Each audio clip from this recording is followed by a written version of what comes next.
Welcome back, Bucko. The song remains the same.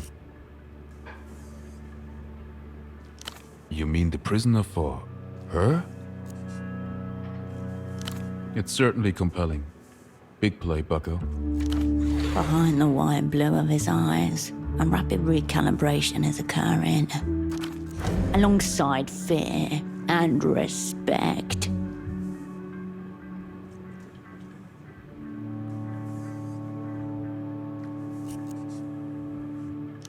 The realest spy you'll ever meet, Cascade. Feasibly, I could break the prisoner out. Can I ask what you want from poor Dante? Fair enough.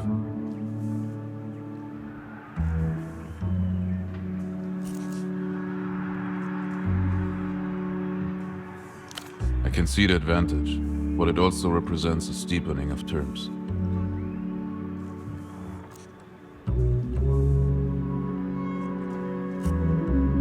Roger that.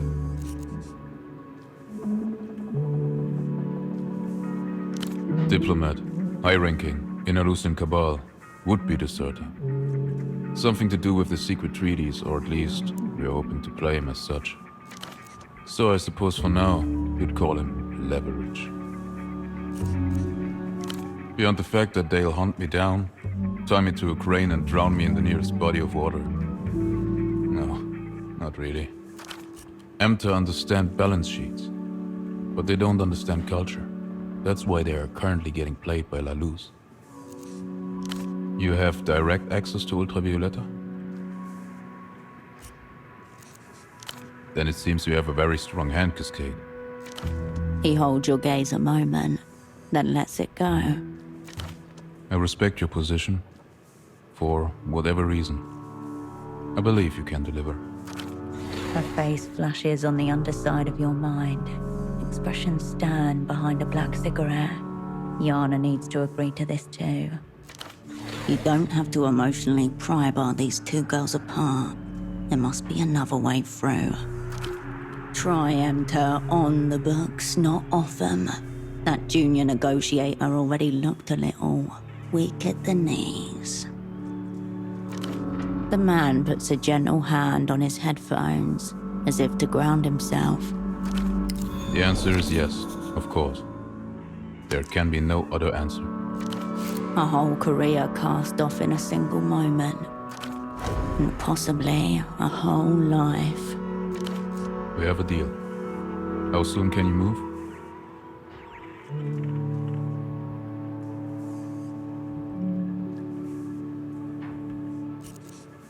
Then I'll wait until you show yourself. Don't dally, Bucko. We are on the edge of the precipice. The spy that barely was. What of him? Fine by me. You haven't heard of young Felix? He's one of yours.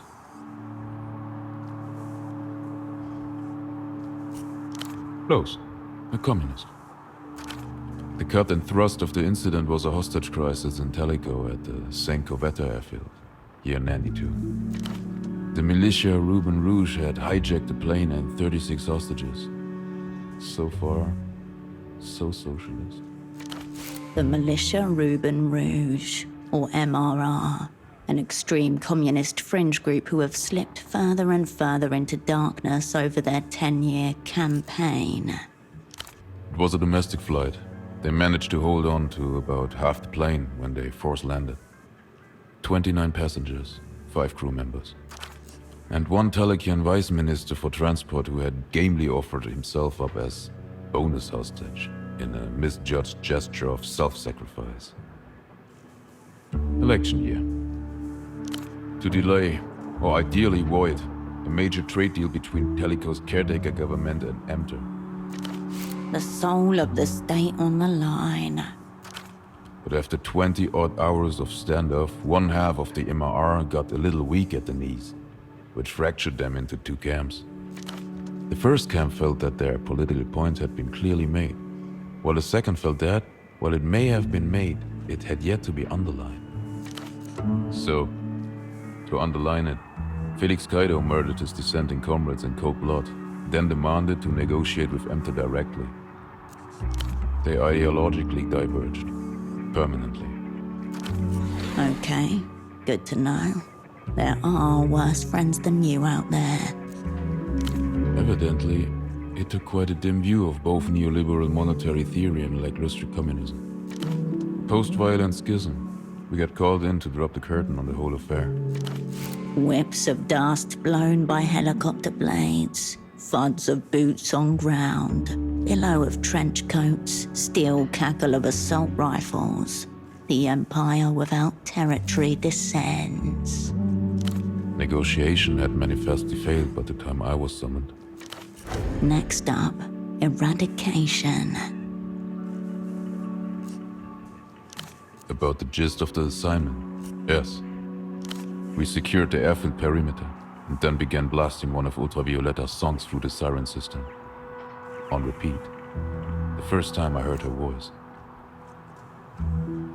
But it was a neat parlor trick we picked up from the Novessa Liberation Army. Although, they preferred the sound of rabbits being slaughtered. Ultravioletta was just getting started at that point. It was Follow Me Home, third track from her second EP, Lightless Curve. The air raid siren system shrieked once more with the opening bars of Follow Me Home.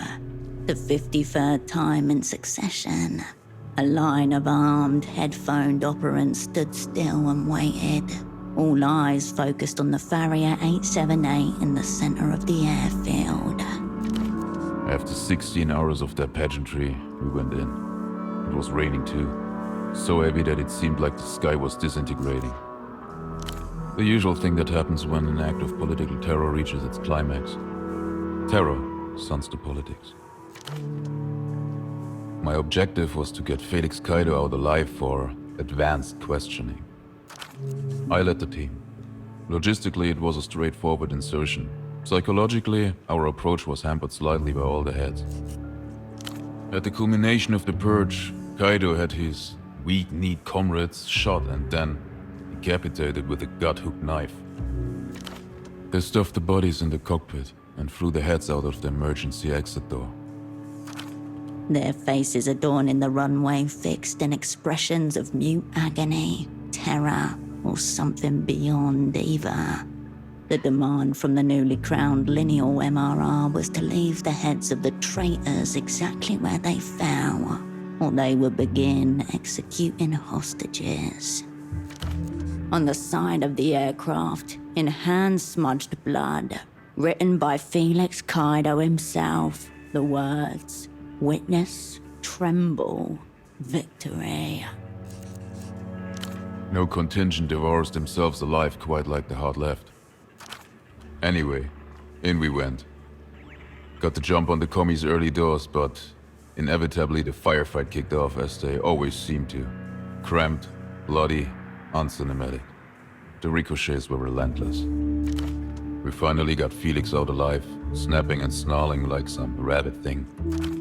A bullet glanced into his right eye socket and was leaking down his face. I remember clearly the ragged tendons hanging over his cheek, like curtain tassels.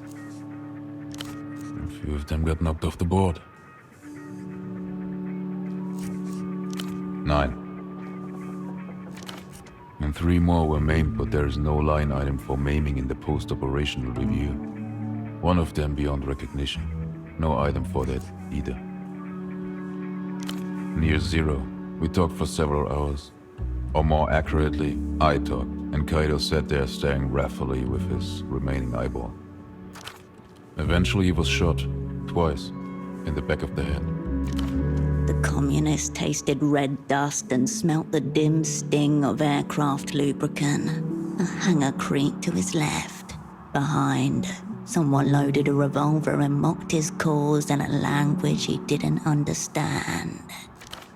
Gun pressed to his parietal bone, he tried to conjure an image fit to die to. Before he could form anything more than a vague outline, the bullet bit into his head. And that was the ballad of Felix Kaido. Nothing useful. But nothing he could easily forget. Push him a little. Nothing along those lines, would you believe? The man reaches up and adjusts the headphones around his neck with measured movements. Right before they pulled the trigger, that same Ultravioletta song started to play over the airfield speakers. I thought one of our crew had stuck it on as a humiliating parting shot, but no one ever owned up to it. Not remotely. In fact, the government gave us a better rate due to all the violent excitement. But if I recall the reports, Felix Kaido did inspire quite a significant anti-liberal student faction on the ground in Telico. So, who knows? Martyrs tend to play the long game. Please.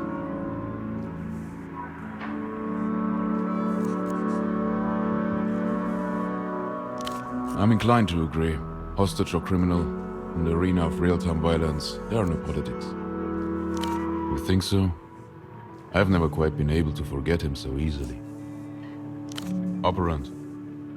I'll await word.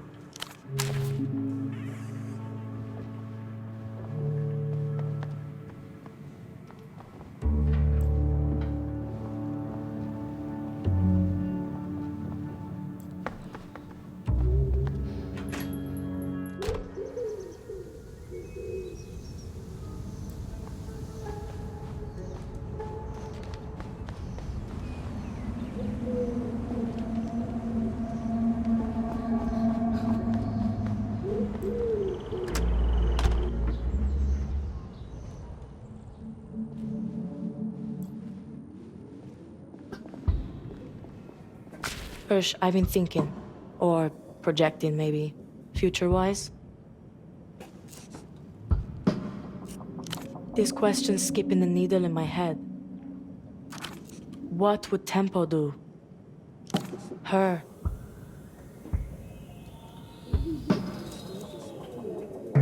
Yeah. Behind the black cigarette, the girl's features soften.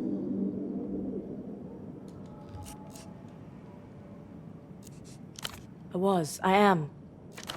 The girl sighs smoke and turns to face the city beyond the window. I should be out there dancing, somewhere shiny, under lights. This is all so fucked. Because the music's gone. There's just a memory of it now, and you can't dance to a memory. Don't you lose yourself too, sometimes? Every time, rain-smeared missing posters taped to the street lamps of your life.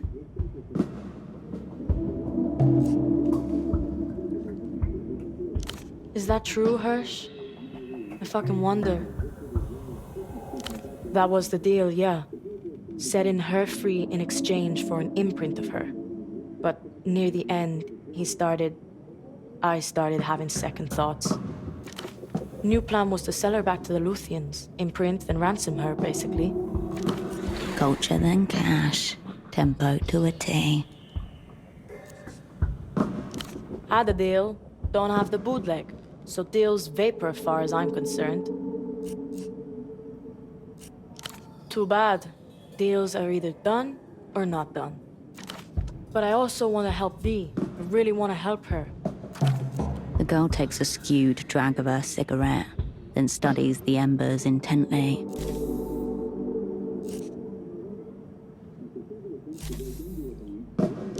Don't be a stranger, Hirsch.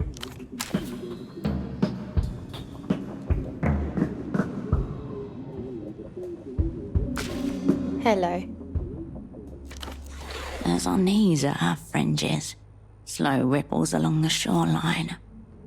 Nothing's been cool for a long time, Hirsch. Tempo said he'd help me escape. A friend of his was going to get me exit papers or something. But it's been weeks now and nothing's happening. It doesn't seem like it from in here.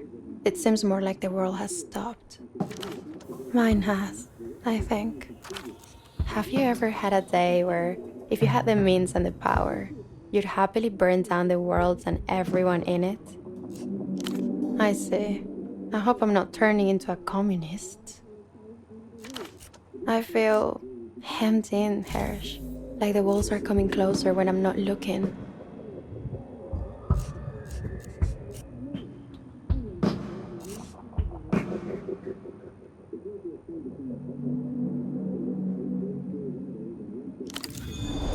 Oh, thanks, Hersh. I really appreciate it. You'll have to speak to Jan about the logistics, though. I don't really get involved in all that. You can do it. We believe in you. Just because you can does not mean you should. Your path to the Lich goes through this girl. Otherwise, it's the long way round. You can, and you should.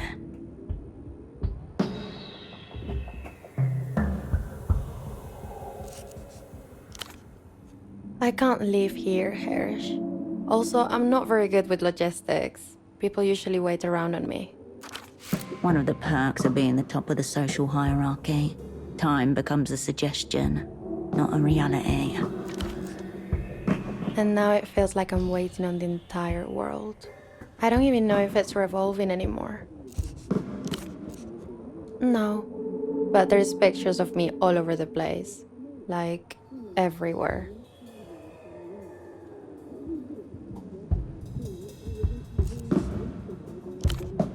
I don't know what to tell you, Hersh. I usually just turn up for photo shoots and they have it all worked out. You have a picture of this girl in your pocket. The postcard. Well, maybe she's a pilot now.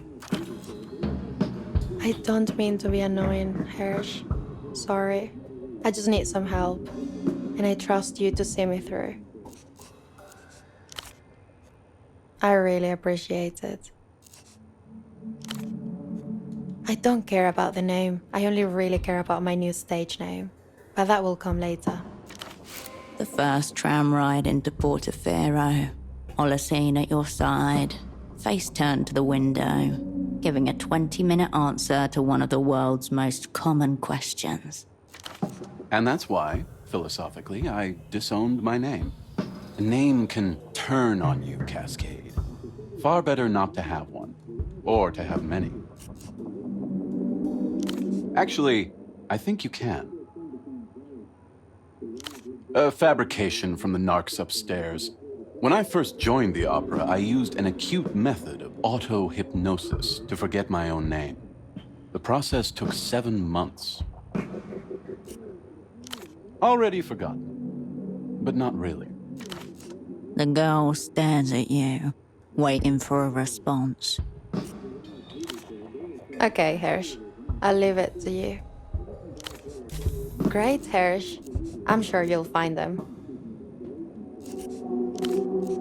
Of course, aeronautical service in the Imperial Navy is mandatory for all young Lucian adults, even pop stars. No. The Ray 16 Ricochet. I asked them to paint it purple, but they refused. 6th generation Lucian fighter jet. Deployed in most of their reunional military actions. Serious rapid gear. Lucy's always at war. I don't think that'd put me on any kind of front line. I'd be targeted and killed immediately. Afterwards, they made me the official cultural ambassador to the Imperial Navy. They paint my image on plain noses sometimes. The last thing the peasant class of Saskia saw before the bombs in close-up. Ultravioletta's face winking at them from behind her trademark V salute.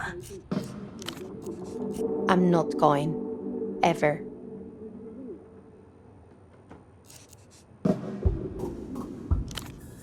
No, I wouldn't kill myself. They'd probably pay some hack to write knockoff songs and recreate me as a hologram. Why are you asking me this, Hersh? I already have.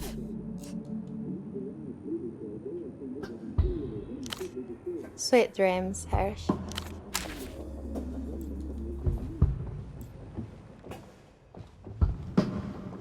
A lot of to-in and fucking fro-in, Hirsch.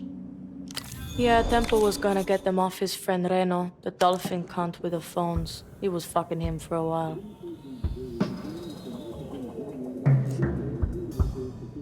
No, this is just something he said. One stray thing among many other things, often conflicting. Doubt he even knew about them. Good chance Temple was just stringing V along, who knows?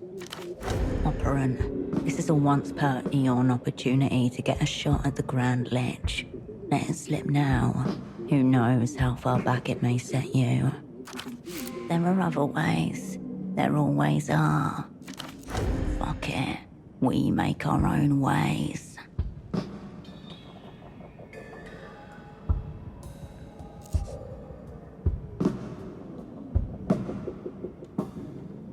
Yeah, she doesn't do too well with real life. But who fucking does? Beyond the apartment's walls, this girl has a form of family, friends, classroom enemies, unfinished homework. None of them will know her again as she was. Maybe. Maybe we're all thinking the same thing. Still feels very lonely to me. Top of the fucking tower, of course. He's got a penthouse in the housing campaign of Party Alley. Whole new tax bracket at that elevation. Temple will call me a sentimental cunt. But maybe I can be the last leg up she needs to jump the wall. The flash of tempo and his child-logic loyalty bestowed upon a strictly chosen few. He used to do coke off it, then tell stories about you all. I heard some of those stories, I think, 20 times. Good beginnings, bad endings. And you tell her, if we pull this one off, all will be forgiven. I think I feel totally fine with getting V-free. Is that how I should feel, do you think? Awaiting your approval. That's good then. I can do that too.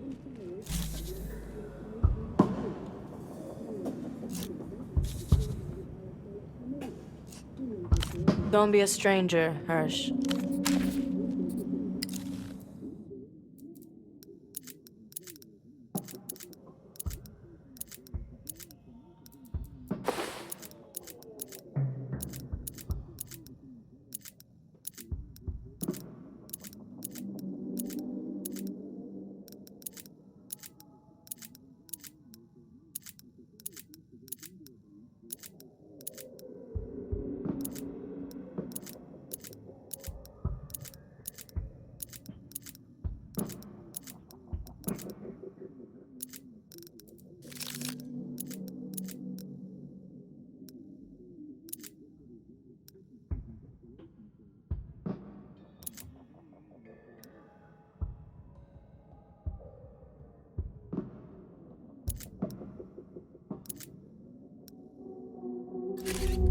Lot of to-in and fucking fro-in, Hirsch.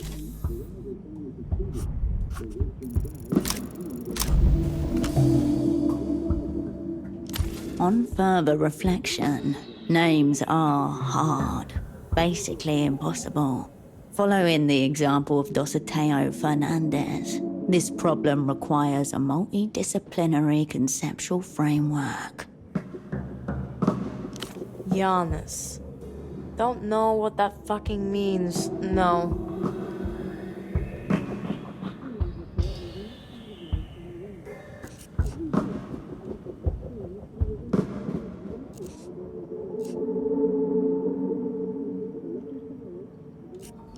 I'm aware. Better be. This is amateur hour, Hirsch. Don't be a stranger, Hirsch.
The blue-painted door of the houseboat before you creaks with the gentle undulations of the bay.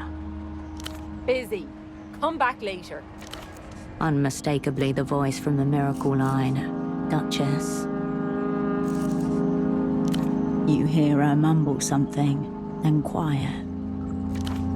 What? Was this one of the old pilots? He told you where I live? Did he? Damn. Just come in.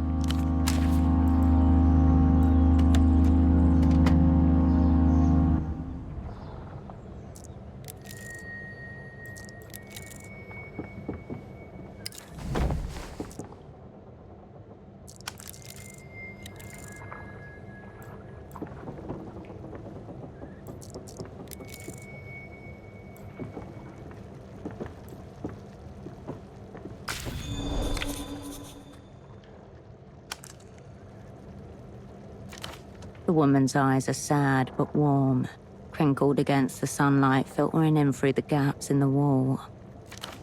Sam was my father's name. That old creep just keeps finding new ways to make me feel watched. Posture relaxed, looking away.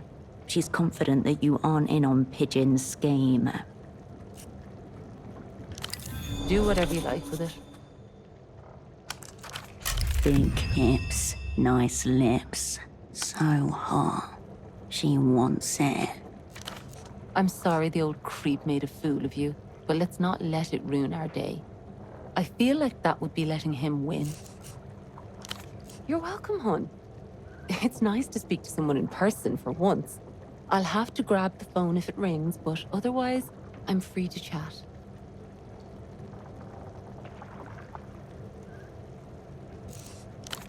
Just me and the two little ones. It's them who makes all the mess, I swear.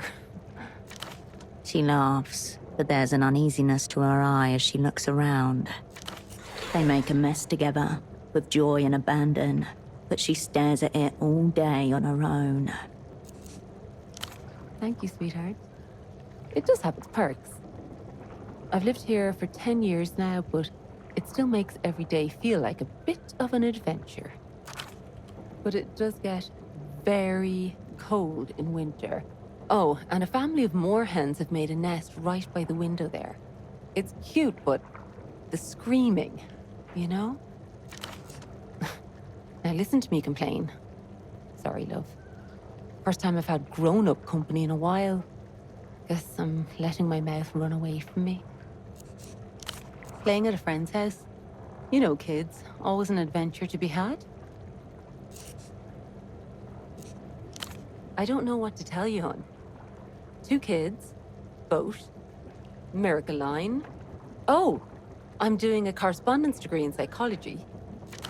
She looks around as if seeking information about herself from the room. Long gone, sweetie. No forwarding address.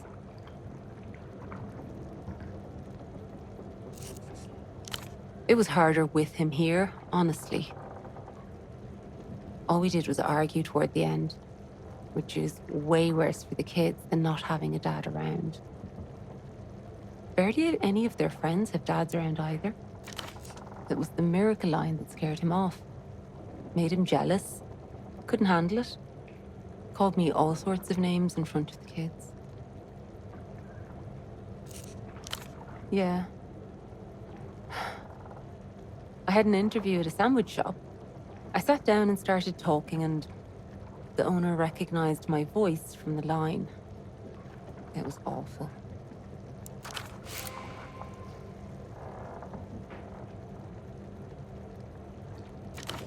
Nobody wants to hire a prostitute, hon. And if they do, it's because they think I'm a free fuck. Always dreamed of operating my own dial-in talk therapy line. But with the kids and the miracle and everything... She laughs, shakes her head. It's slow going. The moment I sit down to study, the phone rings.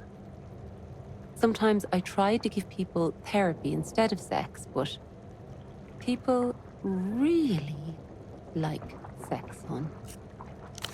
Wouldn't be a miracle if I did. I'm unavailable, hon. Were you expecting a miracle? Happy to chat, love.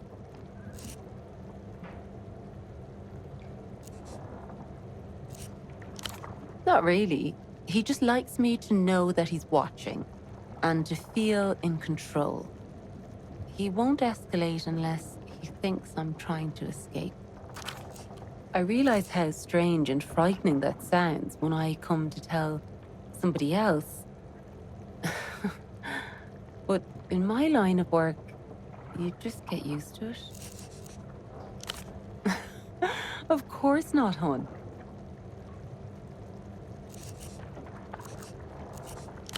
I've no idea. Wasn't my choice. When I interviewed for the job, Duchess was already named. They were just looking for a woman to play the part. But I like to think that I give her a personal touch, helping people, being a friend to the lonely. She's doing a job, indulging fantasies that I would never in real life. But ultimately, it's me. That's your line operator name, is it? I can spot lies from space. Nice to meet you, Herschel. But I still can't tell you mine. You know how it is. Trade secret. You're sweet.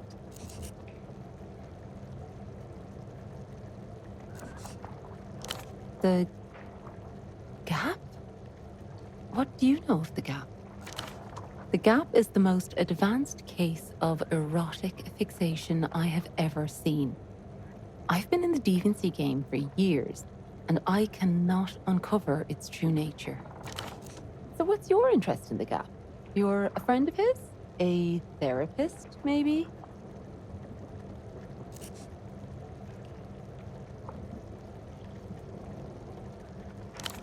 Oh, his work sounds very... I shouldn't talk about clients. But the Gap itself, well, I just can't help it. Seriously, hon. I have a canny method I've been using for years, and it's never failed before Frederick and his Gap. I think you'll have to torture it out of him.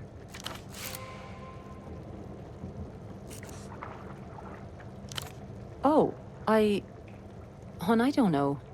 I've never tried to teach anybody before, and I have so much I should be doing. I see you thinking about the dishes. Come on. I'll explain if you help me fettle this lot. All right, sweetie. I'll wash. You dry. You rest your hip against the counter, angling yourself towards her as she plunges her hands in and out of the sink, filled to the brim with bubbles. She picks up a small plastic teapot from the water, a child's toy.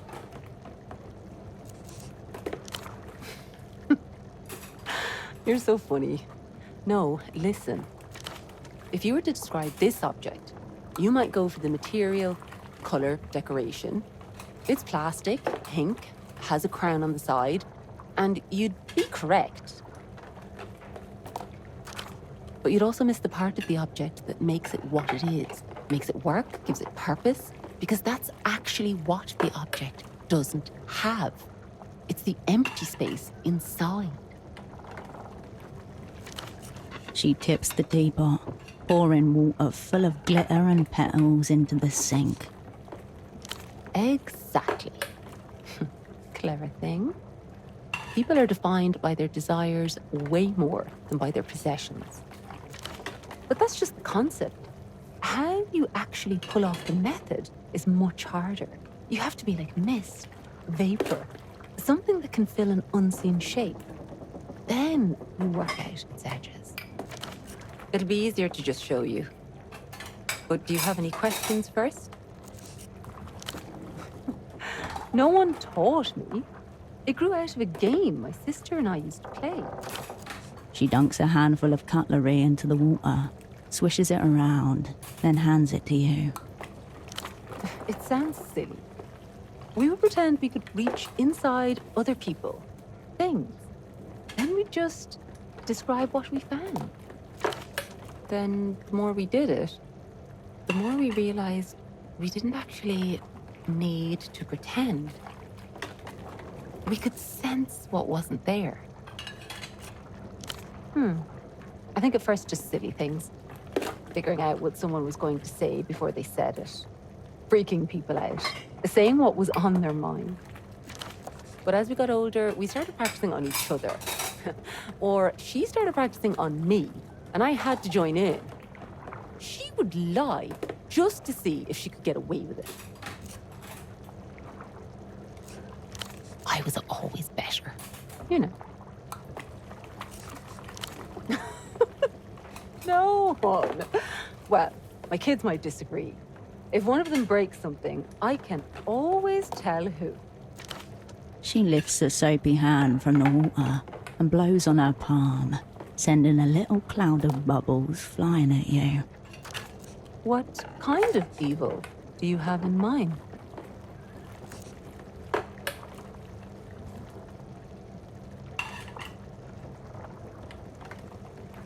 Of course. That's the point of the method. Secrets that people hide from one another, from themselves. A bubble escapes the sink, a floating haphazard dirigible until she pops it, decisively with her index finger.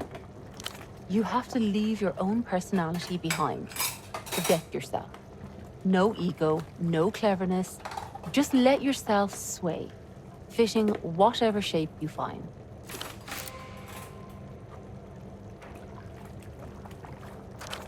What she's describing is hyper-tier psychic surgery. Someone like you could do massive damage with such a technique. Okay, look. You might recognize the sensation. I was doing it to you a little over the miracle line. Thousands of tiny bubbles cling to the dishes, your hands. They float and pop, following all the contours of your fingers. You feel them in your mind.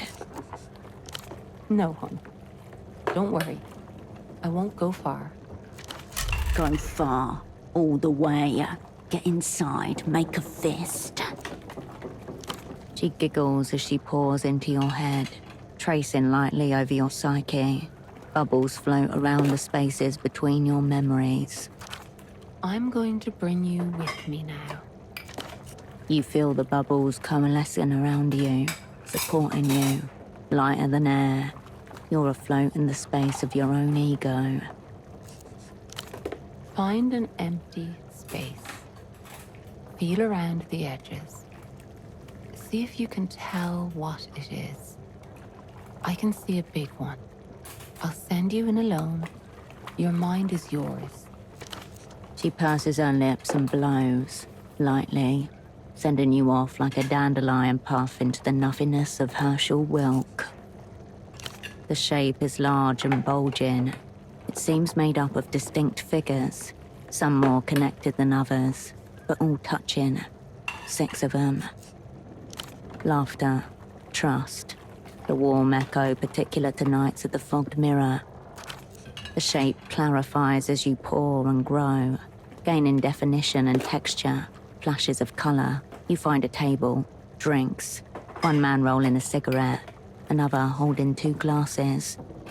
You find a young man in a colorful robe, suspiciously off to the side. A girl with thick bangs and a thicker scarf.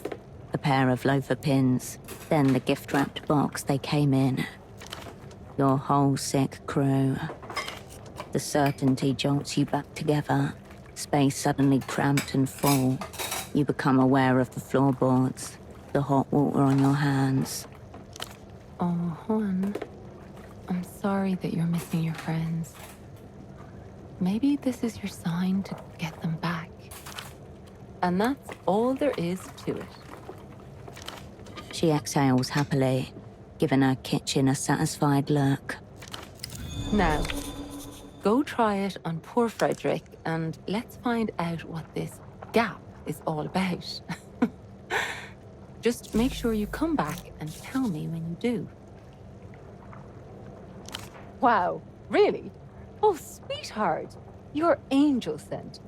There's a book I've been meaning to pick up for my sisters. If you're up for it. Just a textbook, green cover. She said she left it in a satchel outside her door.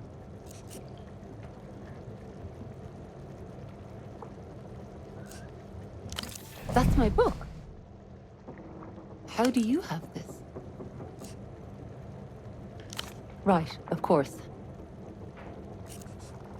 It was, yes. I was actually hoping my sister would read it. No, nothing like that. I just thought it might help her understand some things about ourselves. Our mother was a complicated woman. We spent a lot of our childhood hiding from her, to be perfectly honest. That's how my sister and I got so close. Best friends, you know? Was one of the ways we kept each other sane. Yeah. Our mum just always had this extra sense. She knew the worst possible thing she could say at any moment. The thing that would cut you right to the quick. You could feel it on the tip of her tongue, even as a child. Yeah, it was. Fortunately, my sister and I had each other. And we developed our little game. And then, when we both got old enough, exactly that.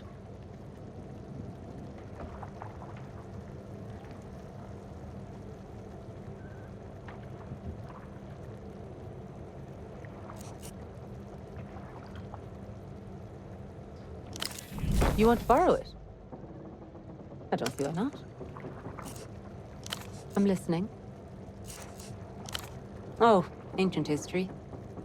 Had a toddler and a baby. Needed to be home full-time, but still make some money. Saw an ad. Went for the interview. She shrugs sadly. They like a foreign girl with a smooth accent. That's been life ever since. Bet it gets her off. Bet she's where. I've heard that too. I prefer not to think about it, hon. It's my income. If I start worrying about the company tanking or changing their minds about paying them, I just don't know what else I'd do.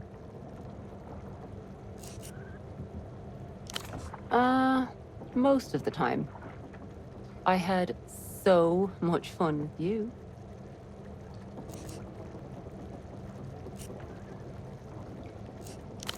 Oh, phew. So it's just automatic, really? There'll be some man waffling on about mermaids or pop stars, and I'm just here picking the polish off my fingernails. Ah, well, he only called once, so... You know Ultravioletta, the L-pop singer? This one guy called and asked me to pretend to be her, but just to cry. Freaky, right? Made me shudder.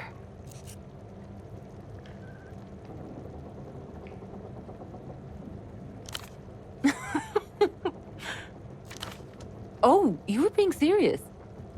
I'm sorry, hon. It's not about you. People expect my voice is all.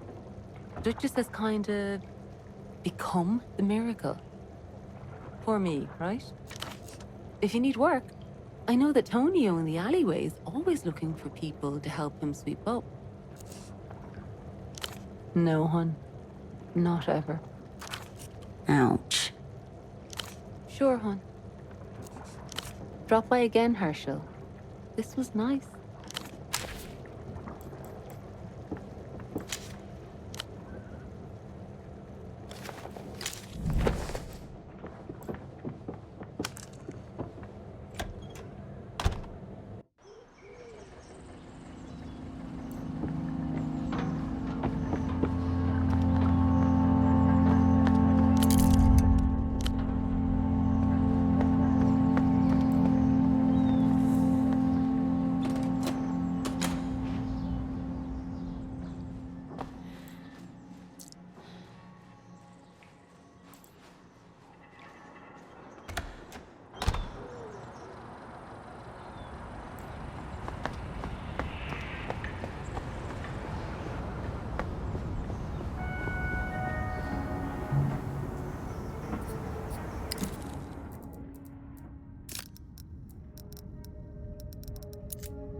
Totally at odds with the subtitle, the cover catches your eye with a flourish of surreal violence.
Don't trouble yourself with jargon or theory. The only psychology you need to know is how far you can bend someone until they break.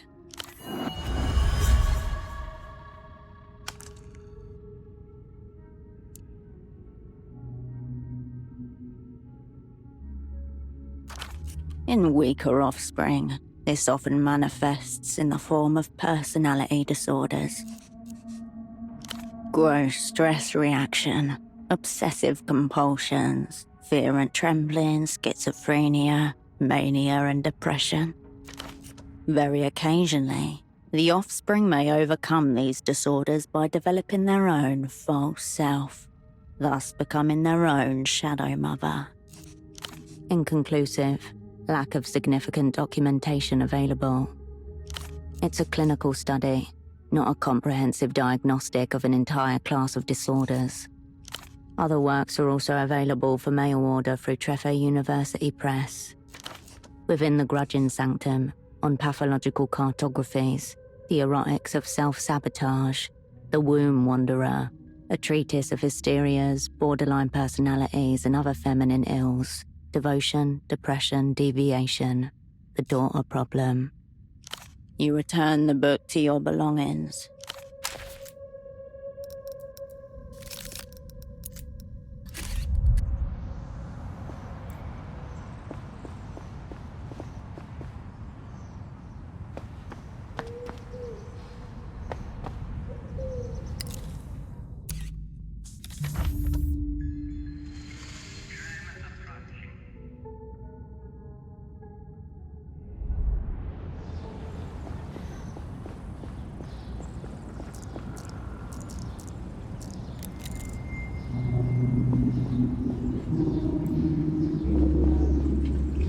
Marcia? Ah, so you gave her the gift, did you? Subtle and leering, for the first time you see his true smile. Anglerfish smile, predatory, testing, infinitely patient. Did the kids like it? Yes, tell me, did they like it?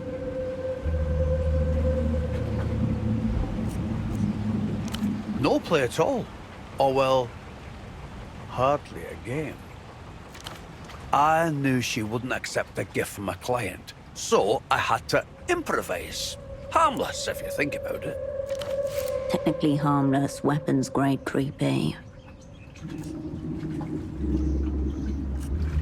What threat? I've hardly moved from this chair in weeks. Pigeon, that stuff you said, her being your friend, confiding in you. You said you weren't gonna do that stuff no more. Bah, fuck off back to your manatees and leave me alone. Still closer than you'll ever get. He's experiencing what men like him fear most. Humiliation at the hands of a woman. Deathly quiet, loud Zhao hardly even breathes. The smile has gone from his features. What? Can't a man try and do something nice for a woman? Is that still legal here? For a moment, he holds your gaze.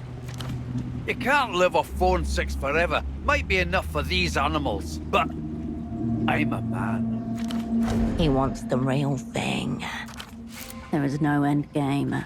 There is only a pulse, a drive towards something unattainable. I'm dying anyway. Who gives a fuck? And I knew her kids were like the present. That was no game. You're welcome. Please, I spent 3/4 of my life messing around with telecoms 3 generations more primitive than what the Renatel network uses. No sense of direction, so we learned to read his instruments well. Despite yourself, you're impressed. These idiots could have done it too if they put half as much energy into it as they do into masturbating. After all that high and mighty stuff, you're still wondering about an old man's sexual proclivities, eh? Marcia? Guess it's only fair. You did me a favor after all. When we talk, I'm back in my military days flying a V-138 bomber. It'd be hard to focus, what with all those switches and dials to play with. But you could manage to picture it. The enemy. She's Lucian, you see, and I'm on my way to obliterate her city. Just me, the button, and the extermination of a whole race of pigs. No, those were burying bombs. Instant annihilation. No pain, no traces. These are conventional weapons. An analog joy of greased levers, action and release mechanisms. 60-pound warhead sliding out into the sky with a whisper like a sword unsheathing. Incendiary bombs, cluster munitions, blood, shrapnel, women pinned under rubble, screaming. Can't have a fantasy with no people in it, Marcia. She starts screaming as the air fills with the angry buzzsaw sound of 100 rotors. Then the bombs start falling, and then she really screams. Saturation twists the sound output on the receiver, the signal more than the electronics can bear. She screams for me until her voice goes hoarse and she can't keep going. And then she goes silent. The whole city goes silent. It's over. You asked, Marcia. And if you ever feel like screaming, just call me. Until next time, sugar.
Eyes closed, the young man remains lost in his erotic fantasy.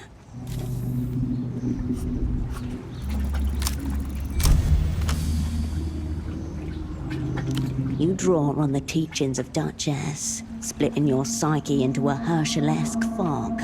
You haunt the young man, streaming in through his ears and nostrils. He can feel you inside him. He's jammed with spy particles and he loves it. You dive deeper, splitting as you explore the caverns and folds of his consciousness.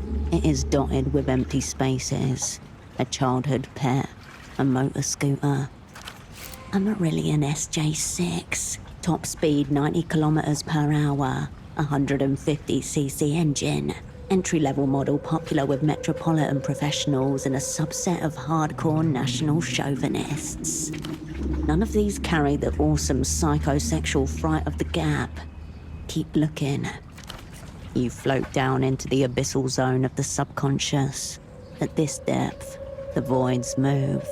Predatory shapes, sharp teeth. You perceive the erotic glow of the Gap among them. You shape your own consciousness into a fist, swing it at the thronging voids. It makes contact, pouring through the thing's mouth and splitting it into pieces. Weep. An empty space, its surface taut to the point of vibration with pure pre-orgasmic tension. You slip in, finer than fog. You dissipate and expand, streaming outwards into the void. But as you grow, so does it. The edges move beyond reach, ever growing, a self-generating vast emptiness. Yes. You're making it bigger.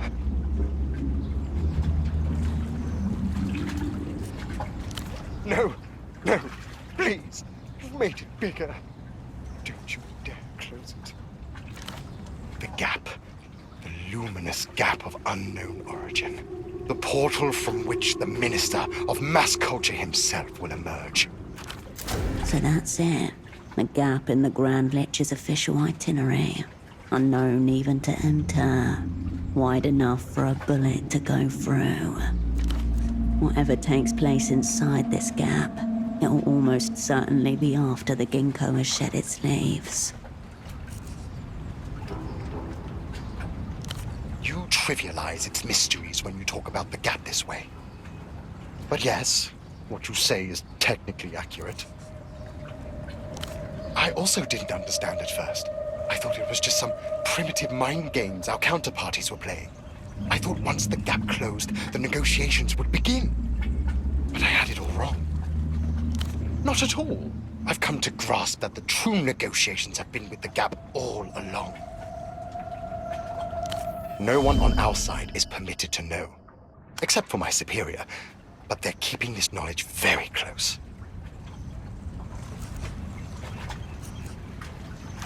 The High Priestess of the Gap. I don't know her real name. To me, she's only Silhouette. A cryptonym, meaning...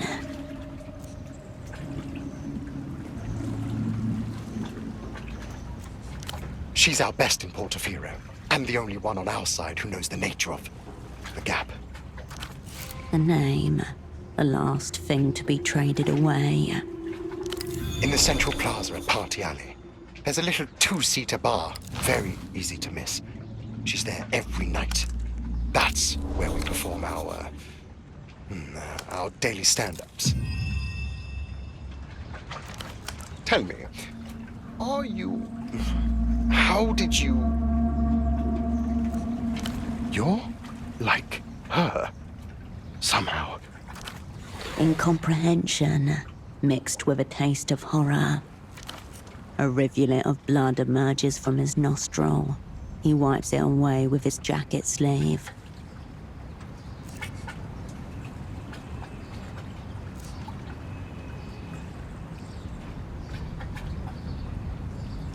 You mean the gap? Within me? Would you like some Nurofen? I don't think I need it all anymore.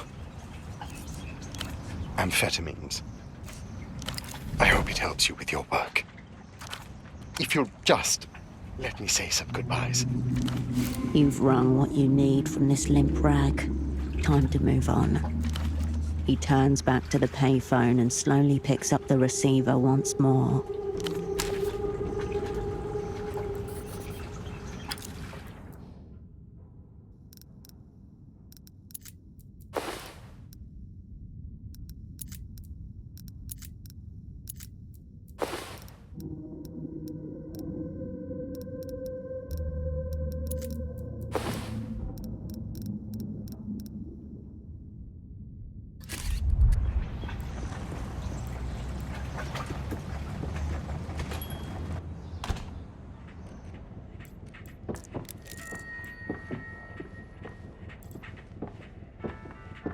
Please, if you see Carolina, do let me know.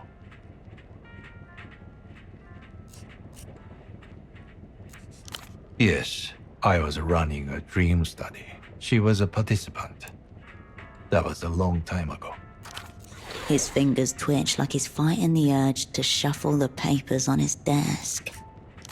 Dreams are one of the least understood phenomena in nature. My colleague Gonzalo and I developed a novel technique for rendering our subjects' dreams as two-dimensional imagery. We received a generous grant through MTES Foundation for basic research, though I have to say it was an uneasy match. I came to understand our benefactors saw our work as a form of market research, not exactly what I got into the work for.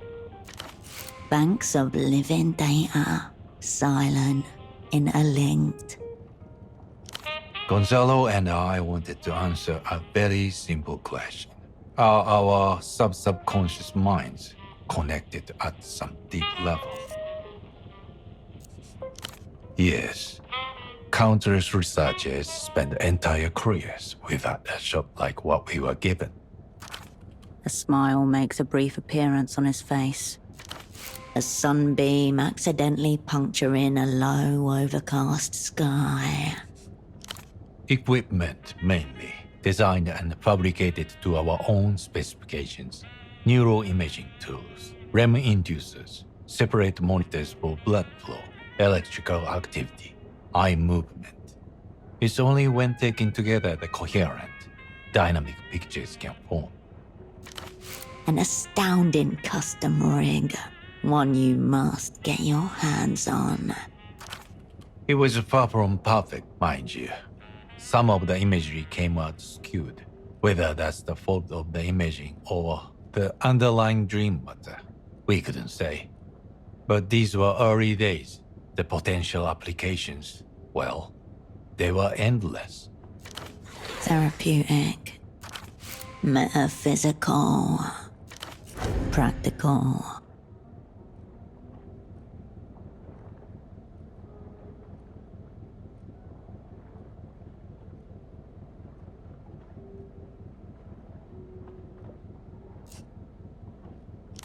I never saw the work as political. Dreams as a fundamental neurobiological process. It was all technically empty property. The machinery, the data, they took it all. We were only left with one unit, barely functional, not even with the cost to move, they said. And then, someone stole that too. You have a strong suspicion you know who. I imagine they stripped it for components. A machine that could appear behind the veil of consciousness. A machine of magnificent subtlety. And someone stole it for scrap. To buy drugs. Or whatever else. To say nothing of the countless people our work might have helped. Carolina started out as one of our participants. A volunteer, surprisingly. Simple, because until Gonzalo and I received our grant, she's never evinced the slightest interest in my work. I'm afraid the raw data were carefully anonymized. We couldn't match any individual participant to a particular set of subconscious imagery. This was by design. I'm a trained physician. Patient confidentiality is sacrosanct. Not a direct answer. A conversation, fogged mirror, 2 gin cocktails, a regular table.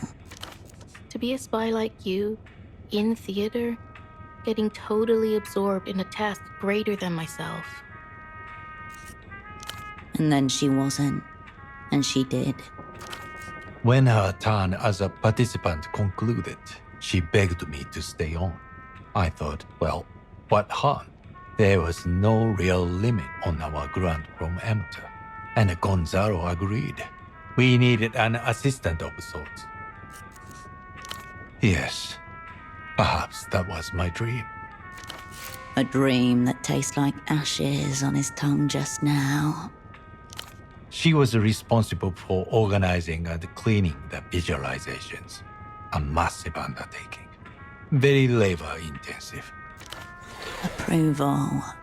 Pride. Immediately apparent in the copies she passed you. Annotated pertinent sections marked with color-coded flags. Carolina didn't appear at work one day.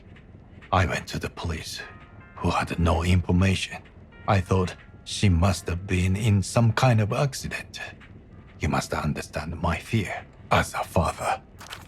I received a call from the hospital.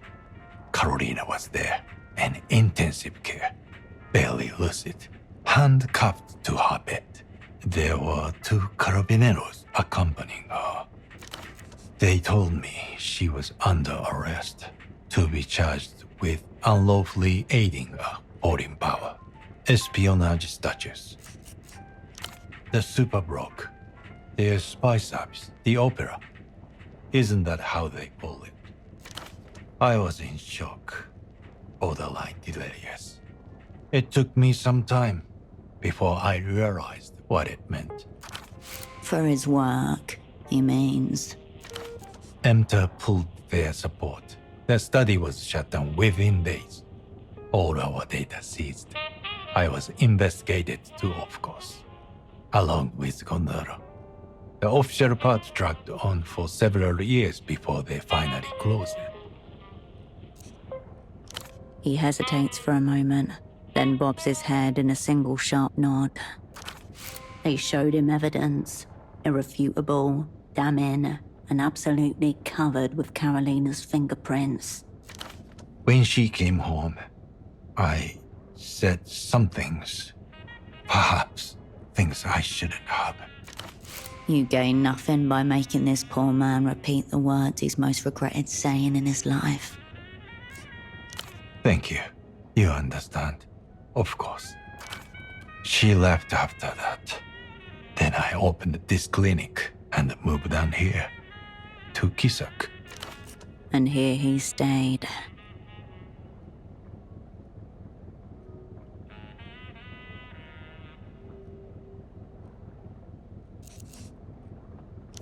I understand.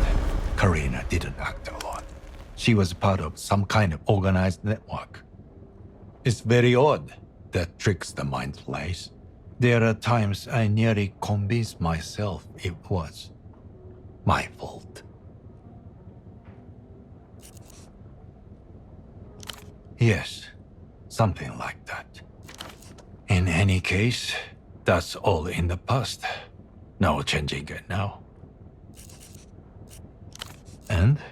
Is she eating well? Does it look like she's getting enough sleep?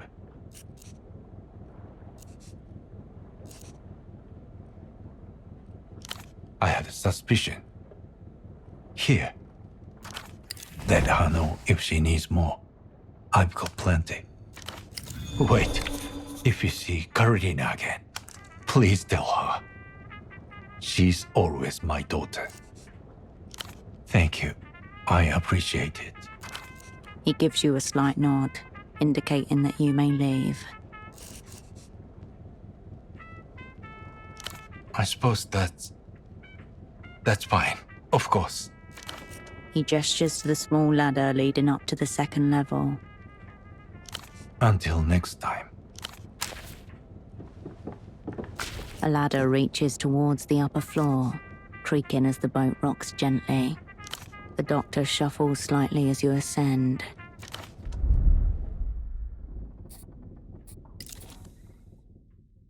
You made it.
A child's set of toy figurines sits on the shelf, stiff forms painted and posed, carefully arranged to watch down on whoever sleeps in the bed.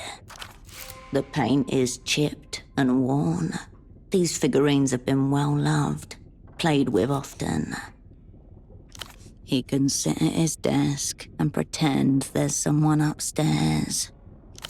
It coats the tip of your finger, thick and soft and grey beige. A miniature rocket and a group of cosmonauts. Words painted on the side of the launch vessel. Proyecto Autonomia. Portafero's doomed space program, as you well know. There's no date that you can see. Look at the cosmonauts' expressions. Pride, determination, joy. These aren't commemorative, they predate the disaster. At 7 or 8, the memory would have impressed itself deep within the frontal cortex, hers and those of millions of other children watching across the developed world. Orange-suited plastic men, cherubic faces squeezed into little helmets. 2 sit inside the rocket. 1 is planting the Portaferan flag on a pretend lunar surface. One of the figurines appears to be missing from the set. Maybe Carolina took it with her when she moved out. A little souvenir, keeping her closer to home. Even the smallest movement of your body sends dust motes floating through the room's air. Even the small Carolina's childhood tableau, undisturbed, waits for her return.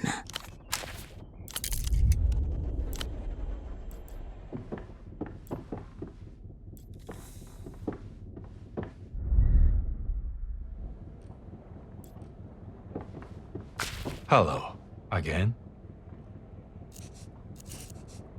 Until next time.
What?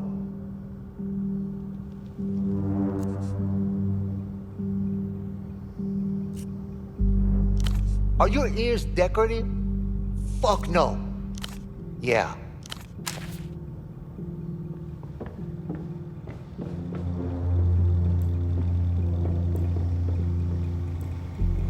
You return to the console.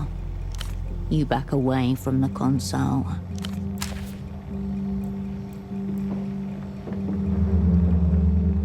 You tap her headset. She lifts it to peer at you. Hey, Hirsch.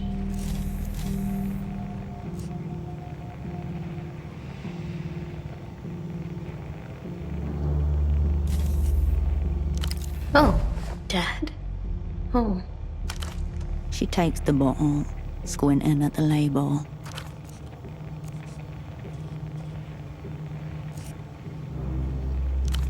She rubs her forearms, shakes her head.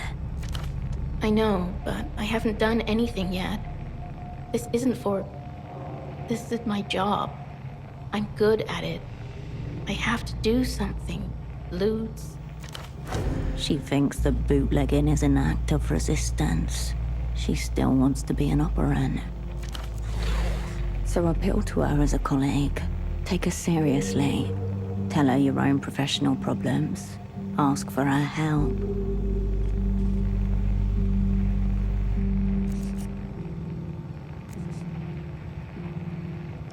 You did? No. You're just saying that. Something in her breaks. You see it snap. She bares her teeth. Tears flow.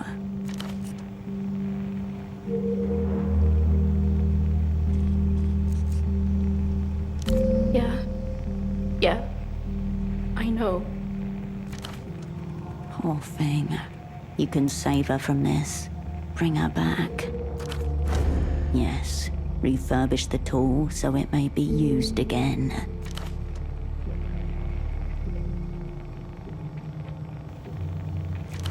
Other headsets over there. You just have to put it on. I'll make the machine put me to sleep for a few minutes. You wear the headset. You see what I dream. Yes! Sleep study tech. This is gonna be so fucking gnarly. You fix the headset over your head. A foam interior settles itself around your skull. Applies metal plates to either side of your forehead. Connecting your mind's eye to hers. You hear birdsong, footsteps, a man's voice. You see a cosmonaut suit, posed and fused to a base. The missing figurine from her room. The images collapse, fall on top of each other. Carolina's voice screaming, as if it were coming from your own mouth. Then nothing. An incomplete record. Fuck. No. She's shaking, tears streaming down her face.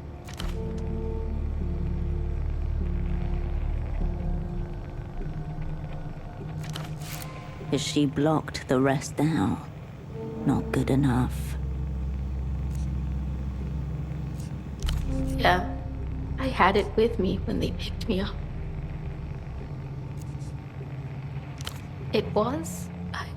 I messed up.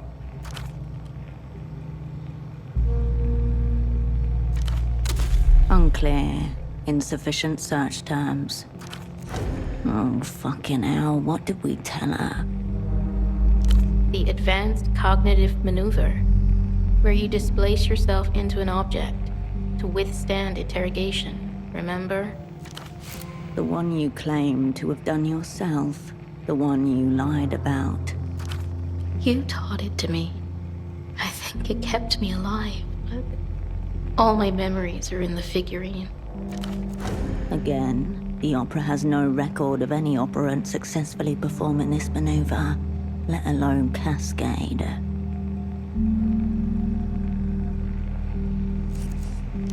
An asset succeeding where experienced operants have failed. The script is riddled with errors far stranger than that.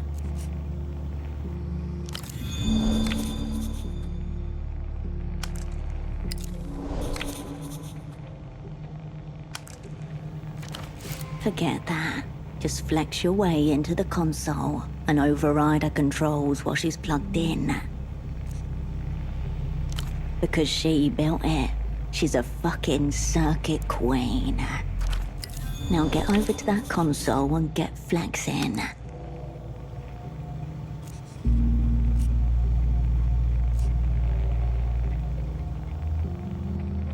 Dad stuff? I don't think so. Or you could, but it would be even worse. A psychic invasion. Do it. Please, Hirsch. If we have to do this, I need the figurine. All right. Not really. I don't know. I used to think it might help, but then I built the machine. I don't know. I'll be here.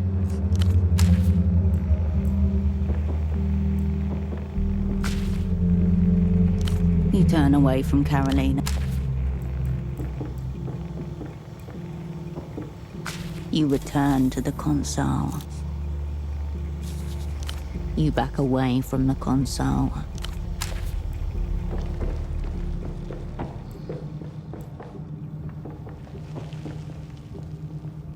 What?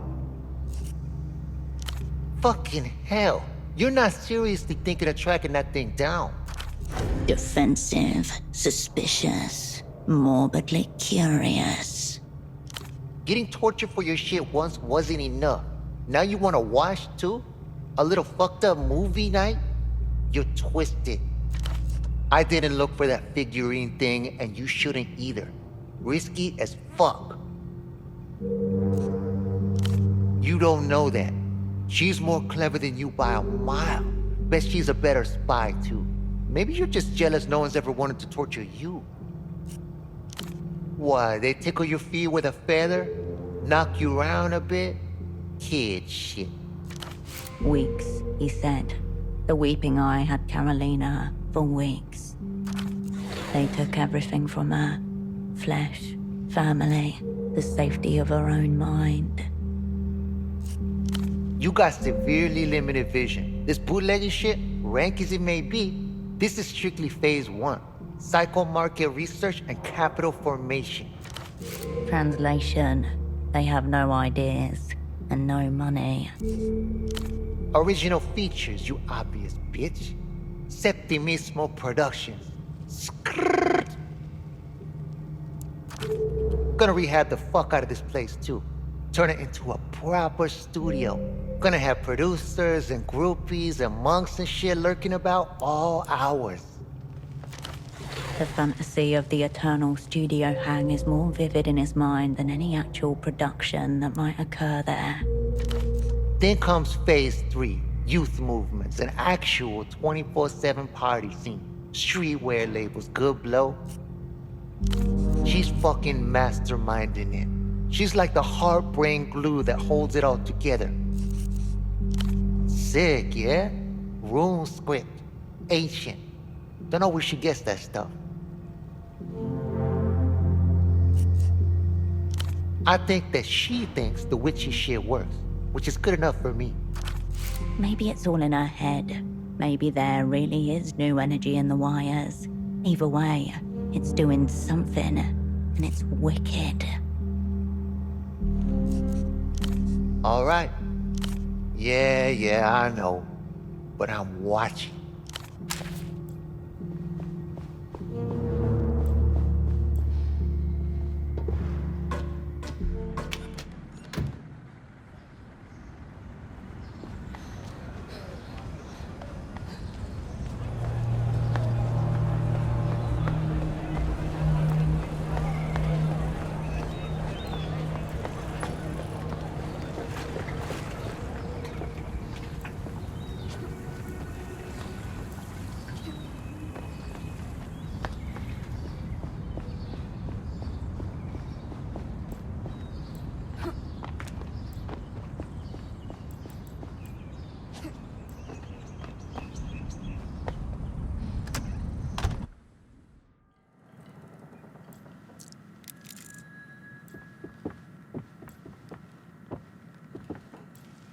You have returned. You seek the unit. The monkey descends into a series of gnashing shrieks and limb spasming in excitement and outrage at your quest.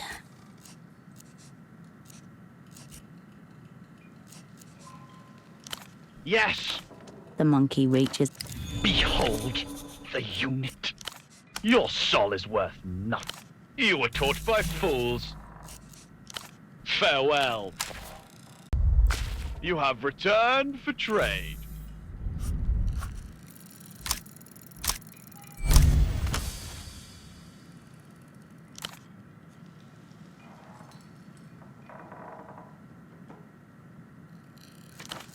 Ah, ah, ooh, ooh.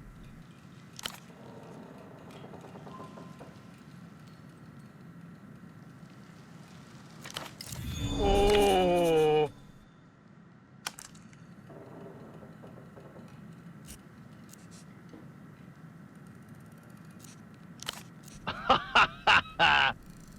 No mercy.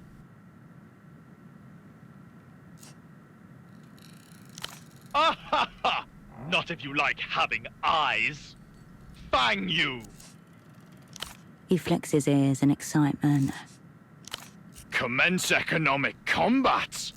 Prove yourself.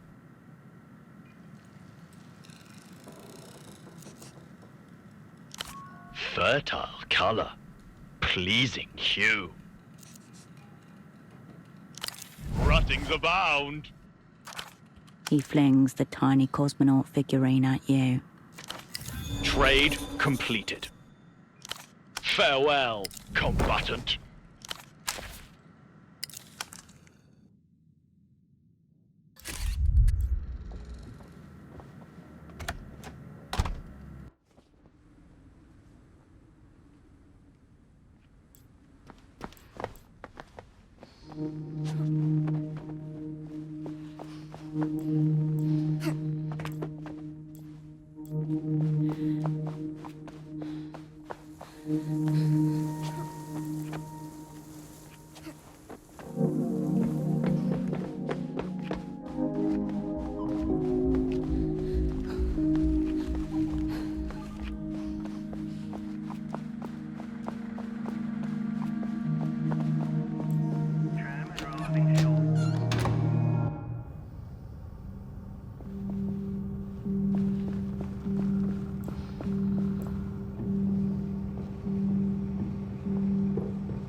She wants the answer to be no.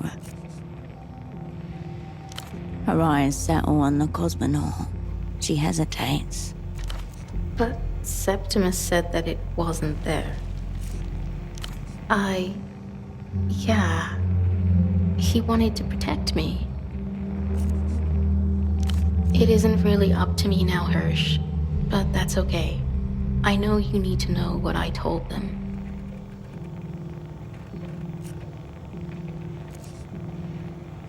No.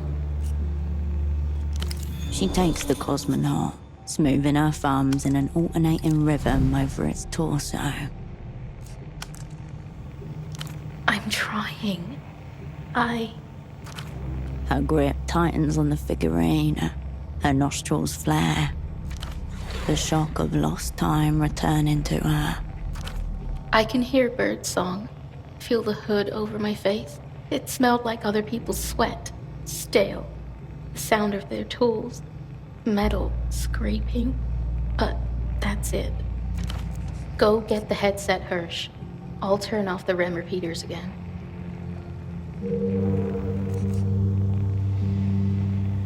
She doesn't look at you, just replaces her headset and leans back, cosmonaut on her chest.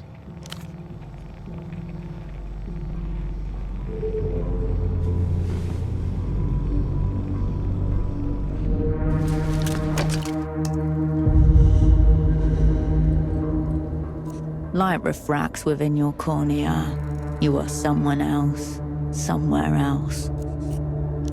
You cannot. Rope bites into your skin. The fibers damp with weeping flesh. Each movement sends a bolt of electric agony through your arms. A man and a woman look down at you and at each other. Intimacy and pleasure in their gaze when it connects. There are cages strewn over the floor. A casual intimacy to the interrogator's posture, slouched towards each other, their partners. She's confused. I told you not to hit her in the head. Yeah. He'll do it again. We just need a name, dear. Your opera handler. Who got you into this whole mess?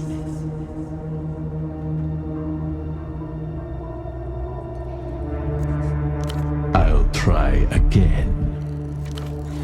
Brace yourself. Knuckles dig swift into your eye socket and back out again. Next to your nose, something cracks. For fuck's sake.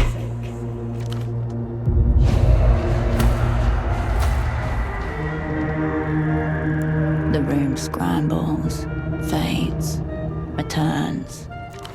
You can feel something in your ears now. The woman caresses a device in her palm, and the crease of latex against plastic, amplified in your skull. What did they promise you? Money? Did they tell you they'd make you a big-time communist operant? It doesn't have to be this hard. The woman smiles, closes her hand around the device. Oral torture. Wicked.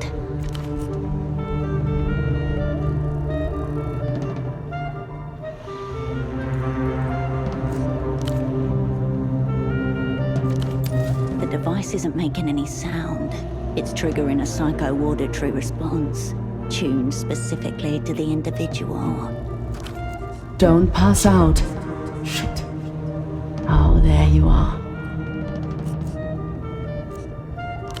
Crappy. This is brand new. My design. Aha. Tell us about your assignment. Silence. Unbelievable. Come on. It's my turn.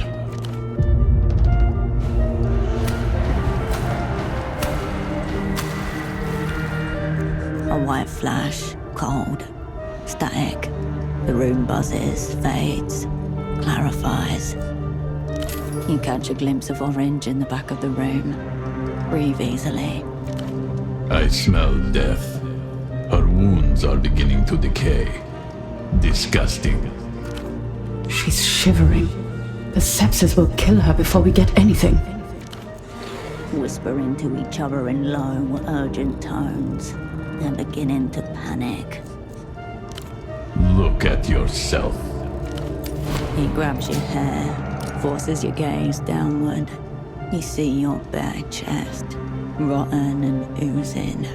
He massages pus into your open wounds with his knife. Doesn't it look good? Try it. Still gripping your hair, he slams your head back. You open your mouth to gasp and he plunges his knife between your lips.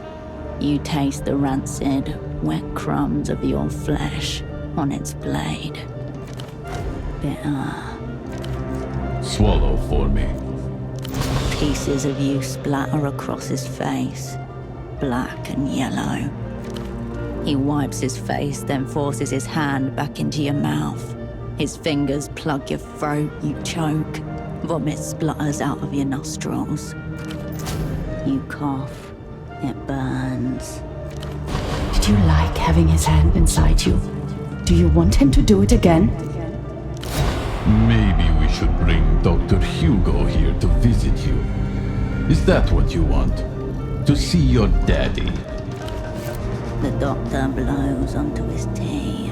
A smell of mint rises with the steam.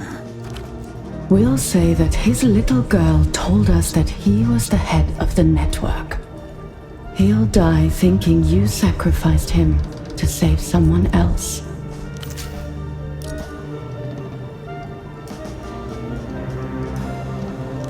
Who was in charge? There must be an operant in there. Come on, don't tell him. Lie.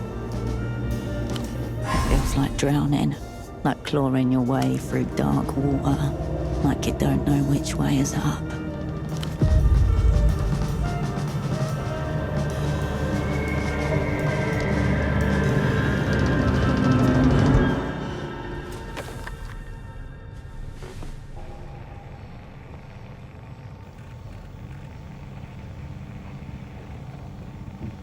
Your hair is drenched in sweat. Oh, fuck. Septimus soothes her, ignoring you. Luz's interrogators have broken assets far more experienced than Kindred. She gave up what she could to protect what she must. Damn fucking right it's not your fault. You don't think that, do you? Listen to the demonic hag, Karoshka. She's right.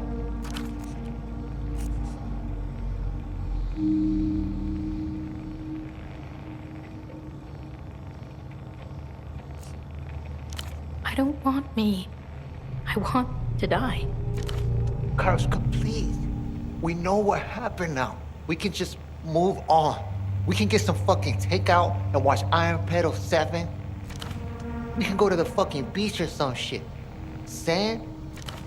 We can make movies about all this. Espionage, fighting fascists. You can make it so real. It'll blow people's fucking minds. But it isn't real, Septimus. What's real is this. Me. Scars and dead friends. I'm not just going to forget this. Calm the fuck on. We all just saw what this thing looks like. He waves an arm madly in the direction of the headset. Herschel's fucked. She's gone all inhuman and weird, just like dance guys when they done too much. You need to stay out of it. No. Stop telling me what I need. It's you who's afraid of this. All your uncles and your dad? I'm not. I can take it. I can do something about it. Carolina sits up, looks at you. Hirsch, why are you here? Why did you come back? So there's another assignment? Another chance? Let me help. We have our own crew. Gaffers and camera boys and shit. A producer even. And no one gets killed.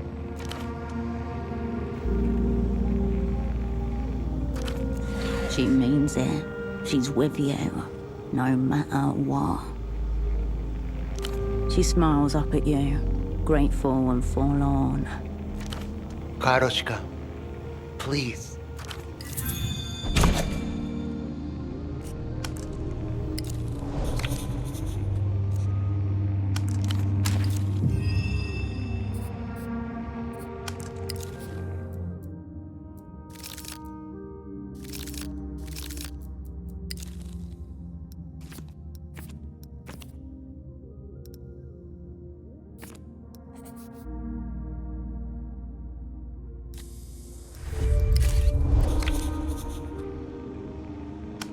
Don't fucking do this. It's you I don't trust.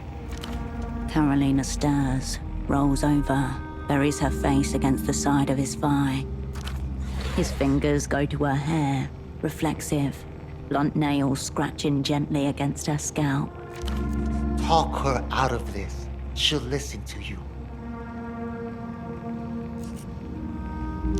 You know what she'll choose.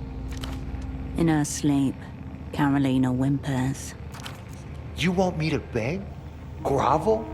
What the fuck do you want me to do? His eyes follow you as you turn to leave. Please.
loneliest of town.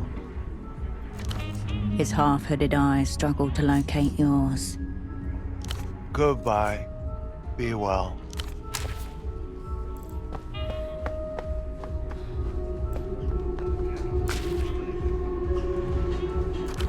He twitches sheepishly in his armor of puffy fabric. He had a gun. How did you didn't get shot?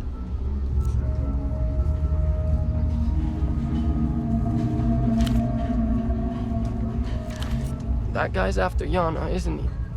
Do you know who he is? Like you, right? Is that why you both moved like crazy? Yo, if anyone asks me about this, what do I say?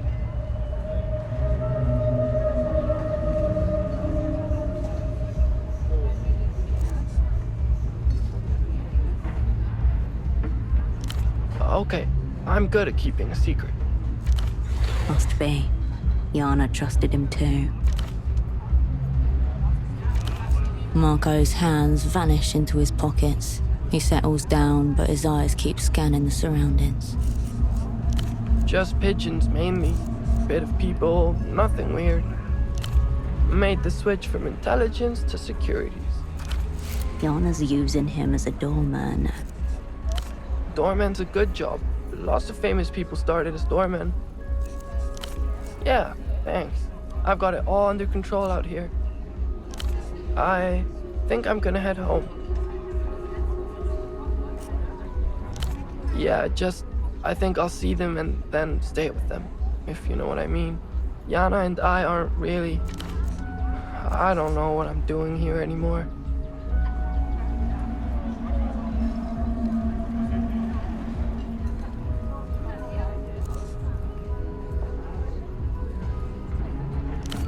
What do you mean?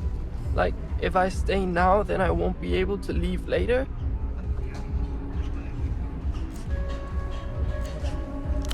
I don't want part of it. I didn't want any of this. I don't care about the bazaar. I don't know why she does either. I only cared about Yana, and I don't recognize her.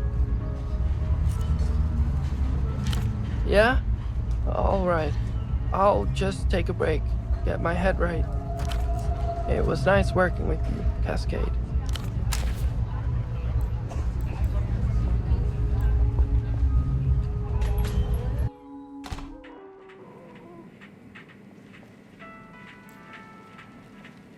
Spare me the bleating you call an accent and listen up.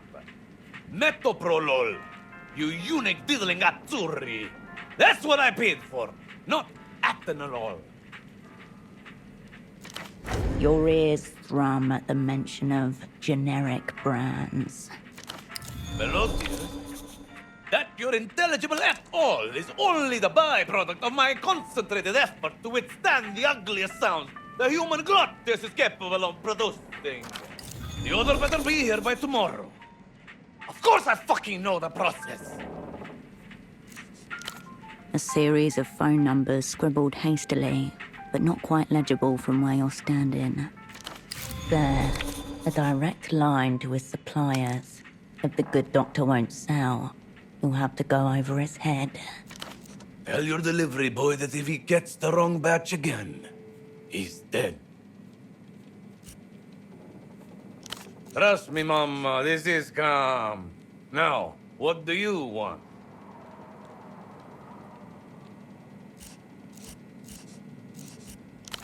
Hey.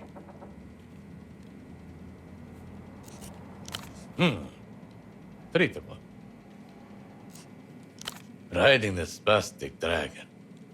Brave man. If you want to go old school, potassium bromide.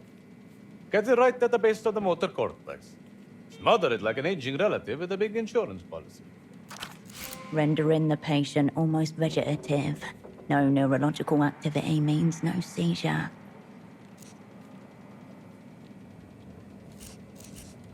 Can't help you with anti, but if you want something that will make you seize up like there's electrodes attached to your nipples, I've got you covered. Sorry, sister. Boring drugs are wholesale only. 30 grand per crate. Cash.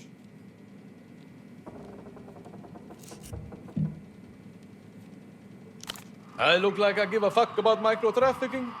I don't take pity over. You heard him talking to his suppliers. You need to find a way to get through to him directly. Another pair of ears is what you need. An optic and hearing to know what he says when he thinks no one is present.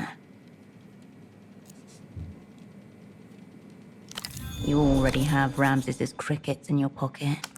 Somehow, he knew you would need them. Call it muscle memory.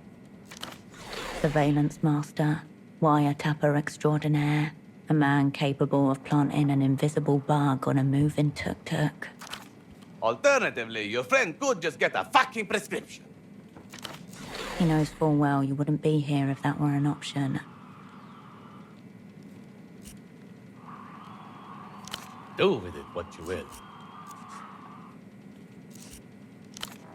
Terminal in breathing. A little prejudice builds rapport faster than truth. Don't use that word. Conjures up a migraine. You want anything done in the city, you have to learn to deal with those animals. No two ways about it. Coincides with the information on file. The Azuri mob has recently become the regional power on all things illegal in Portofino. Told you before. Unless you're liquid, don't bother. No. Find your own inbred supply. Now, why are you here? Again. Adios, patient.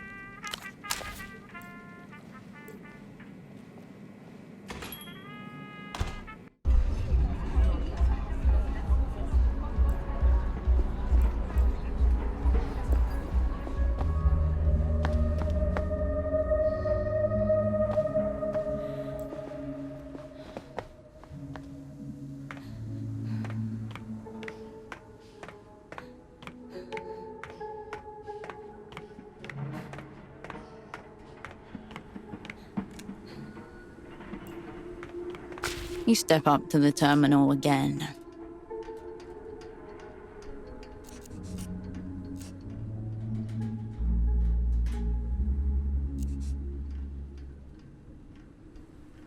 Line dia, voltage, perfect. Tell terminal to make line. You're not sure how yet. You close the box.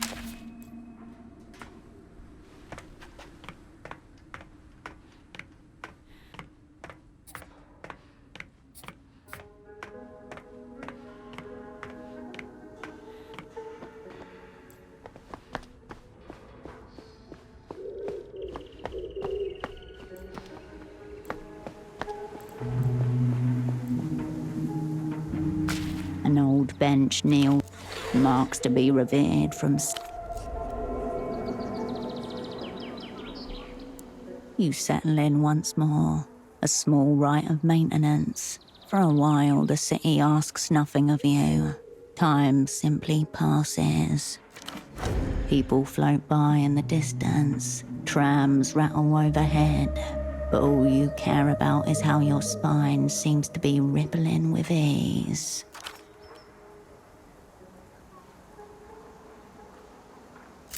Before long, you stand up, feeling less worn than before.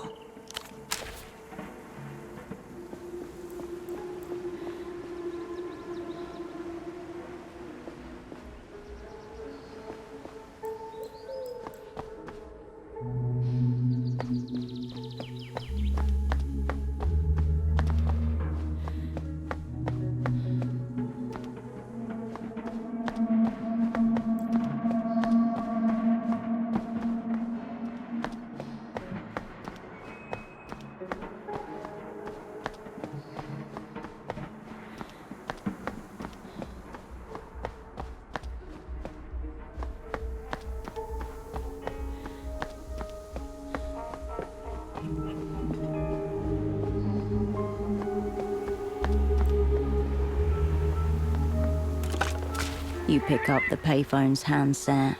A dolphin emblem smiles at you. Your finger depresses the squishy shape.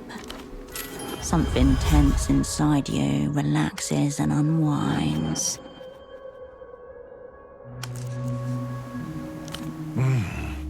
Hello, nameless one.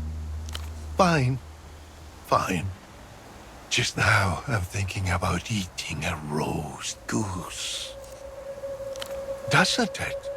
When true freedom is impossible, the difference between theory and practice is very small. I can practically taste her perfectly rendered fat. It melts in my mouth. Human beings live on horror. It all goes back to eating meat. The moment you make your enemy into an animal, he may be killed and eaten without guilt. And why should you? That's simply bourgeois morality. The denial of nature. Truly sad. But then I don't expect you called just to talk about my imaginary supper. I have a favor to ask, if you would do me the kindness. Are you outside just now? Perfect. Beautiful. Next question. Do you know what a ginkgo tree looks like? It will be the most violently, gloriously yellow one. The one that most reminds you that all of human existence is a mere fleck of dust on the geologic timescale. Very good. Now tell me, what's it like? I want to feel like I'm there, looking at it with you.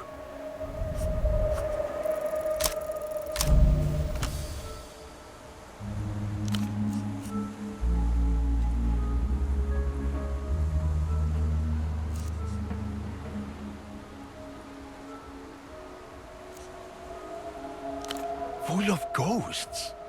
Did your mother have pain thinner? Your skull must be soft.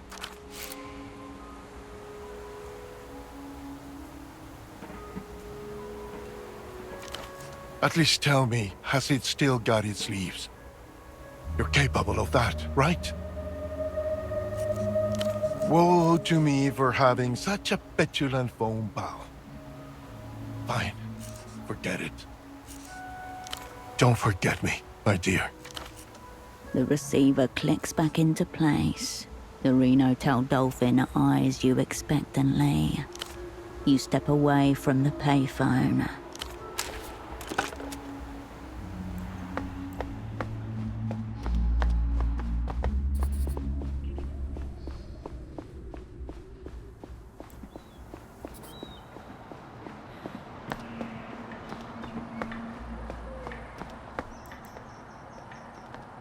The sleek metal call box stands guard.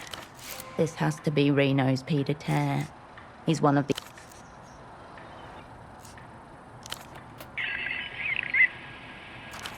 Private residence. Please state your business.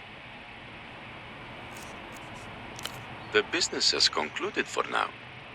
I mean, I have no idea about any business Mr. Reno might have. Both of those things can't be true. Neither. The only business taking place is this right here. Between you and me. No, I simply misspoke. Too bad for you, as I decide what the facts are here.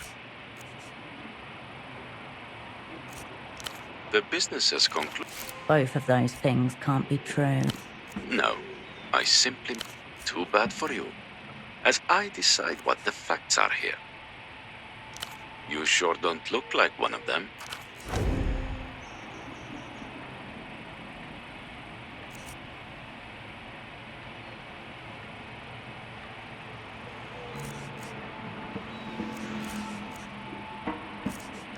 I'm afraid not. No. Are you? No. What is it now? I'm afraid not. The talks have yet to begin. I'm not aware of any talks. Both of those things can't be true. Neither. The only business taking place, you must. You step away from the call box.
But he didn't want to share.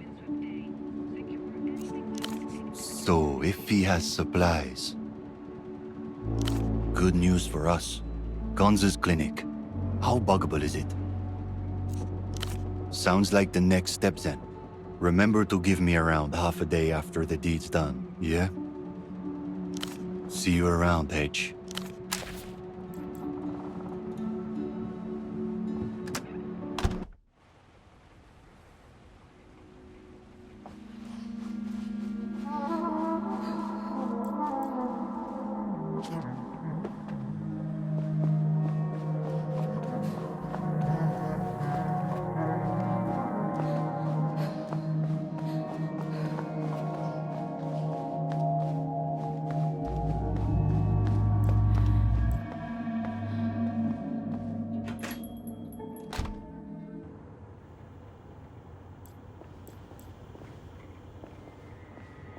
I'll print.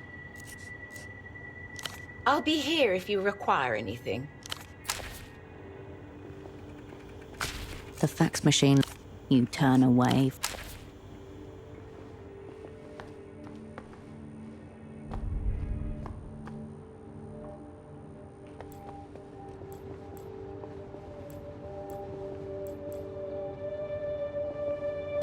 Raw information atomizes itself. On the other side of the world, a phone rings. Cascade.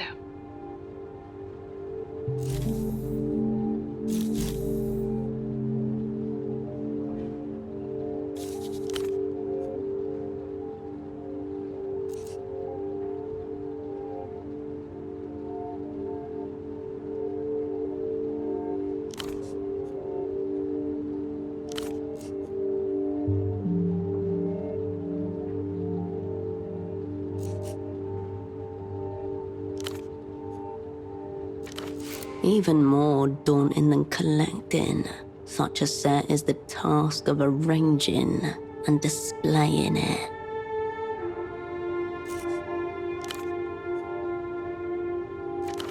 Unless, of course, you rotate them regularly.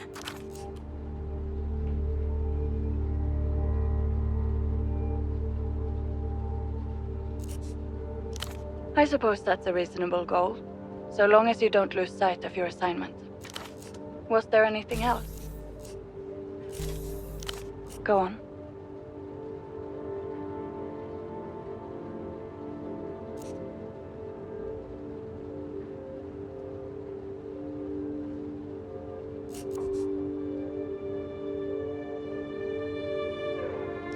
I don't have any individual profiles to hand, but liberals are all basically the same. Ask away. Remember, they've been trained to have utter contempt for those beneath them, and absolute terror of those above. Convince him you're above his station and he'll melt. Someone else from the bank might know something. Whoever is in charge of the negotiations. You'll find a way through.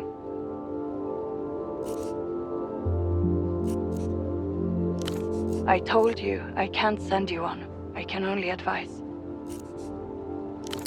Cascade, you should only attempt to build your own weapon as a last resort. But if you manage to find anything genuinely Lucian in or around the bazaar, that would probably suffice. Trust the techno-fascists to have all the best stuff. What's so good about Novessa anyway? Realistically, I see 3 options available to you. You could resort to a life of minor criminality, you could adopt a more lucrative ideology, or of course, you could get a job. What else is on your mind, Operant? Be careful.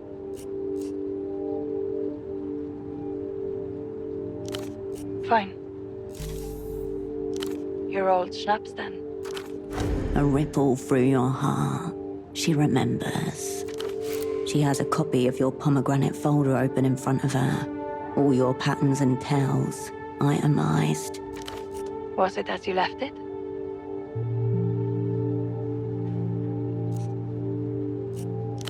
Yes, a lot of things are different now, but it won't always be easy to tell what. Spoken from experience. Of finding something exactly as you left it, but also irrevocably lost. Yes, of course. The street I grew up on. Our neighbor's roof lost its chimney in a storm. She righted it and used it as a planter in her front garden. Peonies. I found the current occupant still tend it the same way, though they cannot know how the strange planter came to be. A child's memory, frightened by thunder and the crash of brick in the night. It's just nostalgia, Cascade. You must have wanted a dose. I suggest you don't submerge yourself in your darkest and most painful parts. It's not very healthy. Let's keep the past at arm's length. You're here for a new task, not to replay the old days. Now, was there something else? Luck and skill, Operant.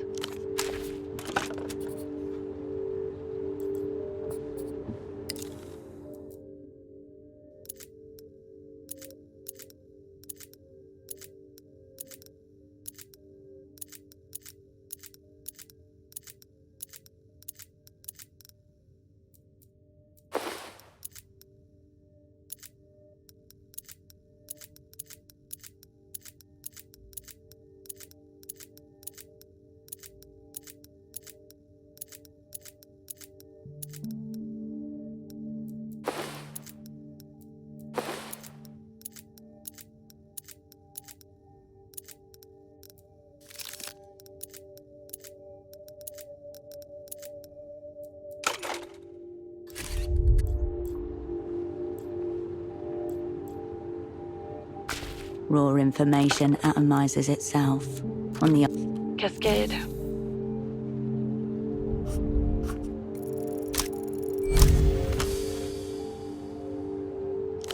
time to flip this situation on its head. It's your controller who needs to give you the reason. Oh God, be serious. You're not suggesting this is about nominalism, are you? No entries. Sounds fake and made up. You're not suggesting it. She is.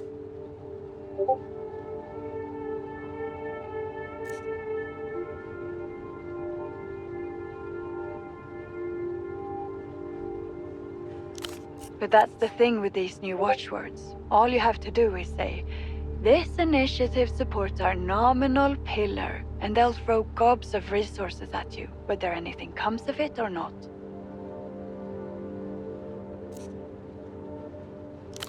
You know, it feels a bit like casting a magic spell. A very cynical one, that grants you loads of money without obligation. I feel slightly disgusted with myself, but maybe with all that money I can get some less abrasive soap from the commissary. I let the bursar's office know we've discovered an unexpectedly nominal dimension to this assignment. Hopefully that should be worth a decent infusion for your purposes. Enjoy your infusion. Get yourself something nice. Luck and skill, operant.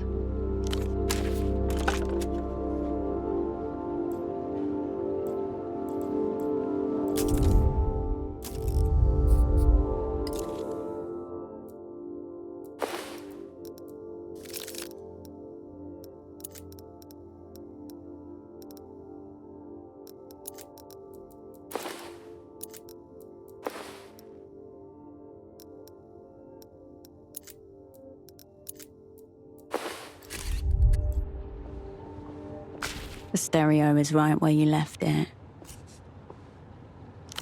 You slot the disc into place and hit play.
You step away from the equipment.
I'll be seeing you.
Bored?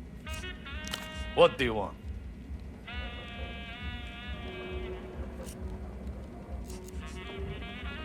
What did the swine do this time? Is that what he told you? Put it this way. There was a project in which I believed us to be colleagues. While, in fact, he was sawing the floor out from under my feet the whole time. Yes, my visionary research program that he leached off of me. And with the backing of the astronomical grant from those empty fuckers too. I knew they were going to screw us, but I went along with it anyway. Visualization. We wanted to see what people see in their dreams. Flush with foreign cabbage, I was able to design a custom fMRI headset. More portable than those giant washing machines our rivals were using, and crucially, interlinkable. Enabling subconscious links between several participants, all wearing headsets. Very futuristic. That was one expectation, but the project never got that far. I did at least get to load them all up with modafinil and enjoy Dr. Gonza's subconscious picture show. Smuggling the ethereal objects of the subconscious into the physical world. Most of the cowards are content with fisting guinea pigs or detoxifying leaf matter. The real juice is in intoxicating the population and seeing how long they survive. Clearly, you don't know the first thing about human biology. How was I going to give birth to my baby without first getting fucked a couple of times? No hint of a smile with that one.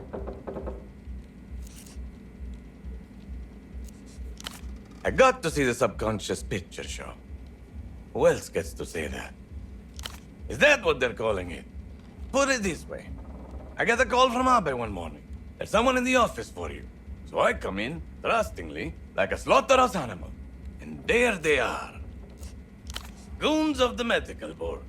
They even had the audacity to box up my belongings with their fucking claws before I arrived. Next thing I know, they're boxing me up too. These were not question-answering goons. That swine Abe had been plotting it for ages, clearly. Having nearly missed the fucking boat once, he wanted to seize control of the study for his own purposes. The freezer is broken. The meat is going bad. Dr. Gonza labors on in hot storage. Somehow, yes. I suspect the fertility experiment gone wrong. That, or the world's saddest mercy fuck. Hate is a better word for it. My theory is that dullness he exudes is the result of a fungus of some kind. A parasitic brain mold playing at the motor cortex, like a child with a joystick. Of course he didn't. He's neurologically incapable of it. Architect? A child making macaroni collages is more of an architect than an invertebrate. Not to mention the fungus in his brain. You want more? All right. He's a thief too, which, I'll admit, is impressive for a gastropod. You mean, other than my life's work? Yes, certain irreplaceable personal effects. I can picture him, polishing my equipment in his sterile little office, running his sanitized virgin fingers over surfaces that remember my touch. It sickens me. Filth soiled by cleanliness. A research-grade apparatus, used for advanced diagnostics. Very sophisticated, finely calibrated, worth thousands of souls. It should still be in its aluminum housing, unless that institutional hemorrhoid has decided to put it on display. The implication is that you'll know it when you see it. Extremely ominous. I don't know. His mind is too dull for me to penetrate. The brain fungus told him to. Probably. And give him the satisfaction of knowing. Besides, I don't trust myself not to murder him if I come within choking distance. Wait, not murder. That's for humans. You get the gist. You love drugs, right? Your brain is constantly churning out natural neurochemicals. It's basically made of drugs. Who are you to say no? You're sharp. Too sharp. Signs of a mind in need of recreational chemical. Since you're allowed on the slug's premises, how about taking a peek, eh? Grab my things on the way out of there. I'll open my store in return. All the drugs you could want. Pharmaceutical bonanza. 2 words. Lab grade. Yes, enough. Adios, patient.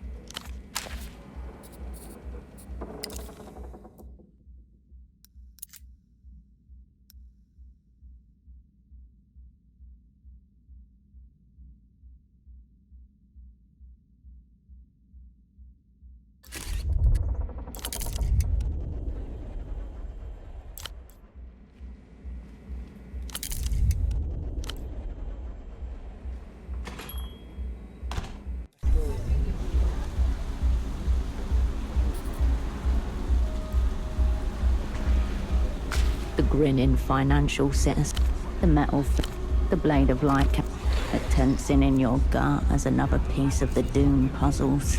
The very set still doesn't explain. You gather your foot, the grinning man.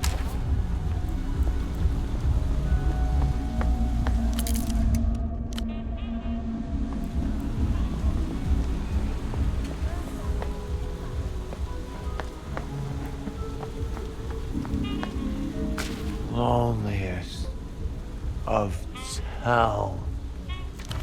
His half-hooded eyes struggle to locate yours. My kind of picture. Too much magnitude for you?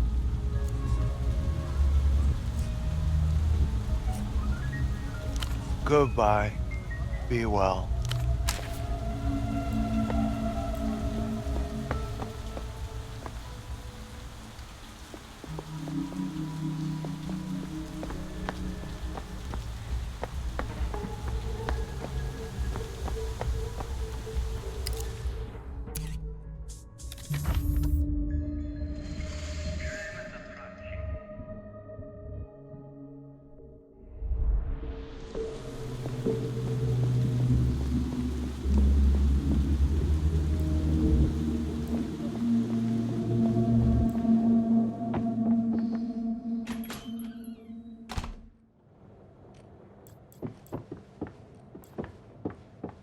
Hello, again?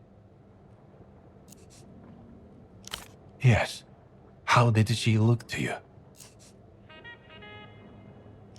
I'm not surprised she takes after me in that way. That's how she was and remains for him. A mirror of his own qualities and flaws. Did you have a chance to tell her what I said? Good, good. And? If you mean to bring kindred with you, a clean break is best.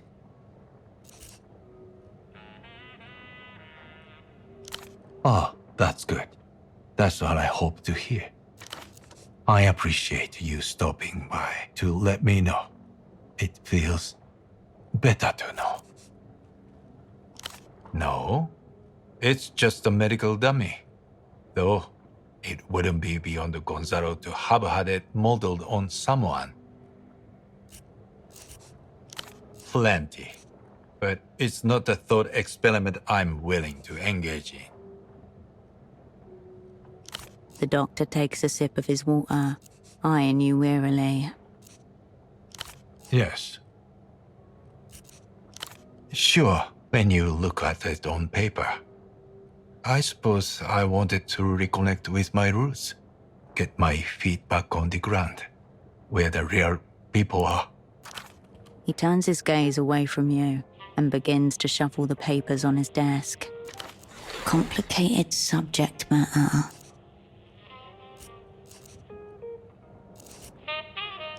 Of course. Yes. All right.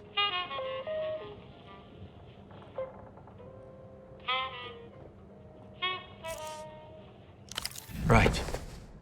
Of course. Until next time.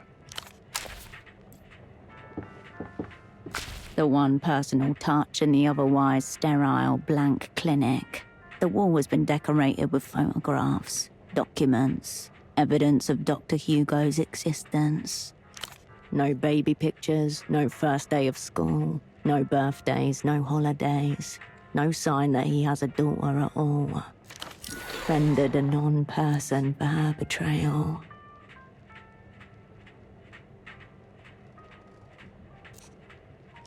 Those who never were can never hurt.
Eyes closed, the young man remains lost in his erotic fantasy.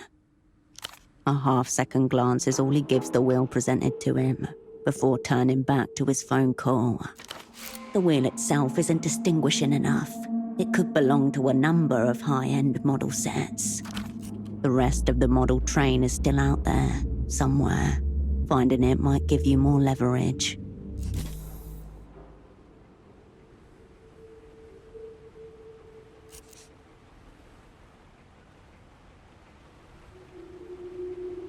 He whirls around and drops his voice to a hiss. If you know about those, then you should also know to keep your fucking voice down. Keep your voice down. If word gets around, it could unravel everything. He may be delusional, but he's not attempting to deceive. He believes every word. Imagine the consumer hears that we're thinking of letting them buy Lusian goods legally. No more culture blockade. Do you understand how badly they want this shit? Look at the city. You see what happens when the blockade fails. Absolute market dominance by the Ministry of Mass Culture. The Lusians have the most desirable products in every market they've hit, at the expense of all else. I'm talking about the absolute collapse of the native industrial base. The total erosion of consumer choice. The bazaar full of genuine Lusian tech. Gadgets outnumbering people. Their bodies crawling with fresh devices. Yes. His eyes widen as he takes in your prize. Even the middle-aged female demographic has succumbed. I must redouble my efforts. If they are to be believed, an end to the reunion campaigns. No more military adventures against former Lusian territories. Who knows? Maybe it's all a ploy. Maybe we're being played. But if there's a chance, I must take the risk. Do you even comprehend what reunion represents? The end of the rules-based order. The return of centuries of barbarism, the likes of which humanity isn't ready for. Especially him.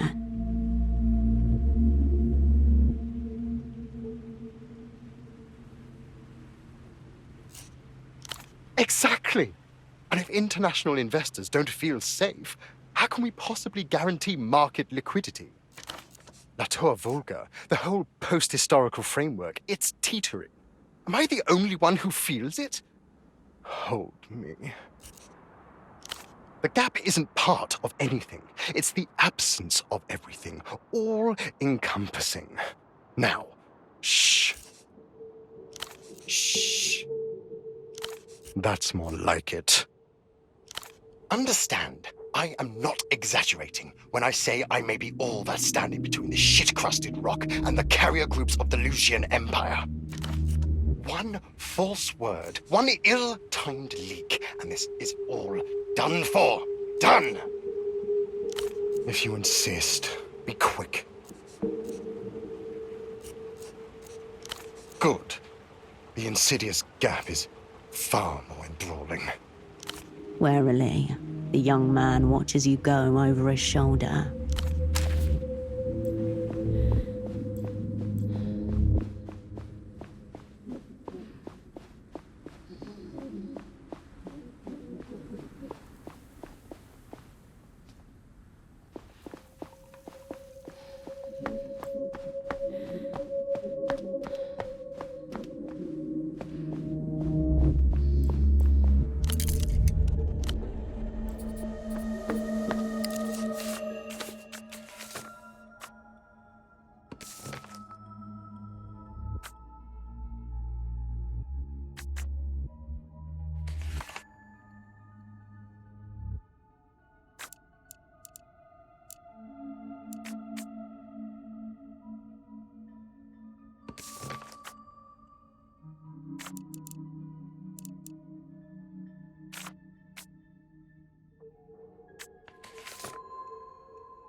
You have arrived at Este's doorstep.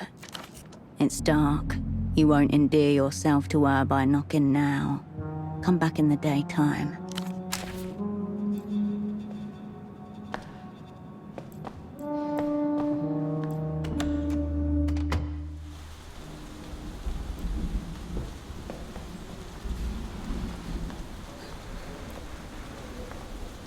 No flyers, no pamphlets, no gun.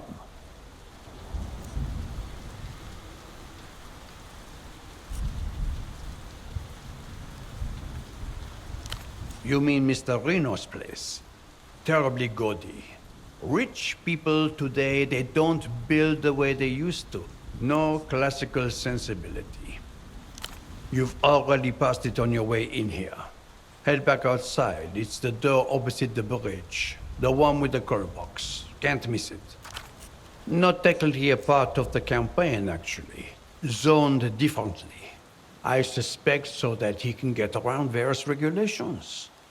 My responsibility ends where the alley starts, as far as the city's concerned. Pick up your feet when you walk.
The iron railing sagged beneath your elbows when Tempo leaned on it beside you. Fag. You take the proffered cigarette, light it on the flame that follows. He points his own at a group of men standing on the gangway, overseeing the last arrivals for the night. Representatives of whichever syndicate happened to control illegal imports at that time. Docks are wasted on these cunts.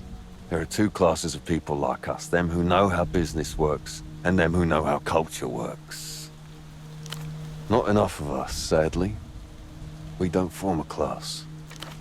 Business up there with the silly cunts, culture down here between the cracks.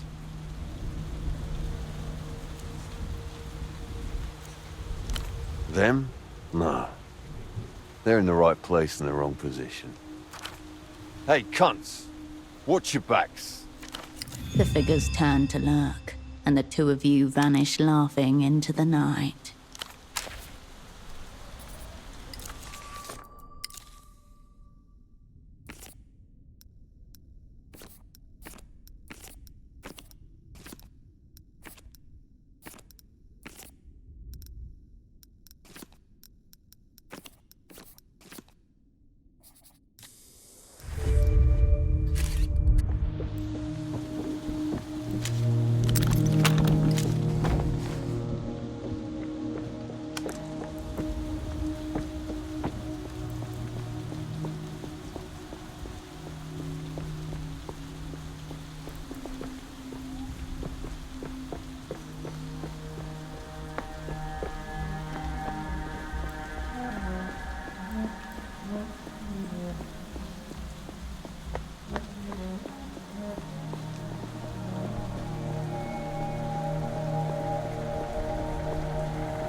Goat Eyes taps his watch and shakes his head. I'll be seeing you.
Hello, Lapinette. She smiles, indicates the seat to her left. Come, pretend to be real people with me for a while.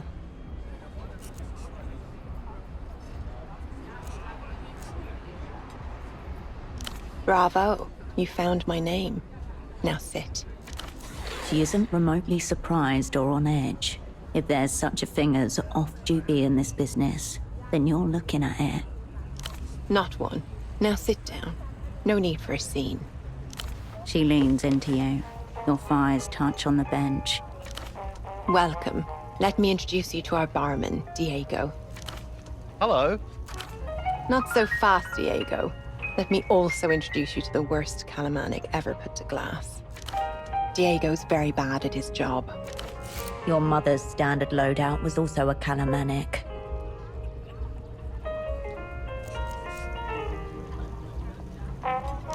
Try it and steel yourself.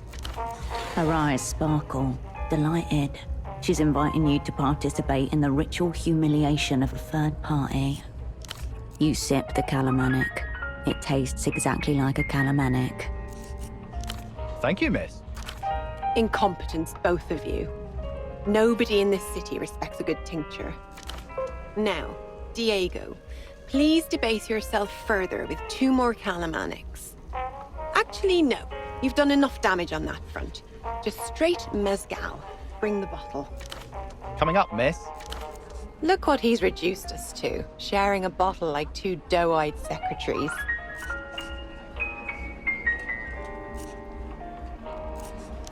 May we? Diego returns and deposits 2 tulip glasses and a bottle of mezcal in front of you. Come, talk to me. This is our little space. Let's cast off these silly personas. No need for them here.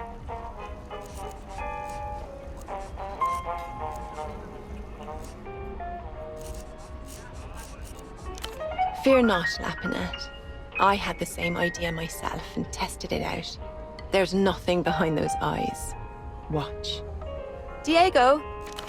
Diego glances at Silhouette, eyes twitching like a dog. Yes, missus? We're spies. I'm Emter and she's Opera. Those are the communists. What do you think of that? Communists, missus?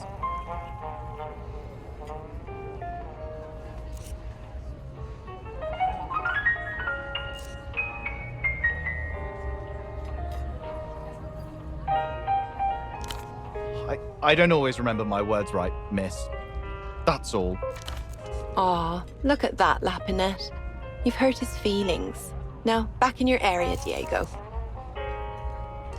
Nobody. Same as you. She looks quizzically at you, drumming her fingers. Self-expression, being known, unself-awareness. In many ways, it's easier being a made-up person, even if you hate them. No more questions with no answers, please. Mes étoiles, no. She's misty-eyed, nostalgic, sincere, and tender. Makes me sick. Relaxed, casual. She assumes you're like her, that you feel the same way.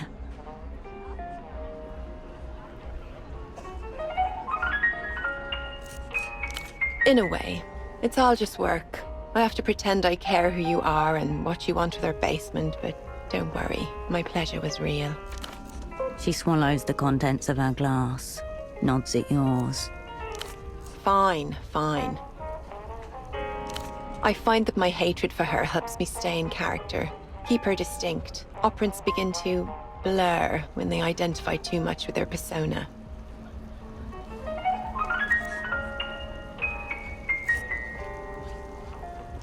Exactly. And my own is a secret to all but myself. And now, you. Cheers. She clinks her glass against yours. Ah, you're that type. Tiresome.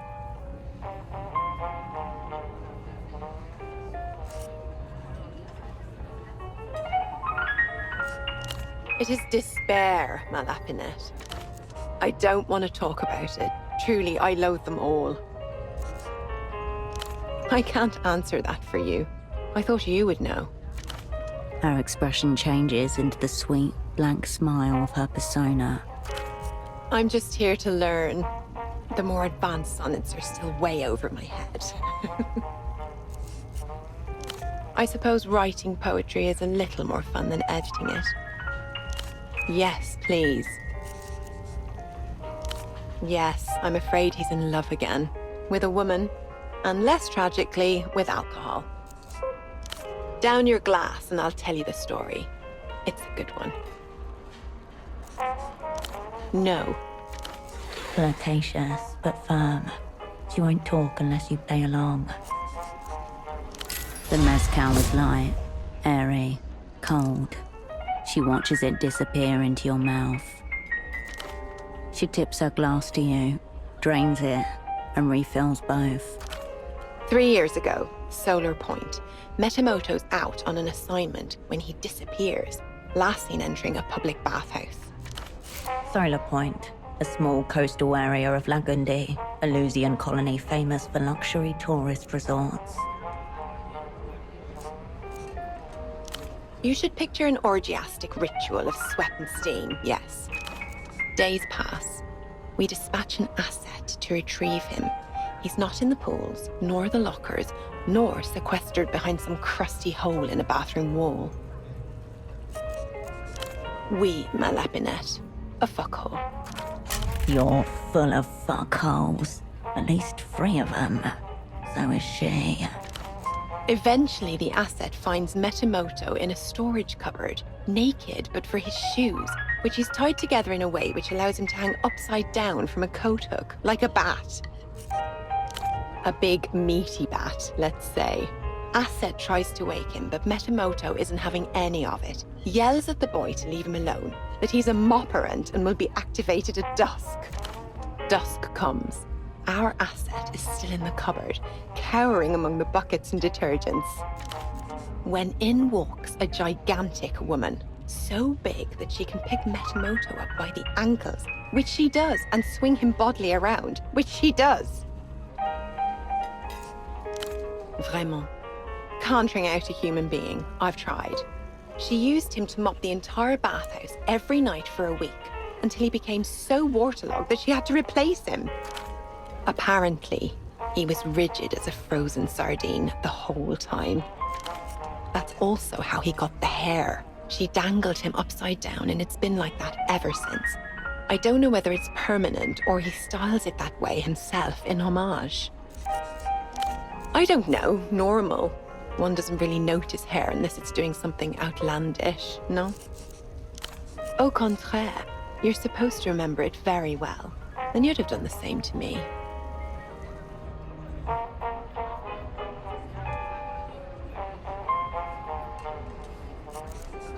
I told you, I do not care for whimsy. And my tits are quite soft, I'll have you know. Are you trying to make me jealous? She takes a long sip, considering you over the rim of her glass. I don't really know him. He's an out-of-towner here for the secret treaty. Can't help but wonder what he's compensating for with those headphones, though. Really? Bravo, Lapinette. I know him mainly by reputation, and his reputation is quite good. You must be fast. To your speed. She lifts her glass, watches you. You plan to run away? Shame. The Crown Prince of Limbs. You make a much better date.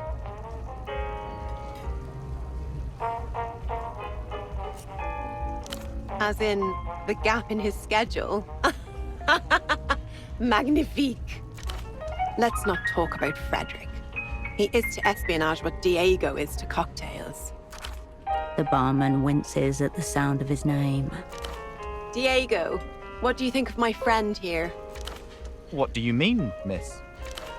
Would you fuck her, Diego? Should I?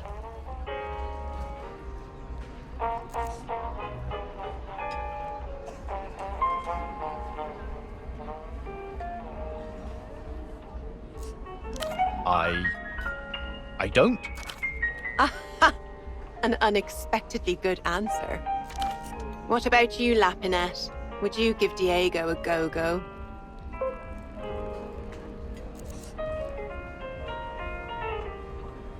Coincidentally, he only speaks in 2-word sentences. The barman nods and grins at you. Back to your area, Diego. But think on. Thinking on, miss. Shame. I would have invited you in. No change in expression or posture. She seems genuinely unperturbed. She smiles and downs her drink, moving closer to you. She's into this. Use it. Flirt. Get her drunk.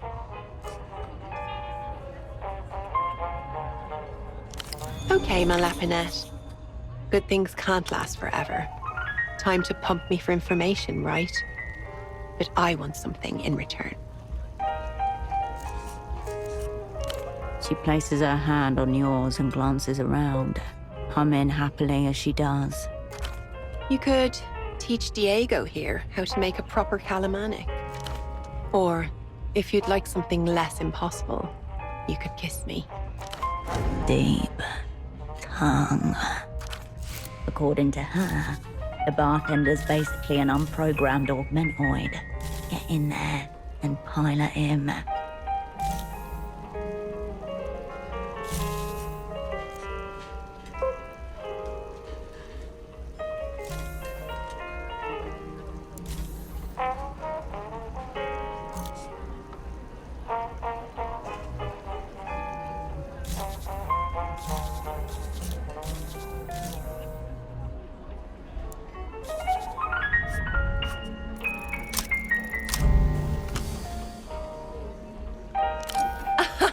No, Labinette, no. I can't believe you're really going to. But I appreciate the attempt.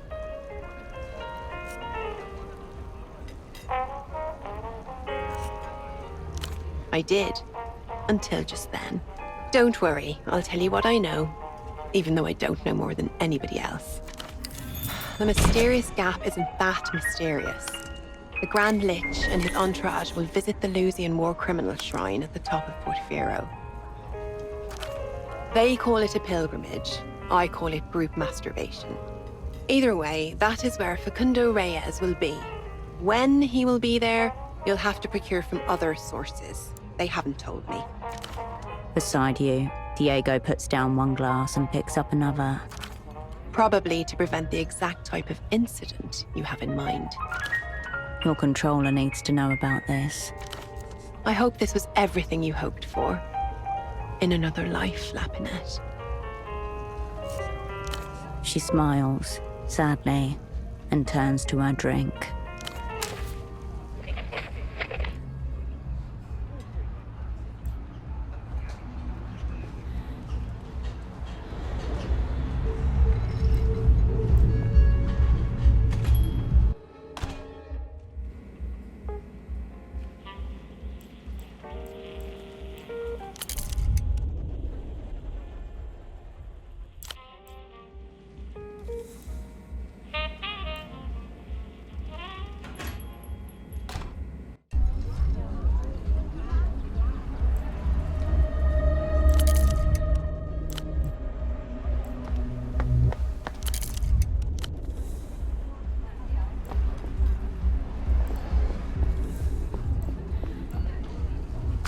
He nods to you, kicking his feet.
Goat Eyes taps his... I'll be seeing...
I'll print.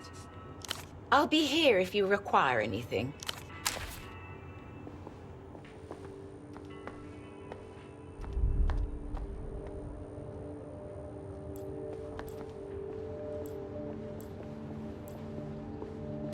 Raw information atomizes itself. On the other side of the world, a phone rings. Cascade. Go on.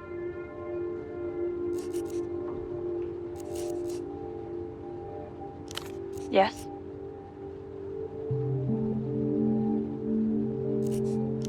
Wealthy man, large apartment. Could disguise yourself as staff. Maybe a cleaner, perhaps. You could also try the housing campaign rooftops. There may be another, more clandestine entrance up there. Very well. Fine. Luck and skill, operant.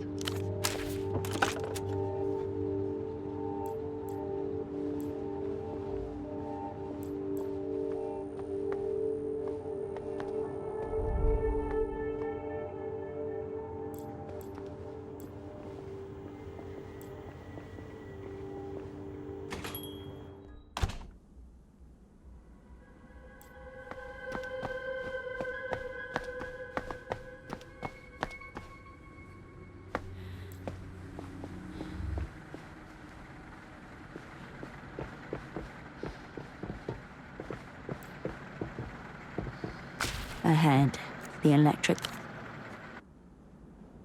You will light the next aero tram to the city's outskirts, to a...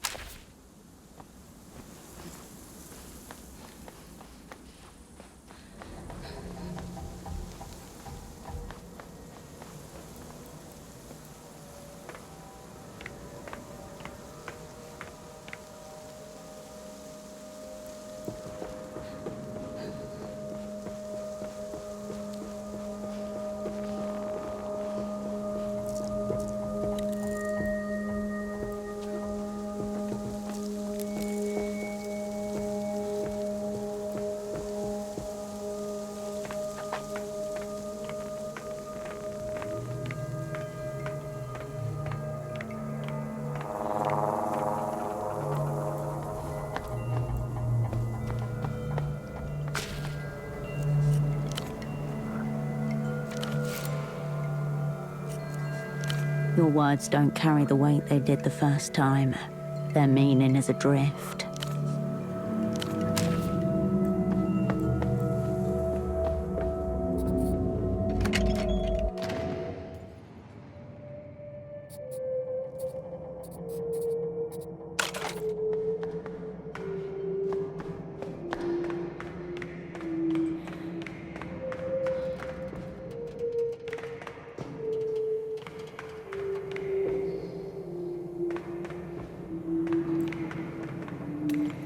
Hey, bud.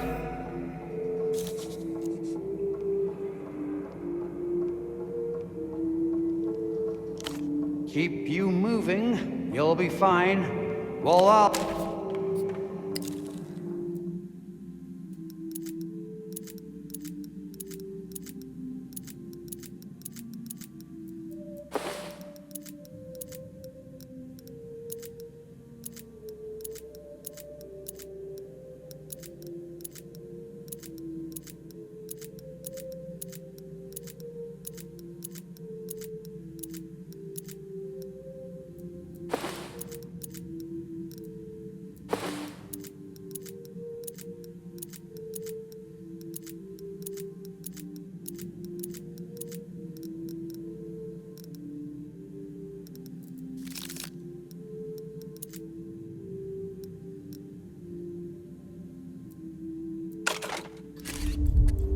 Hey, bud.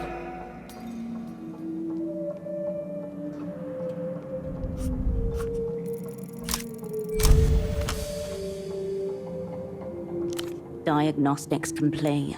Ligaments primed. Heart rate nominal. Joints lubricated. Adrenaline and dopamine surge initiated to maximize propulsion. Awaiting signal. Oh, yes. Ready, steady, go!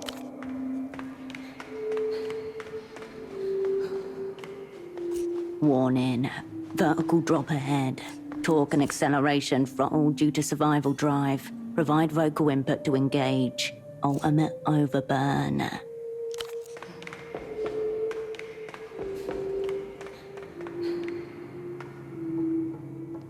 Run complete. Desired performance achieved. System switch into reward mode ++. Enjoy the endorphins.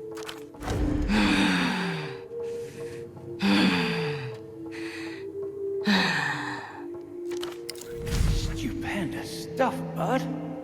The speed, the leap. Sure.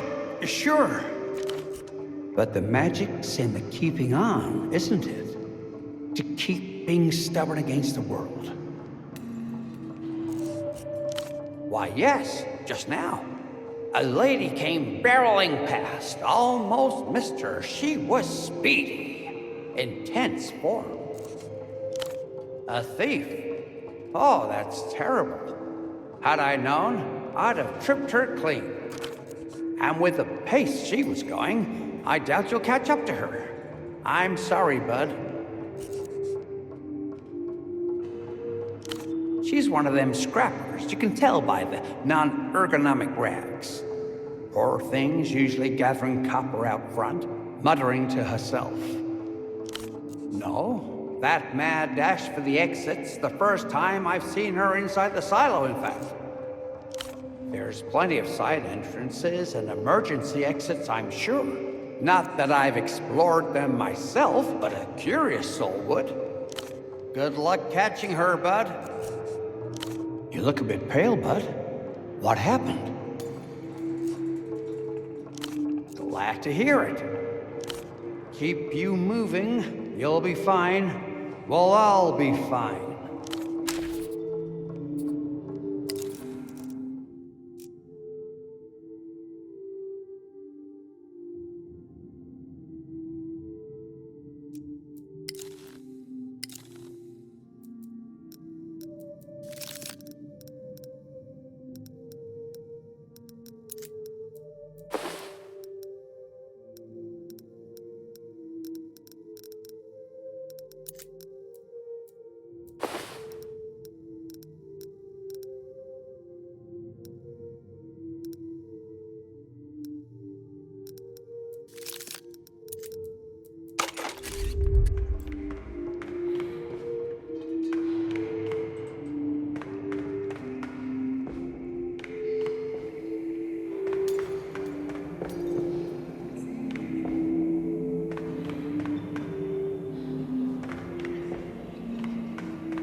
ahead.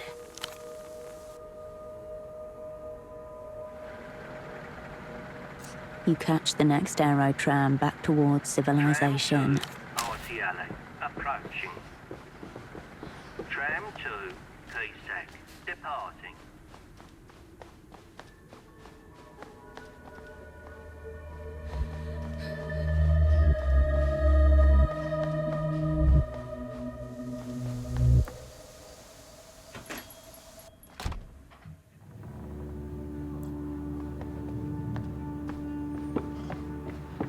Hello again. What will it be? This is about it. But it's mostly just me in here doing all the work. Takes it out of me.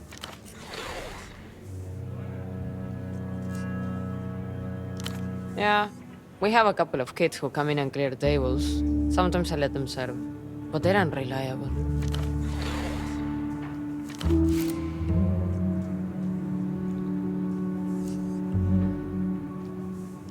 Have you bar-backed before?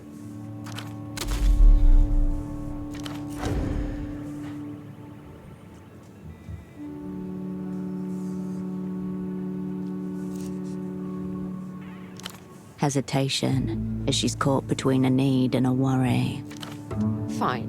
I can throw you some soul off the books. I just need you cleaning, bussing, nothing complicated, okay? Here, start with wiping down tables. The rag squelches in your hand, oozing grey-brown foam as you glide it over recently vacated tabletops.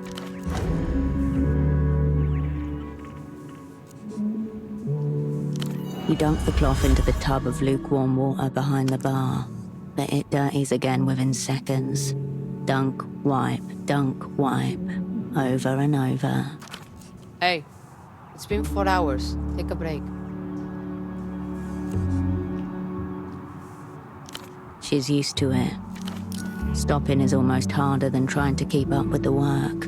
Your mind continues to race, looking for things to wipe, unable to stop. You definitely helped. Thanks. See you.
His smirk's gone.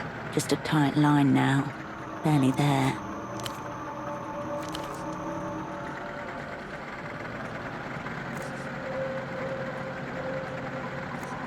People don't always line up how you want them to. But don't worry. Look, I don't know how to ask this, but I need 100 soul before I can hand this over. Funny. Didn't seem like he had any problems asking that. I wouldn't be holding any steel if I was trying to shortchange you. I'm sorry, baby girl. It is what it is.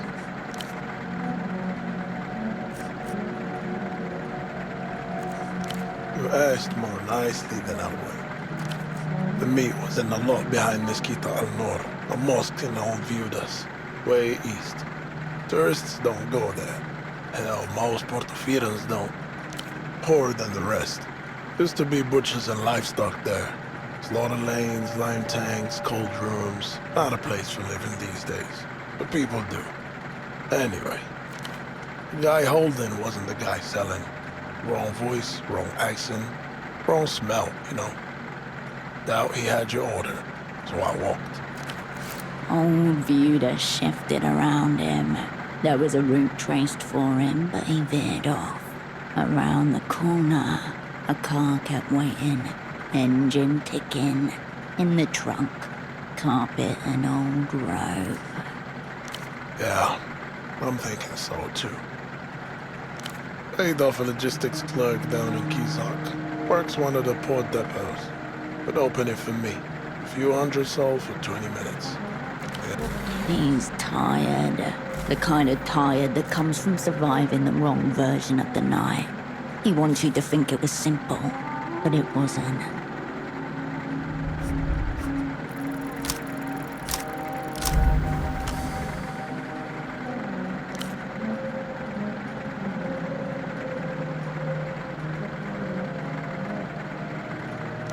Who cares? Behold the guilt, how it drips from his pores. Not unlike the tasty, mouth-watering meat he didn't bring you, when you haven't had one of those in years and years. Who knows? But he is definitely selfish, and you're pretty hungry, what with all the running around you do. No idea about the gun thing. Sorry. Everything okay over there?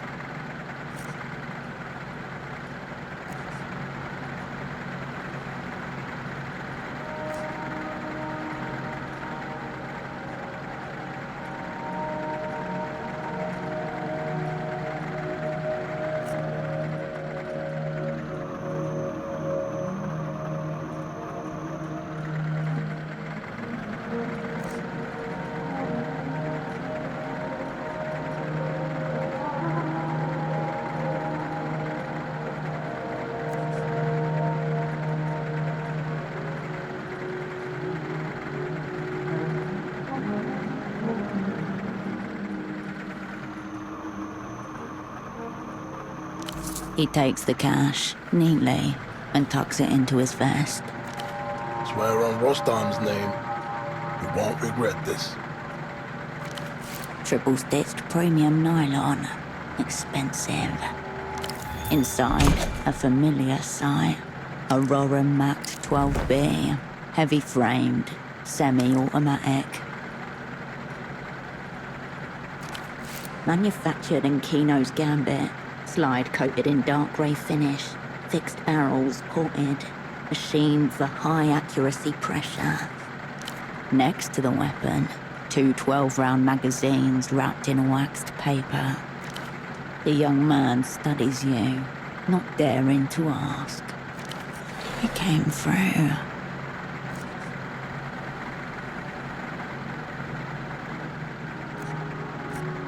Appreciate you. And I'm sorry about the, unexpected fuckery. All right. So, you off, baby girl? Or you want to chat some more? You know I'm always here for you. And just like that, warmth radiates from him once more. If only it were that easy for you. I'll be seeing you.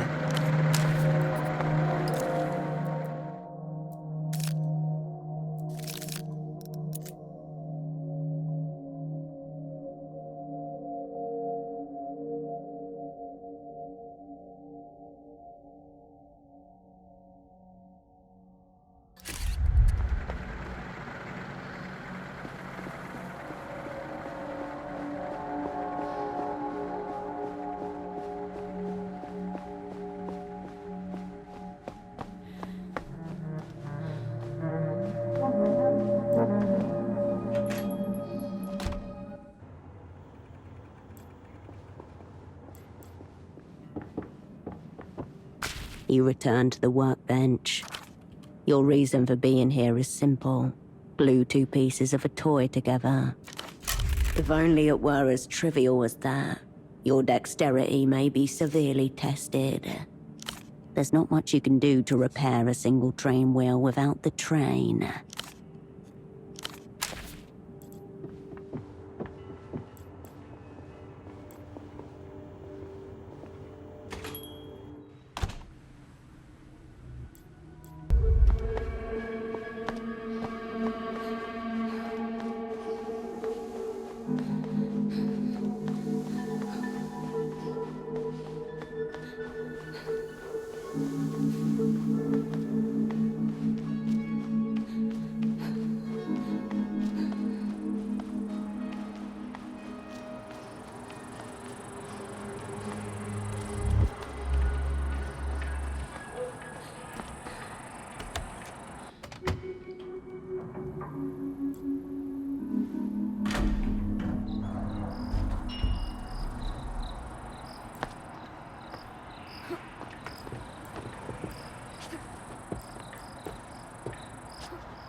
what about our once sturdy pony cigarettes? 10 years ago, they gave us wholesome bonuses and an excuse to leave parties we no longer wish to attend. Now, all they do is make us feel strangely tired. Miss Wilk, welcome back to the reality situation.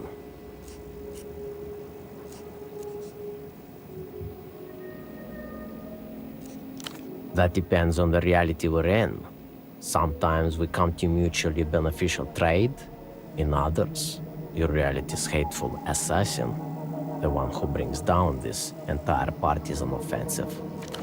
In a select few, you become my most trusted partisan, my lieutenant prophet.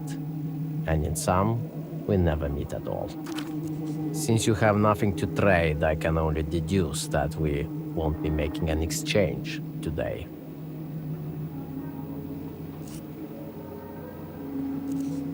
We'll see about that. This guy.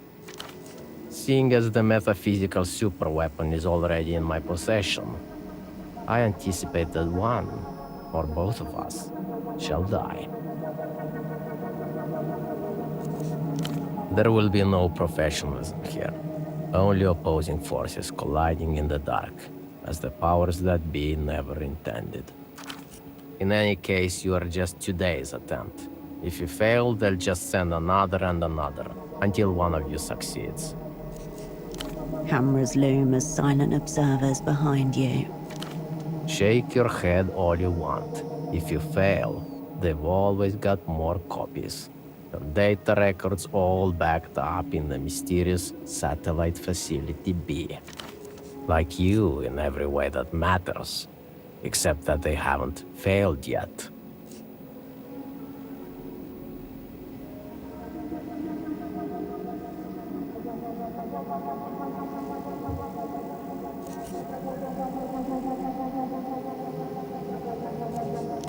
Though the medium is neutral, the information is imperfect, subject to all the normal human flaws. All that remains is to figure out which you we're dealing with this time. Think it over.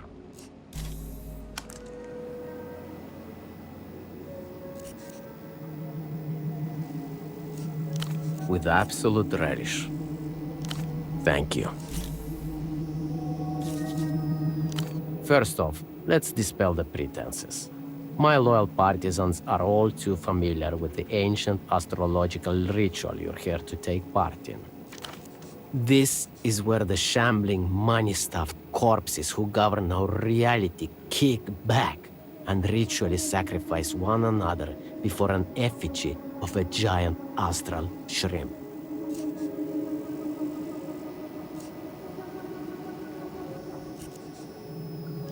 The ritual goes by many names, depending on your source. Elite turnover, creative destruction, the scapegoat mechanism. In all accounts, however, there is one constant. The shrimp demands blood.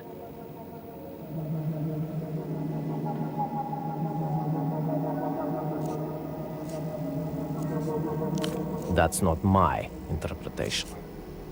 Astral shrimp, yes, which in their feverish imaginations the money men claim fell from Canopus and granted them dominion over humanity. I produced and distributed a 14-hour documentary on this very subject. No point in attempting to refute him. His worldview is a perpetual motion device, where denial only becomes further proof of your compromise. Do you hear that, viewers? Straight from the mouth of the string puller. 2 shrimp. And here's where the logic of your situation overtakes you. Your disruption has been written in from the beginning. Not only that, it's prepared to receive you with all 20 of its astral appendages.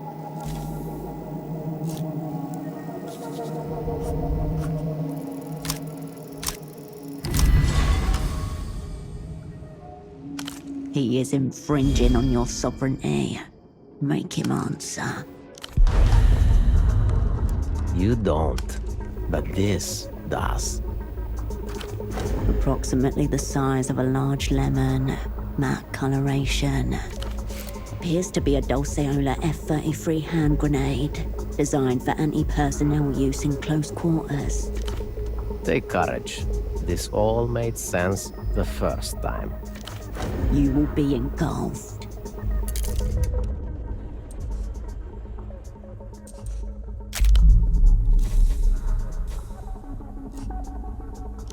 Your enemy's eyes narrow.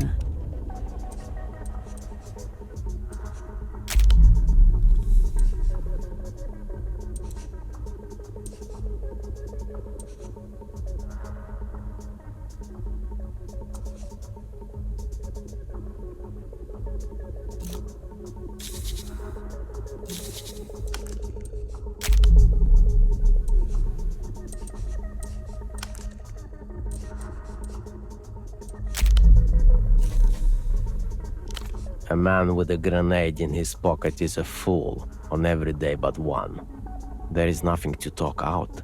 Language has already failed us. Your enemy's eyes narrow.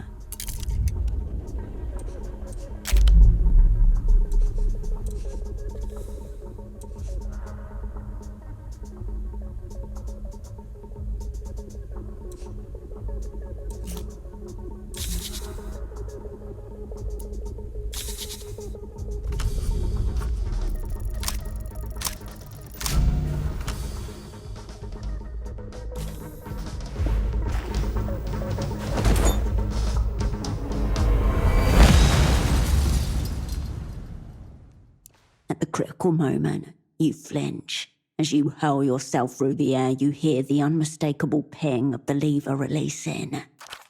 The paper bag is the last thing you'll see in this life. Through the rectangular slot, you catch the flash of teeth grinning.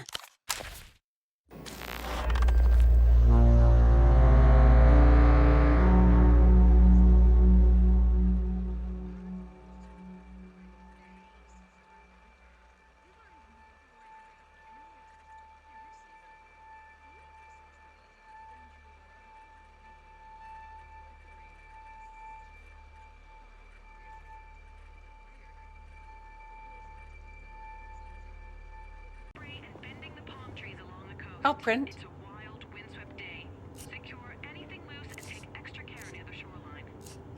Nothing, I'm afraid. I'll be here if you require anything.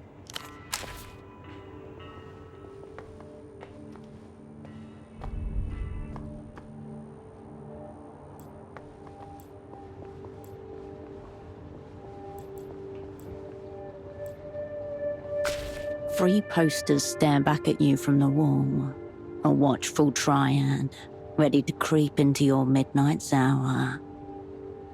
You always felt that way when surrounded by that number of your crew. For now, this'll do. You've left a mark on this space. The bed welcomes you for a soft slumber.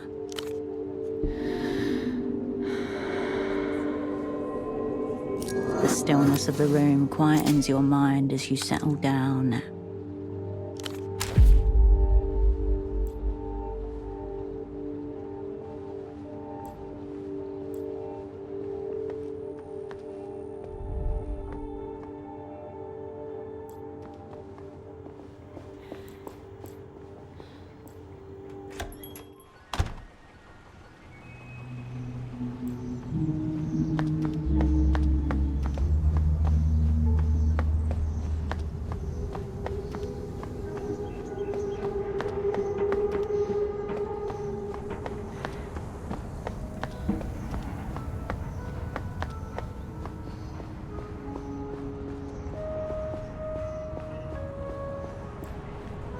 Back again, are we?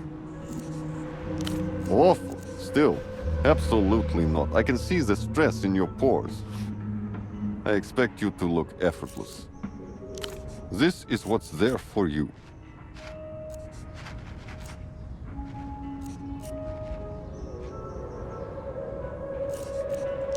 Well then. Of course you will.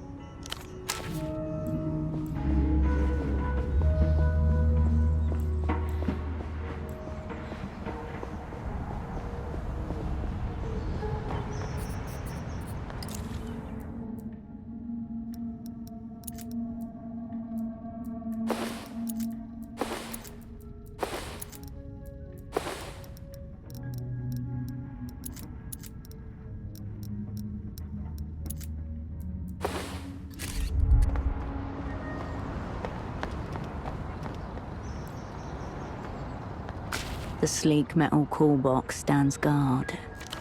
This has to be Reno's pied-à-terre. He's one of the only people in Portofino who could afford this kind of luxury.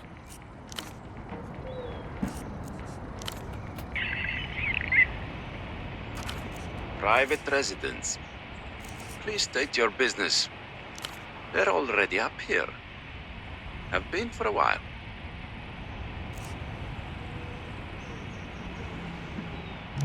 Yes, a sick cleaner would definitely pose a problem. One would wonder if they could even be called a cleaner at all. All right, come on up.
Oh, hello. You're with the cleaners, I take it. The man stares around the room in bewildered horror, unable to focus on you. An audience member at his own vivisection.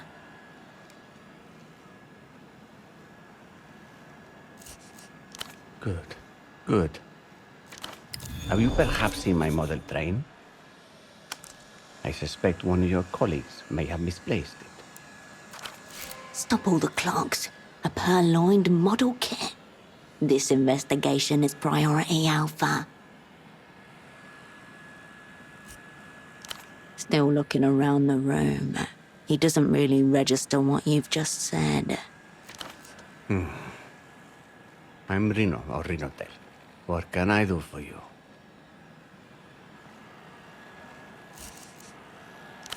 I really don't want to get into it now.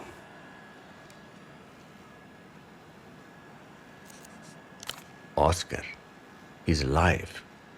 Thank heavens. But no, I have nothing to say on this now. Just look at this mess.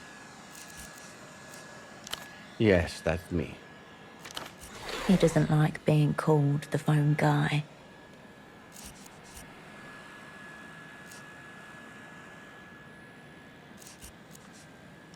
Where to even start?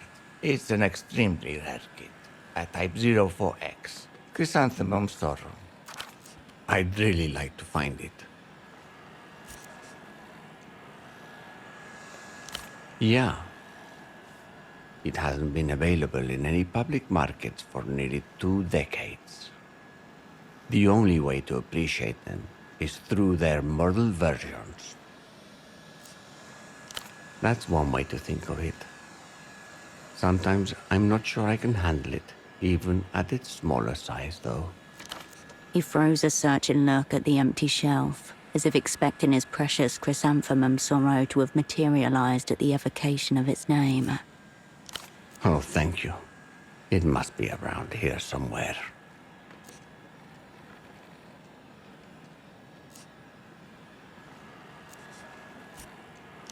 All right. I was a bit short of hard species when I came upon it.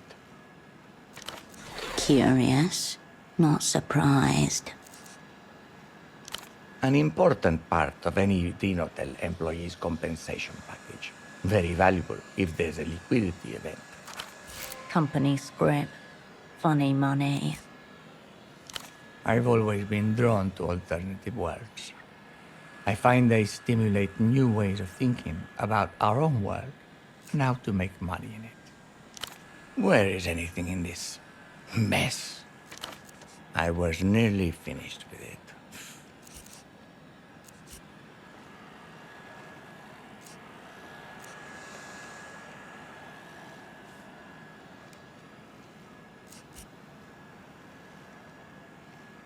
So you're not with the cleaners at all.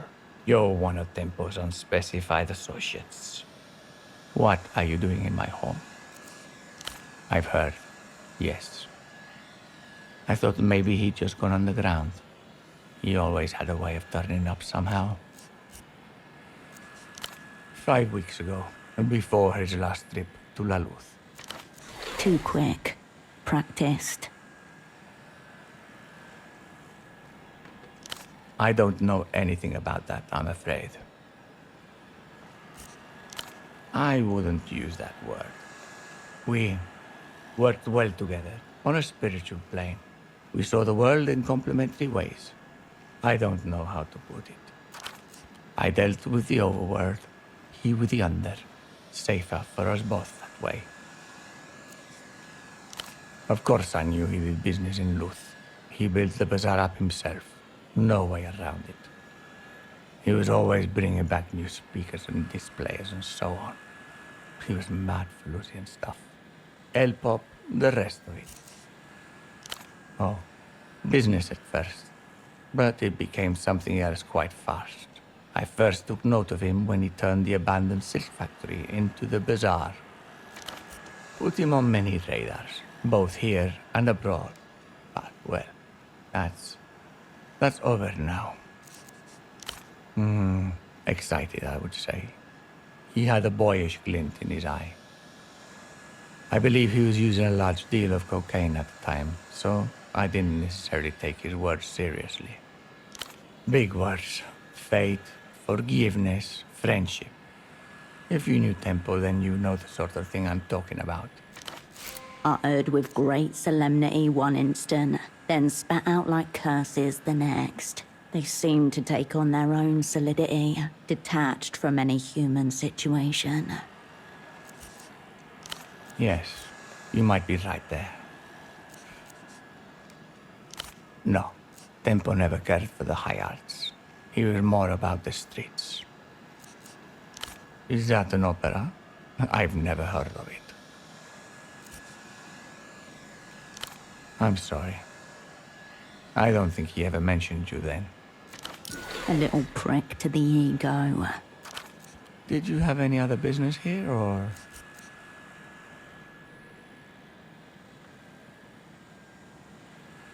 I see. Cash only, with half of it paid up front. No. I would accept 2 million sol in cash. Liquidity far beyond your current state of matter. There is no such thing. I should be adding Tempo premium, if anything. 2.5 million. Wow. We're getting a hard rejection, gang. I believe we have. The fee is 2.5 million.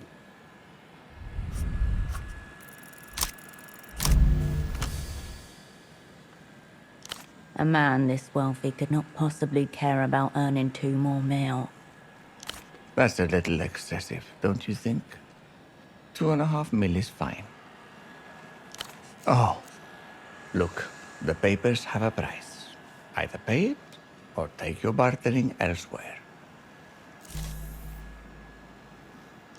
Right, that was you. I apologize. Some sessions can be intense cognitively. The specifics tend to blur. I was there for one of my regular consultations. Are you familiar with the transmigration of souls?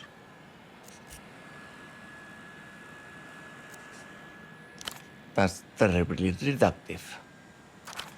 It's loosely tied to neuroeconomics, which study how the brain makes market-related decisions.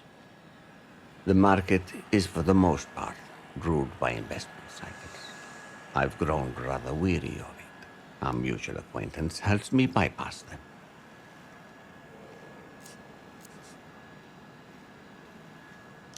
He's a medium of sorts, highly attuned to transmigrating souls.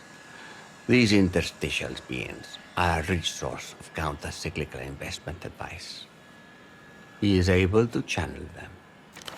Irrational and inefficient. No, not as such. Seizures are simply... they're a regrettable prerequisite. You've heard the sounds that come out of him, yes? Speaking in tongues almost. It's terribly distressing. Primal at times. Senseless. And that's the point. A flagrant misuse of man for his own gain.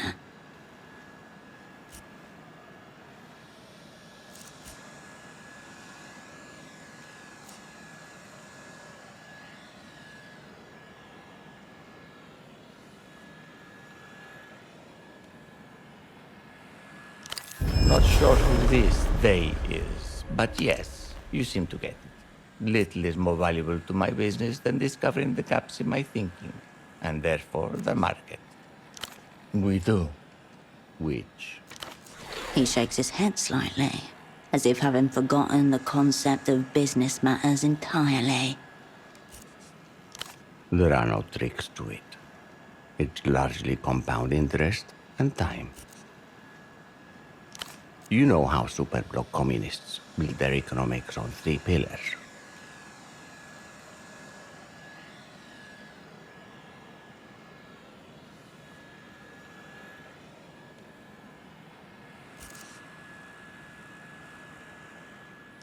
More commonly known as supply, demand, and magic.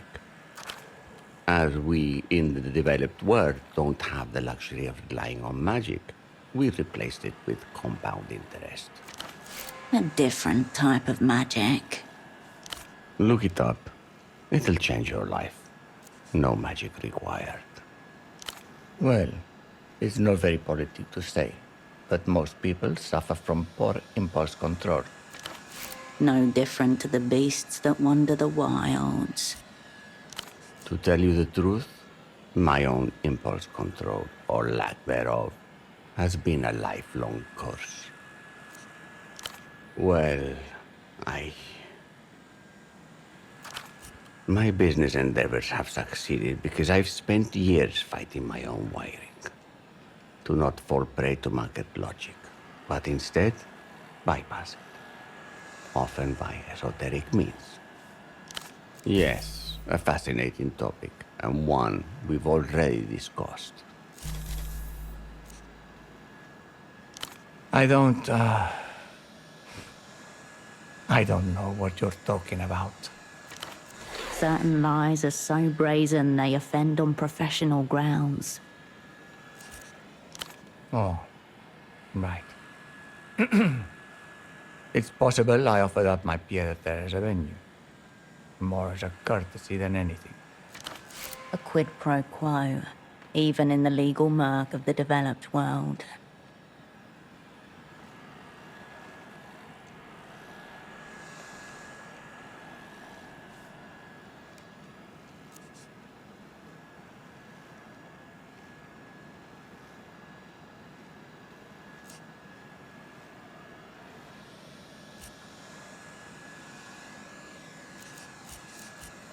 If you know Oscar, then you practically know everything.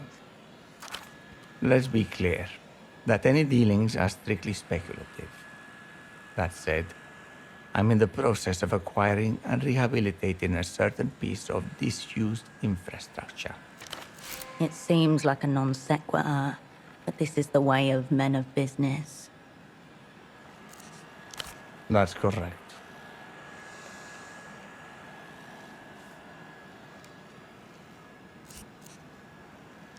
That and a generous investment in my personal use offshore fund.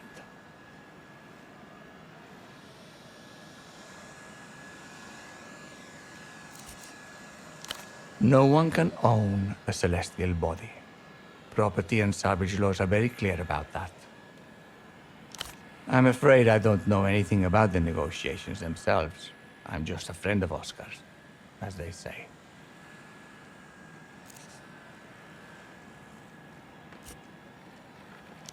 The Minister of Mass Culture? Yes. I gathered that he will be representing La Luz at the negotiating table. What about him? That's certainly out of the question. I understand Minister Reyes is intensely private. For security reasons. Never. And Tempo never met him either. He only ever dealt with his subordinates. A tell. He didn't make any connection between Tempo and Reyes. Excuse me? Is this about Tempo or something else?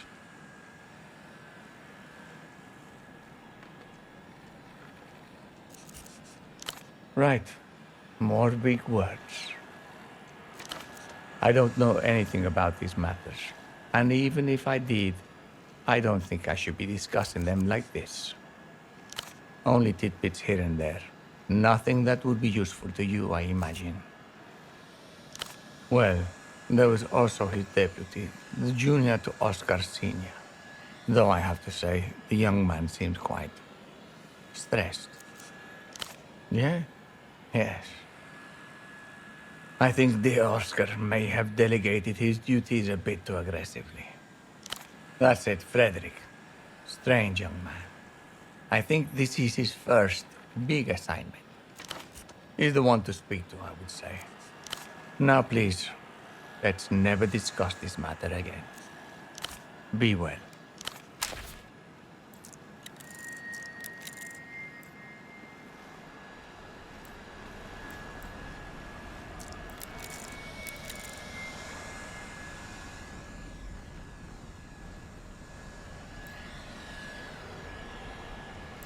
The cover of the book is the first thing that catches your eye. Hand-painted, blood-adorned. The text reads, Blood-type Hecatomb by H.S. Lastra. The key to the next layer of the cipher. But be warned, you may have to read the whole thing. An attempt at escape, maybe.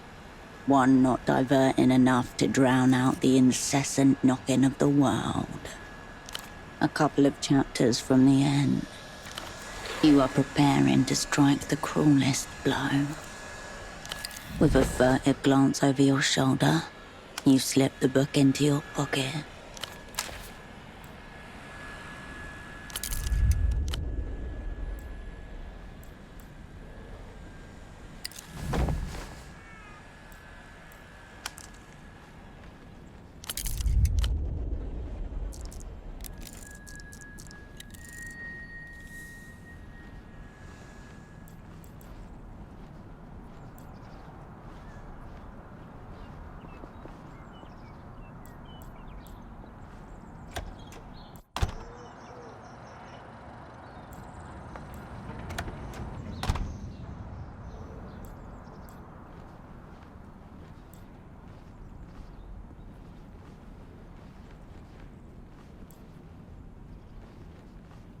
The figure in the other sealed full bodysuit gives you a stiff nod. Your head inclines and the suit inclines with it, just barely. The plasticky fabric creasing and letting out a high-pitched sound.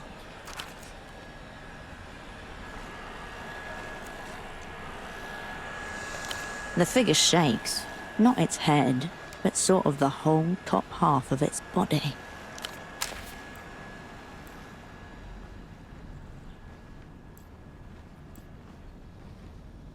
First things first, I know what you're thinking. And this isn't my cat. Once again, you appear to have crossed paths with this strange man. Not for the last time, you sense.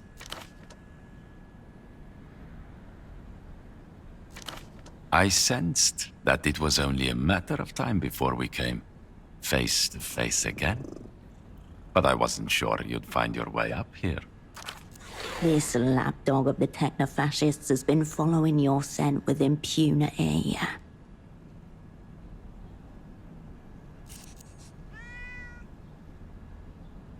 Working, of course. No, I can't tell you the specifics. I'd love to, actually. But we're on opposite teams now, in a way. You know, I recognized you at Photo 24. A serendipitous coincidence, truly. I knew you'd been shelved these last few years. But of course, a man of my stature must have a keen eye for the talent. You know, I almost didn't recognize you under that hood, Herschel. Pretty sneaky, pretty good. The sound of your name on his tongue. Unnatural, upsetting.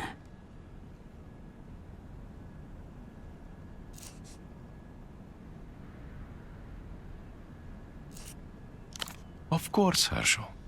Why else would I seek you out if not to exchange knowledge, skills, and expertise? To live, to laugh, perchance to love? Don't get hung up on that last part, Herschel. It was just a flash of inspiration.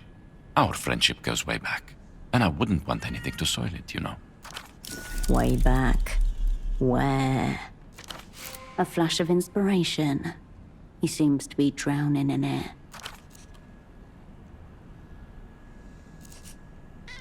That's a very hurtful thing to say. Especially after you've victimized me in public. Easy now. There's no need for that. I'm not here to fight you. I thought our long-standing friendship is above such displays of aggression. Long-standing. We don't know this man. His face drops. That's a very cruel joke, Herschel. 5 years gone, and that's how you greet your friends. 5 years? No reliable entries. Just the dim feeling that's haunted you from the Photoshop. A shadow hovering in the background.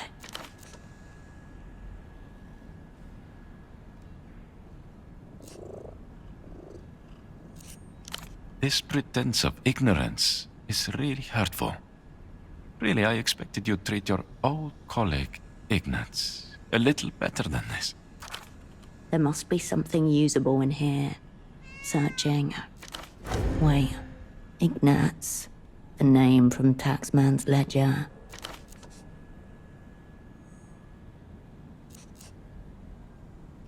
You remember me now, of course.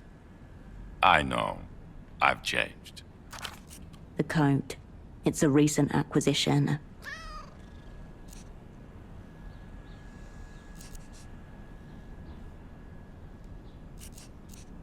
Exactly. A new coat befitting of my new position. Thank you for noticing. You and I, we're on the same level. We've always understood each other. And so my desires are nothing covetous. I'm simply offering you the excellent opportunity to work together again. Just like in the old days. Highly suspicious. Warrants further investigation. Approach cautiously. There may yet be gold hidden in that repulsive coat.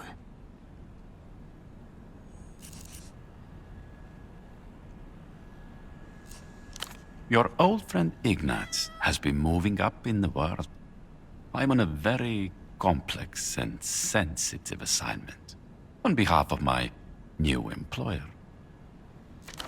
Secret treaties will be discussed in a matter of days in this very apartment. Your old asset Ignatz is here, preparing the field, so to speak.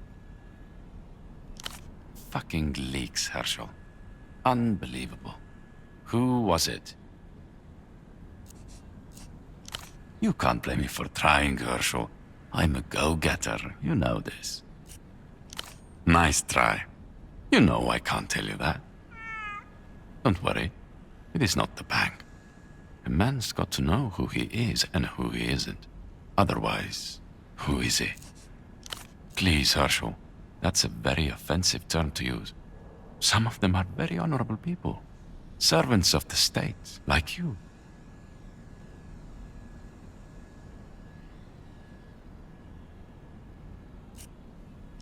In any event, it's a very unusual arrangement. I'm basically de facto lead on this assignment.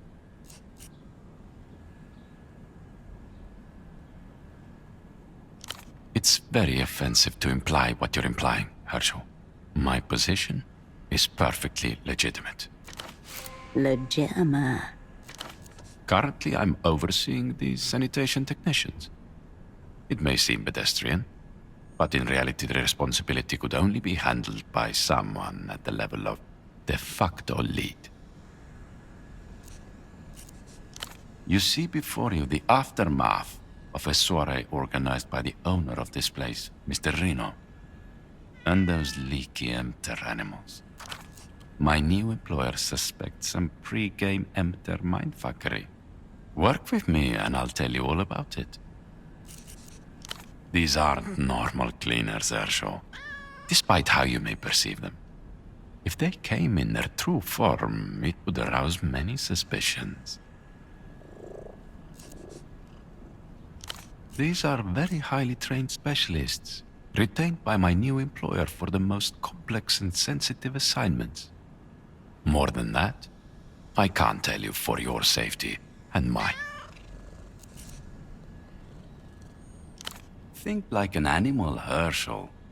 They don't look at the stars and ask themselves if they are really alone in the universe. They just drag themselves from sick pleasure to sick pleasure. Distractions from having to fathom their place in a dark and endless universe. They wish they had a creature of this stature representing them. No, this cat is of a far higher tier of animal than the bank mammals. Rituals of good living. I light candles to Aldebaran, who governs the hustle. I work out at the gym. I don't discharge my essence too often. It is all in the routines. Please, Herschel, let's not act like we're not both people of the world. Thank you, Herschel. It's very straightforward. I'd like you to take some wildlife photography. I would like to see some leaky animals in their natural habitat, doing what such animals do.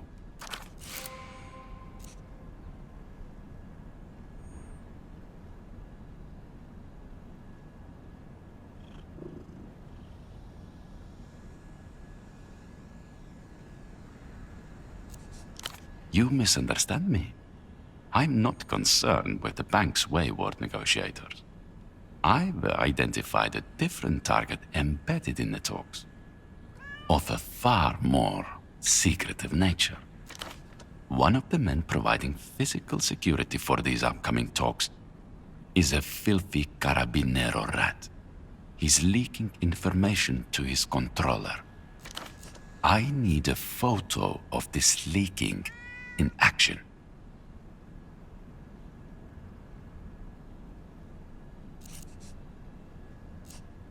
Seriously? Does the opera expect you to subsist on charity? Things must be even worse under post-historical materialism than they say. Fortunately for you, I will be supplying the camera on this assignment.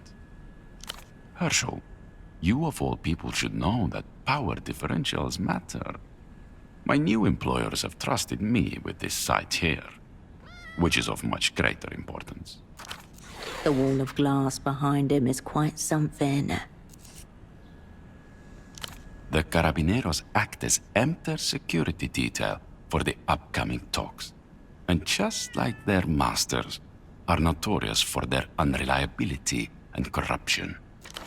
I suspect the Carabinero rat is readying itself to jeopardize the discussions. If you accept the job, I'll tell you all about them. You're thinking very short-term, Herschel. I'm disappointed. Seriously. In my new position, I've developed a number of very highly placed sources. I must say that they are pure and full of heart, much like this cat. This is a one-time opportunity. I need you committed before this place is cleaned up. I'd hate for you to miss out on a chance for us to collaborate again. I have ascertained the filthy Carabinero, and I have also ascertained his controller. All you need to do is get them on film together. If you prove yourself a capable sub-lead, I'm sure we could come to some mutually beneficial and totally unofficial agreement. Everyone comes out ahead, except the leaky animals. I get rid of a problem, and you'll receive some information that will make your life and the opera's much more interesting. Maybe back home you are, but the opera's stuck in their old way. You need the skilled, gentle, and contemporary hand of Ignatz to guide you. Very good, Herschel. The animal you're looking for always wears half his uniform, even of ours. You'll know him by his corrupt, sleazy demeanor, his dead eyes, and dark, floppy hair. Truly, an unappealing individual. In a proper society, he'd be euthanized or at least kept indoors. A local woman, about your age, with a mole on her cheek. It took all my skills and training to ascertain their true identity. They meet every day on the bridge that's east of the bazaar roundabout. A great place for some filthy fucking animals to do their leaky business, apparently. You'll need to use this camera. It's a very special piece of technology, but the film inside of it is even more special. Make sure you use it. How about a self-portrait or a still shot of a beautiful landscape? My new employers have different ideas about privacy and conscience than you or I. But I can't judge. Another man's house, another man's rules. They're trying to build a post-historical final society, with a final man as its subject.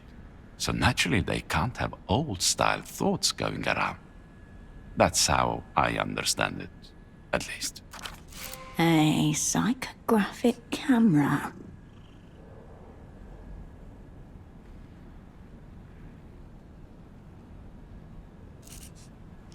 It's not like here or in Superblock, Herschel. My new employers do not fuck around. They have cameras everywhere, taking photographs with this exact film. A machine to picture the inner workings of the soul. A miracle of light, glass, and chemicals to preserve that which has so rarely been known. Please, Herschel. The poor woman does not exist. It's a mere fabrication by the lonely, deprived mind of a small business owner. No. A de facto counterintelligence lead cannot risk being seen in the same place twice. Our enemies are very attuned to patterns, and so forth. Once you've got the photos developed, meet me on the rooftops of the housing campaign. Any night. Just one quality photograph of the Carabinero leaking in the wild will do. Make sure you get the woman too, his controller. And try not to call attention to yourself. These are highly dangerous individuals. I'm sure I don't need to explain. Tempo, our old crewmate. What about him? Truthfully, Tempo worked with me, but that was already some time ago. Better pastures find Ignates, always. So, men of many talents, like me, are always in high demand. This man possesses exactly one talent, and it's to appear multi-talented. What do you mean, dead? No, I never touched him. Despite the verbal evasions, his manner is genuine. He doesn't know anything about Tempo's demise. Besides, I figure he's just disappeared again. Probably on vacation. Normally, Herschel, I would have to keep all of this under wraps. But since you and I go way back and are totally cool, and now working together, I can tell you all about it. Mr. Reno will host talks between La Luz and Emter here on matters of world historical import. May have to rewrite the textbooks, if you know what I mean.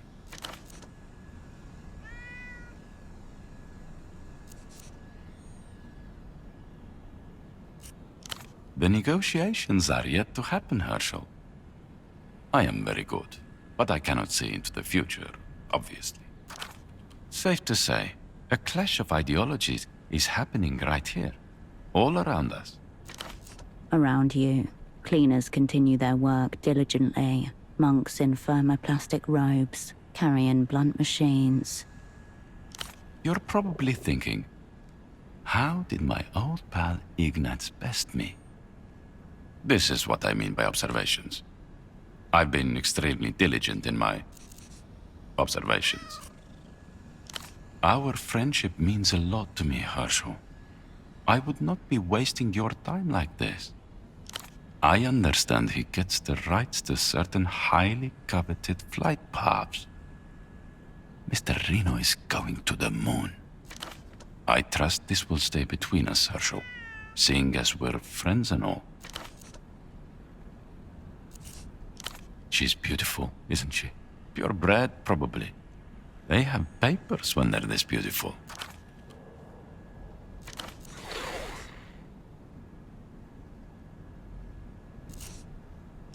There's no reason to assume this is Mr. Reno's cat.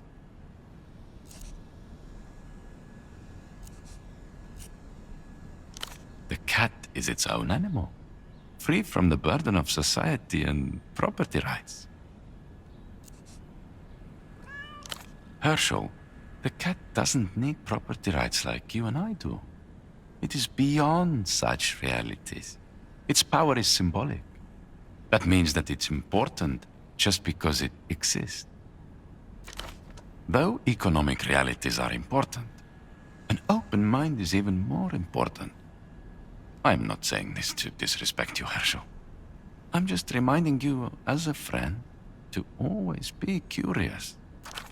And what was it that killed the cat?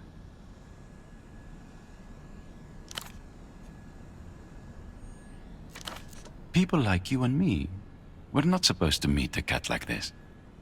We can't really handle it, in a way. I don't know yet, but whatever it is, I know it will be okay, because this cat will be there. Listen, it's a big thing petting a high-grade cat like this. There's no telling how it'll react. But then, if you need to do it, of course, who am I to stop you from petting a cat?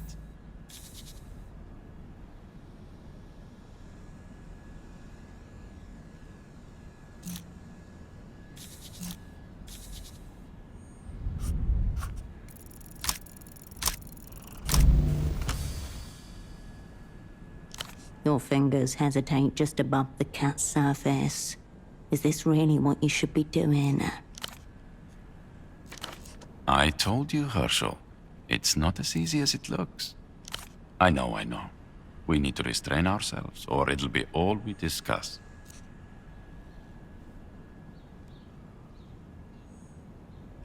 Very good. I'll be waiting. It's a pleasure to be working together again.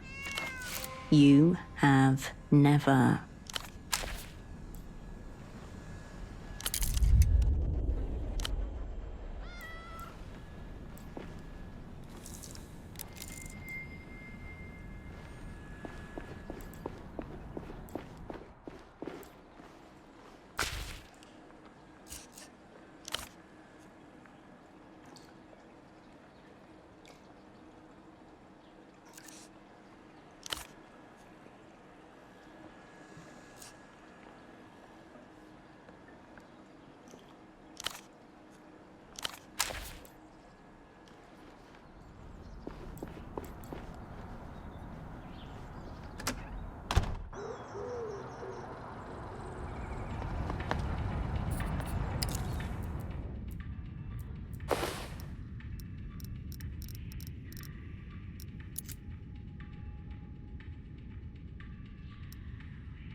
Lot of to-in and fucking fro-in, Hirsch.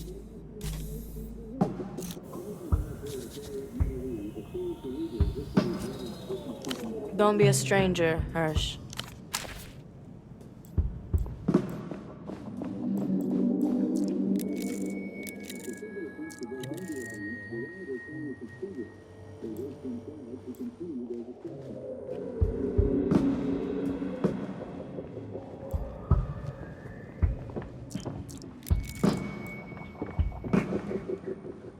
You're doing a lot of coming and going, Hirsch.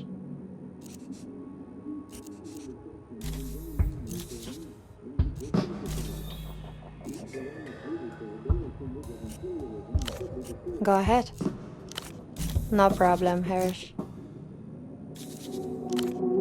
Sure. This isn't your music, is it?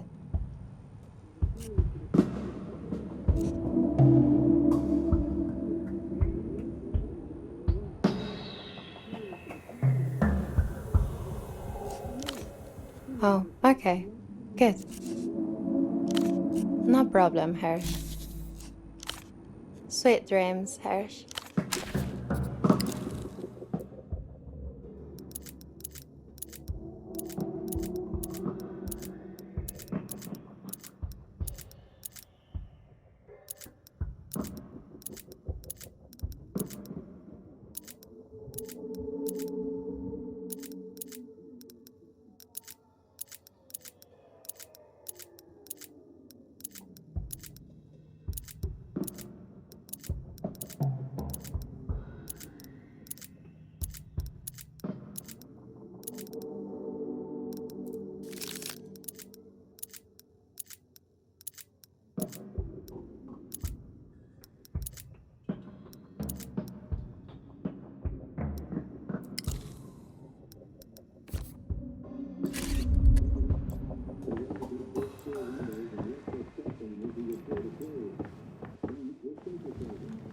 Lot of to-in and fucking throw-in, Hirsch.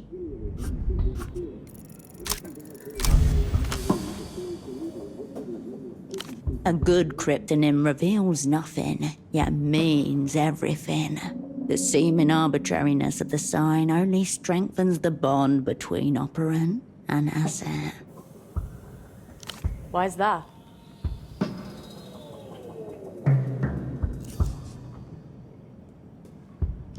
Don't hate it. Yo, it is. Good job, Cascade. Finally. She flicks her gaze at you like a knife. From who? Against what? A sudden crack across the thin glass of trust.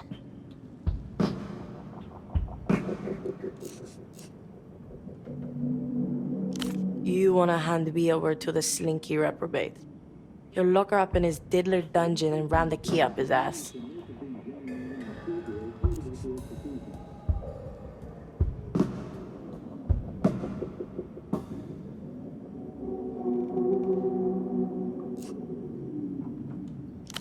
better not say any of this sick shit to V.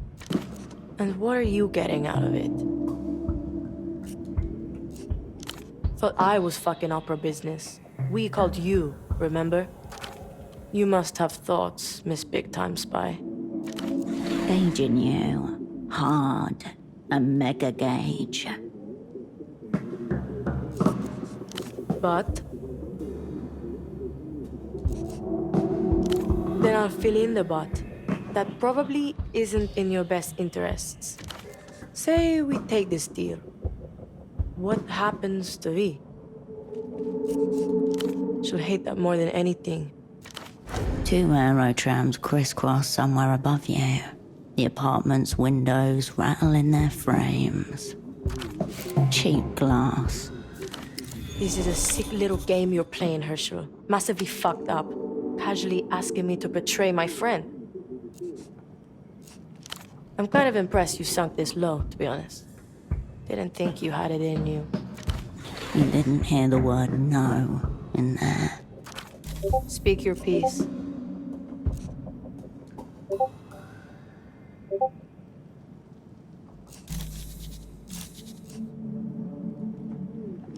Don't be a stranger, Hirsch.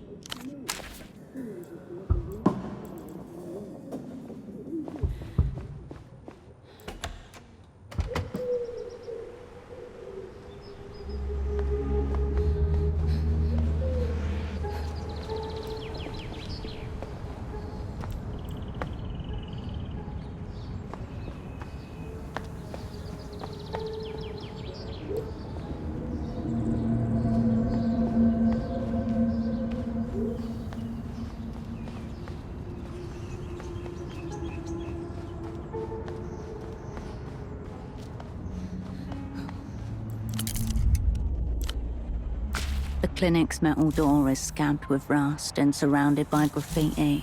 An official-looking sign hangs to the right of it.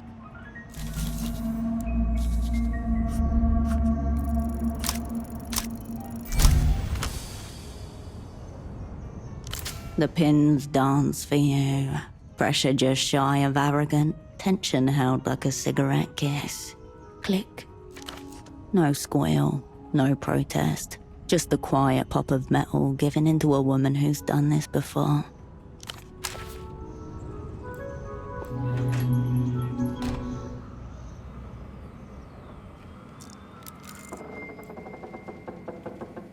You return to the ruinous desk. Its all-furring inhabitant now absent. The phone and the notepad lie before you, unguarded.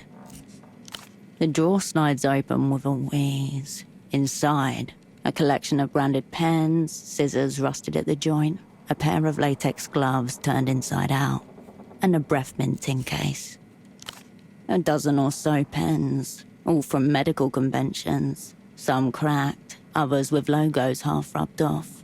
Neurosurge 78, precision is power. Cortexcon 83, ethics in electrochemistry. Somnoloop 89, the future of sleep, 7 years ago.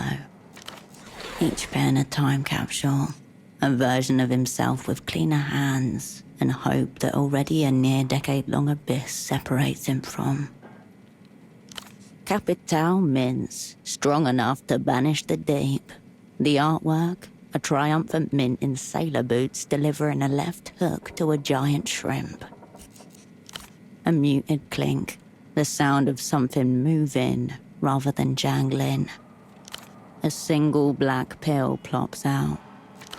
Hand-pressed, small-scale production if not outright clandestine. Composition, impossible to determine. Doctors have access to everything, and there's nothing you would put past this one in particular. The possibilities are boundless. The mint rattles back into the can. The rest of the desk leans forward, with a pull. The aged plastic gives as you pop the housing on the phone. Inside, a terminal board, speaker coil, and copper wires. No security seals, no surprises. The cricket clips easily, riding the line, unheard and unseen. With a gentle press on its back, it's activated. The shell glows for a moment. A sudden emanation of cold sweat answers the fall. Bad idea. You put the phone housing back in place. A plastic snap, the faintest of hums. It is done.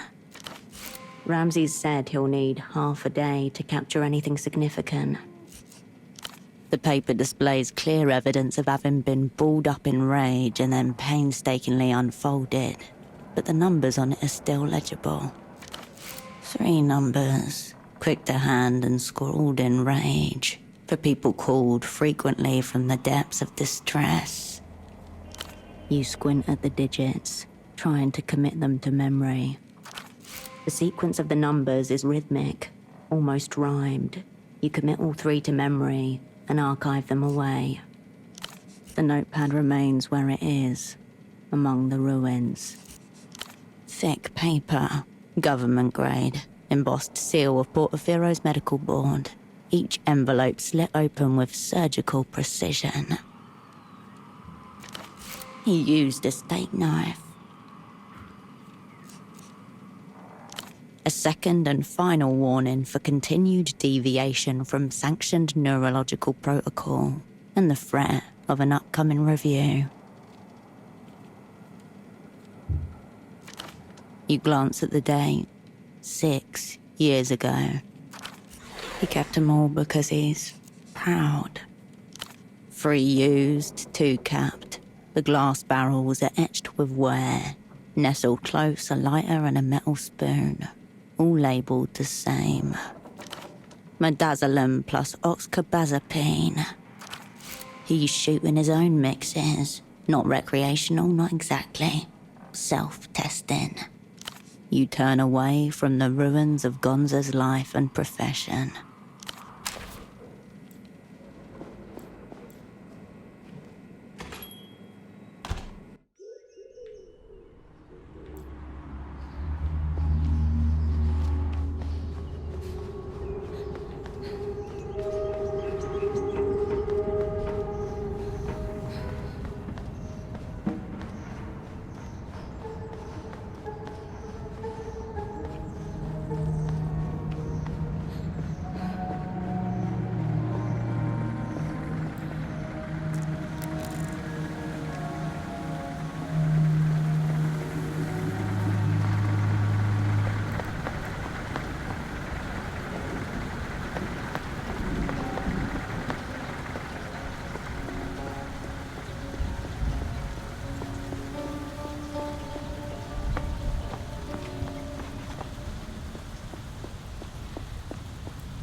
Not much to go on so far. Give it a while longer, yeah? See you around, H.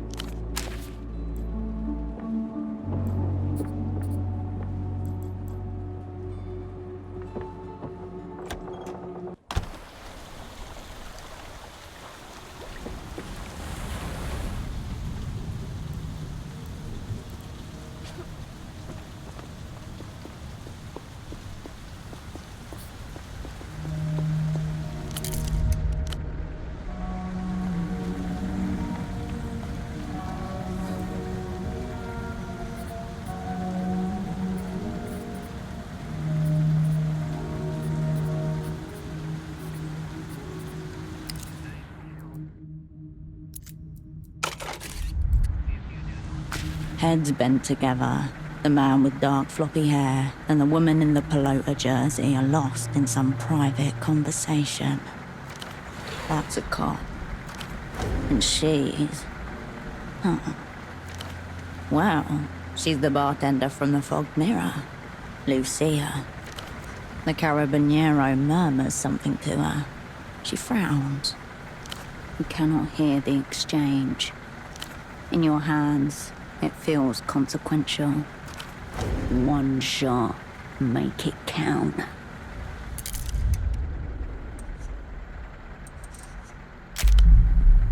The pair are totally focused on each other, oblivious to your presence. You can see that the woman is holding a silver medallion between the fingers of one hand. Her eyes don't settle on the Carabinero, even as he speaks to her. And bartender spy, the perfect position to watch and ask questions. Her cover must be deep. The back of her hand grazes the side of his face. He leans into the brief touch. The woman's head is solidly in frame, but unfortunately, the view is of the back of her blonde ponytail, rather than her face. Attracting attention is a risk, but a better angle may present itself.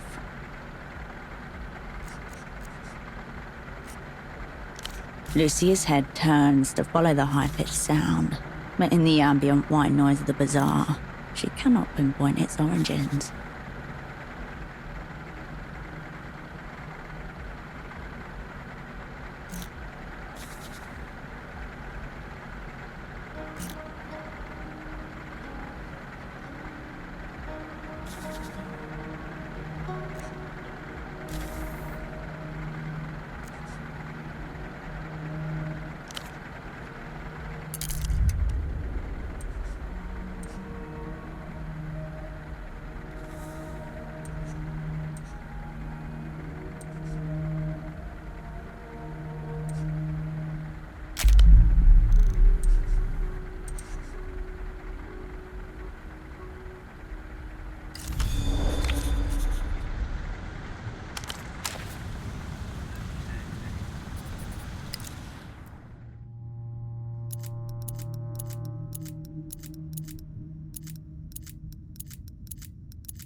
Once again, the Carabiniero and his controller are deep in conversation.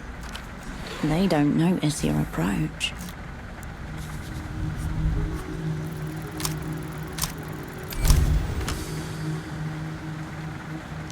He's made a show of bringing you into his secret fold, set you trials to pass, promised to confide his secrets. The job has nothing to do with the photos. It's about you. To be seen as your equal.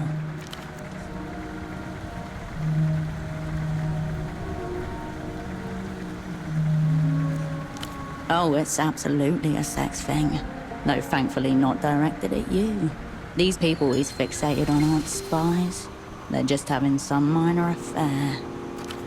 He's stumbled on evidence of their trysts, likely while following Lucia around.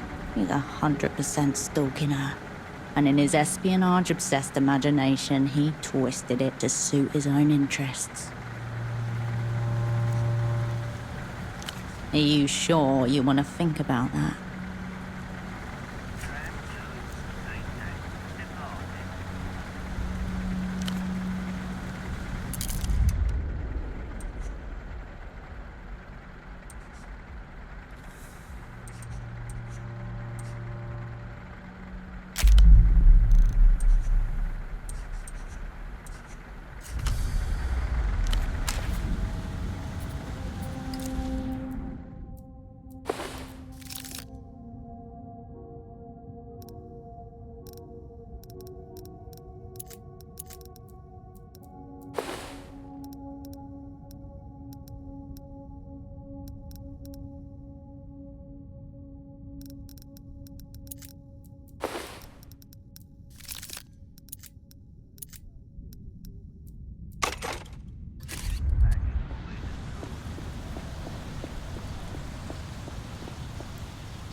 You return to the rack. I'm saving the last card for an oopsie of my own, I'm afraid. You'll have to make do with the one.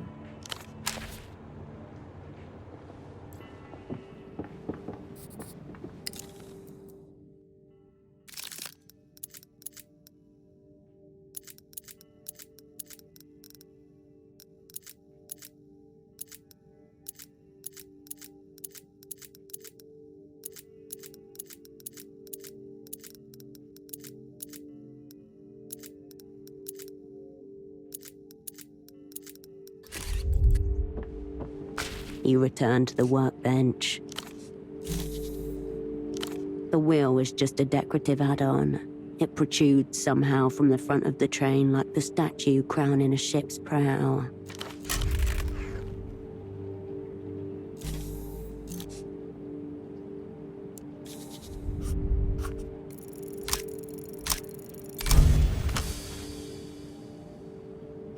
Upon close inspection, you can see that the key to a successful mend here is to snip off the deformed ends of the little plastic rods.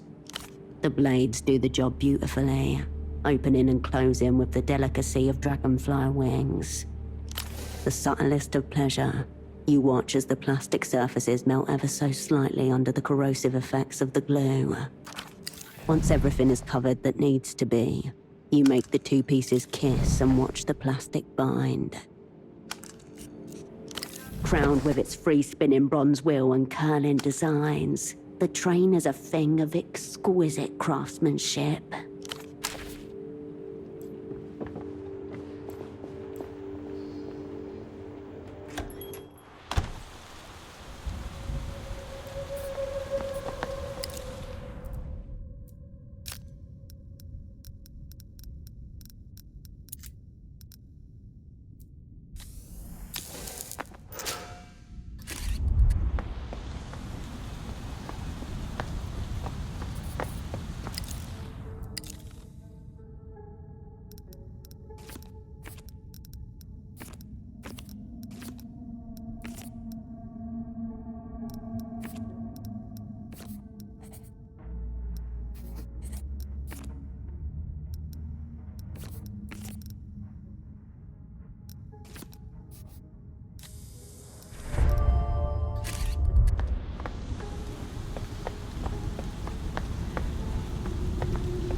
Oh, you're back. Of course. He's the cleaning coordinator. I've been assured the Lucians are handling his bill. Oh, so he's their in-house contractor. That makes sense. That the man is associated with the foreign fascist secret police does not faze him. My God. Where did you find this? Ah, the eccentric rods. Tricky. But this is a very credible repair job. Thank you. You have no idea what this means to me. This is such a relief. His eyes well up as he turns his back to you, gently cuddling the model train. His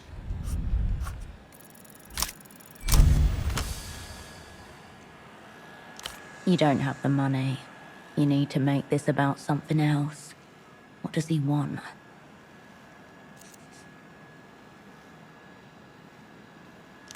A logical fallacy. Wealth transcends need. That's the point. But money is, of course, immaterial. A stand-in for debit or credit.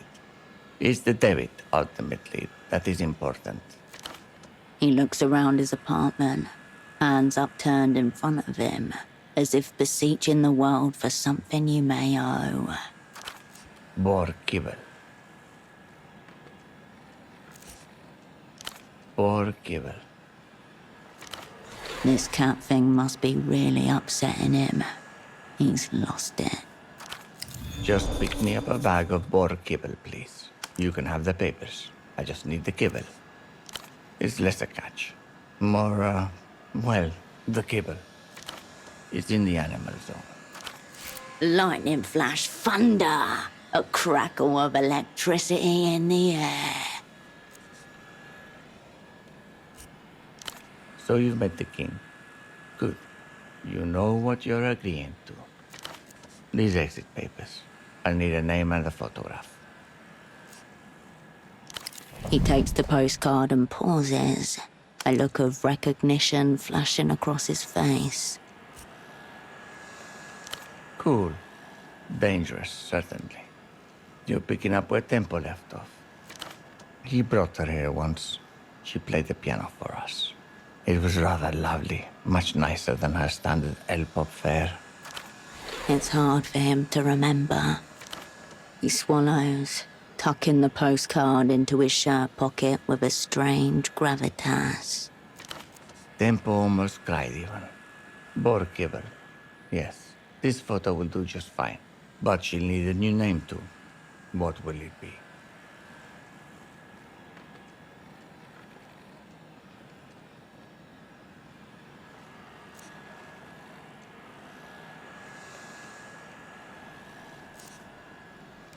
Oh yes, I knew a Maria Abreu in high school. She married a coroner. That will do.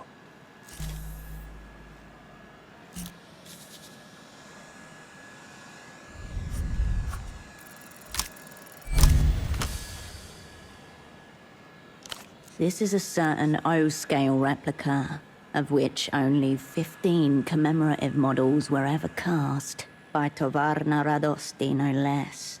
You need to know everything. Forensic analysis. Custom. 5.4 meters by 2.7 meters by 3.6 meters. Still should have gone bigger, I think. Picture glass domes filled with jubilant engineers, miners, and scientists, all wading into the chrysanthemum sorrow as it shoots past them in its heroic, transparent tube. Some have brought their whole families. Each person has distinct features. You won't find two that are alike. A child with a dinosaur skull for his head is pointing his finger at the black sky where a giant looms. Beads of tears, not unlike the glass domes, clinging to his pupils and outstretched palms. Oh, the mise-en-scène is really quite spectacular. I keep the basing at a separate location. Thank God I didn't have that transported here. I think you know the answer to that. Obviously plastic.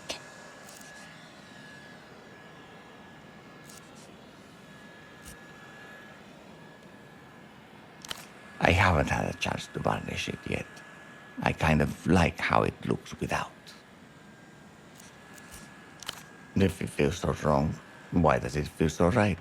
Do you know what I'm saying? People think pleasure and satisfaction are the same thing. They're not. Satisfaction often requires counterintuitive measures.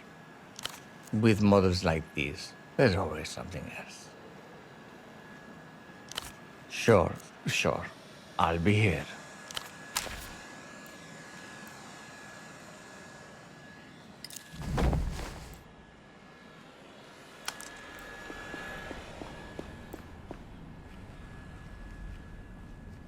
Back again, Herschel.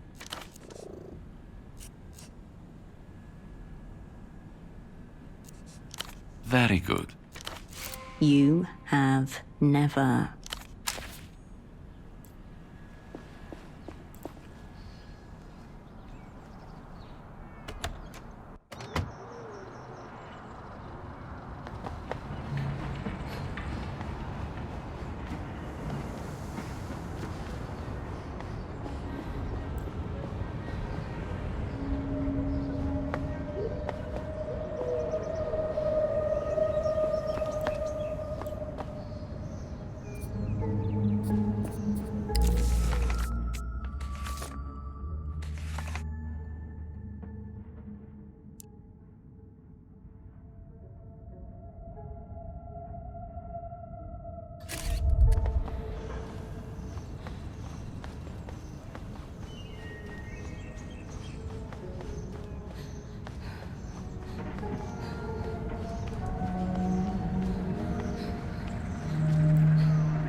Once again, the Caribbean, they don't notice you're the woman's head is solidly and attracting attention is a risk. Lucia's head turns to follow the high-pitched sound. The woman's head is attracting attention is a risk, but a better angle may present itself. None the wiser to your presence, the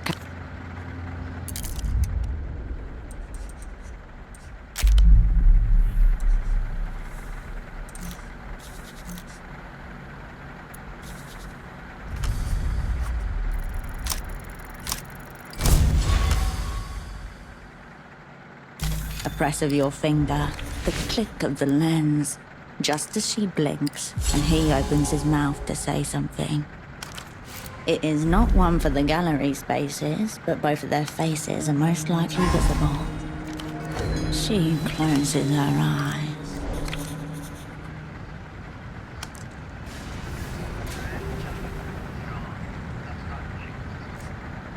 It takes a long minute for them to break apart.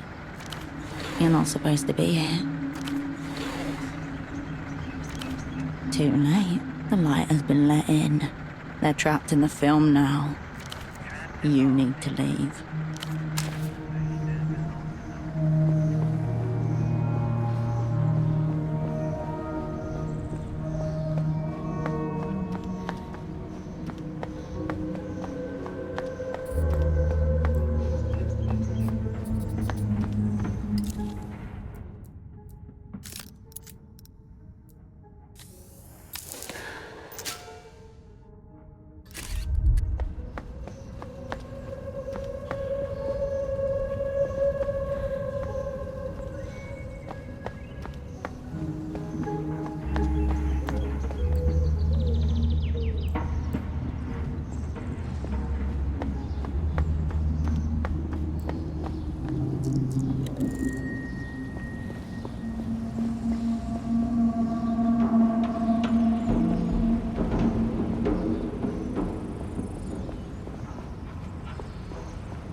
The imprint returns. Oh.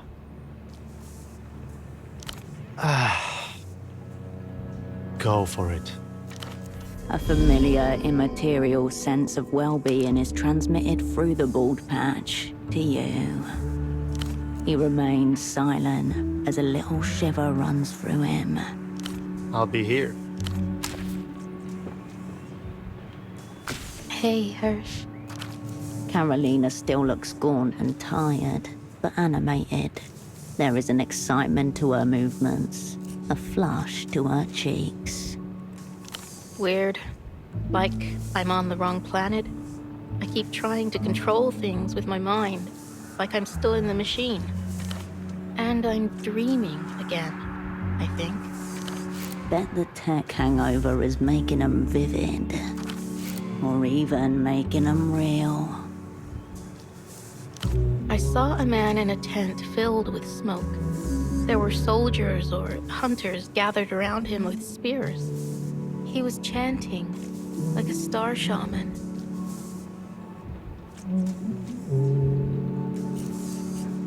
They were wearing furs, but not from any living animal. Thick, brown, and white stripes. The tent was lit by flame in a pit.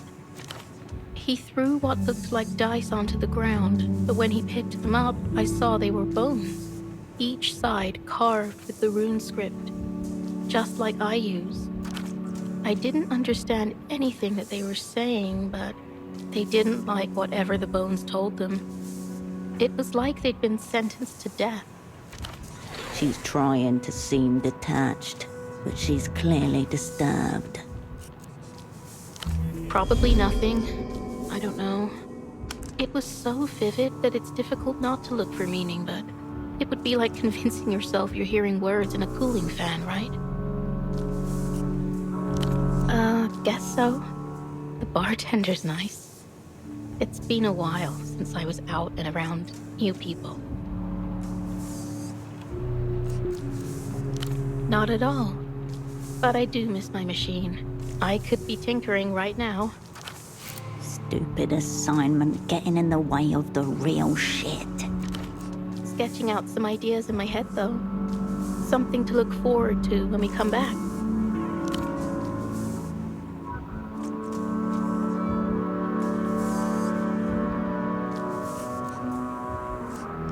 Yeah, thanks. I know he acts like a dickhead, but he's just playing a character. Nestor's son. I won't miss that, but I will miss him. I don't really want to talk about it, Hirsch. No. Nobody? I trust you. I'll follow your lead. See you.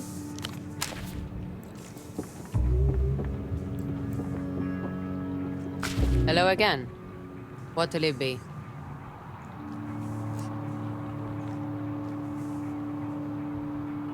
Is that his name? Is he a friend of yours?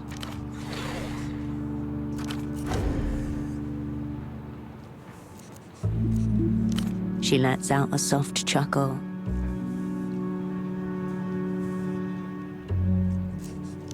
On to me? My asset? I have no idea what you're saying.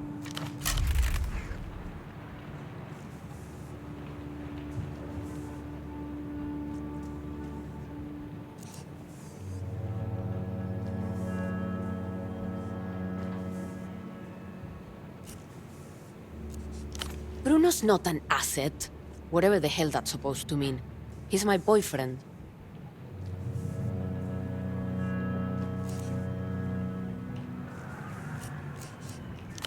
I've known him since we were 9 years old. It's complicated, but it's not sordid or anything.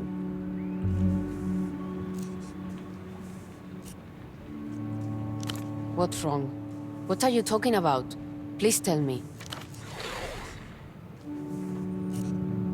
I'm not anyone. I'm Lucia. I'm 37 and I pay my taxes on time and I don't cost trouble anymore, okay?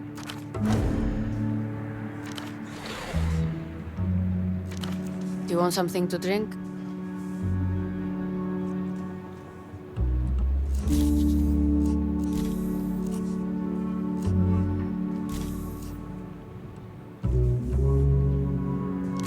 See you.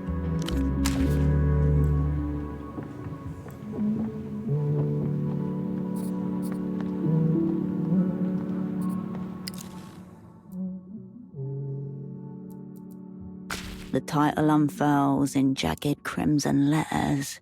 Blood type Hecatomb by H.S. Lastra. The words jar a memory, Holocene engrossed within its pages. Maybe the only time he was oblivious to the world.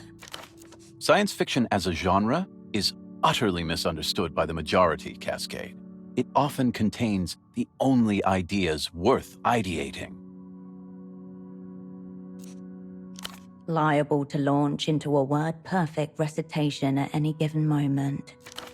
The longest you endured was 8.5 minutes, basically an audio disc.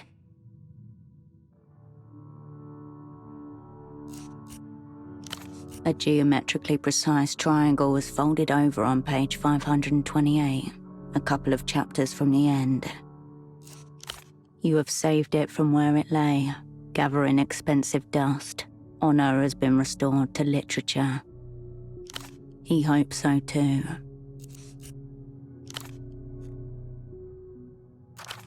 In one, human forms emerge from the black depths of a dilated pupil. In another, a man stands naked facing a guerrilla battalion, his hand upraised, pointing at the sky. Shin Crassus III, 4099.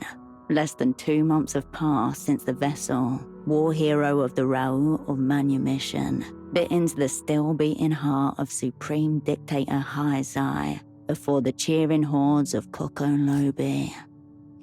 In the streets, the people are celebrating.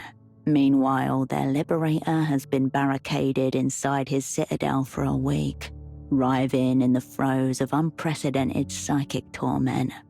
But it is not guilt that racks the vessel's brain, nor lust, nor greed, nor war drums. It is the malicious ambition of Supreme Dictator Haizai, archfiend of the galactic shogunate, to contaminate the blood of a humble warlord from the Tarsier-infested jungle planet of Dalmo.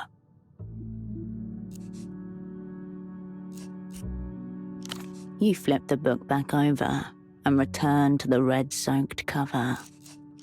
The book is 563 pages long, not including Lastra's notoriously indulgent appendix. Cascade, stop. Don't overthink this. I'm not. This is just a real-time memory dissociation, conjured from the fringes of cipher-induced mania. A likely story. More likely, he's viewing you right now. You don't have to read the book. You just have to read the cipher. And that very particular chapter that the extract is from. Of course. Reread the cipher, using the book as a new key. Exactly. A cipher with soul. My kind of communique. Also, Cascade, this is the easy part. Act accordingly. 291 characters divides into 3, so it's going to be something very simple. Something like... Yes, Cascade, exactly that. This cipher is now wearing baby shoes. Find the chapter in the novel that the passage of text is from. Then consider the letters in groups of 3, let's say, triads. For each triad, take each letter's numbered position in the alphabet. The first is the page number, the second is the line number, and the third is the letter number. An example. Let's use the last triad of the cipher, MBP. Why is he starting at the end? M is the 13th letter of the alphabet, B the 2nd, P the 16th, 13, 2, 16. Direct hit. Fuselage in tatters. You are now replete with the requisite mind tools. Time to give this cipher what for.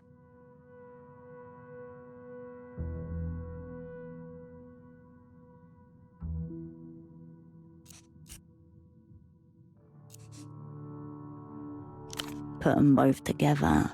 Your former double's carefully placed torches will catch a light. An ancient map to the catacombs of meaning. No response. Your memory conjuration has gone dark. All message conveyed. He has cut the psychic link and stopped remote viewing you. You look at the cipher and the book next to each other. One short and erratic, the other lengthy and considered. The maelstrom of black markings feels like home now, almost cozy. You skim the book and find the relevant chapter, which turns out to be a particularly bloody scene deep in the Act 5 climax.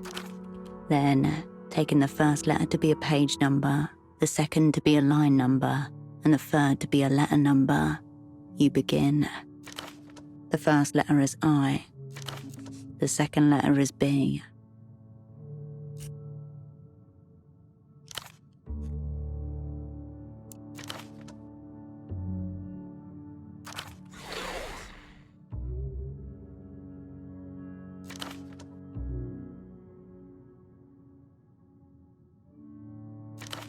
Oh no.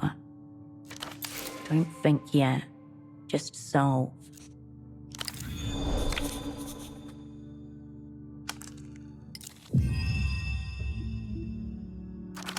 I betrayed crew. Miho compromised from within. Director, Malafide until extraction. Beware, small controller. I'm sorry.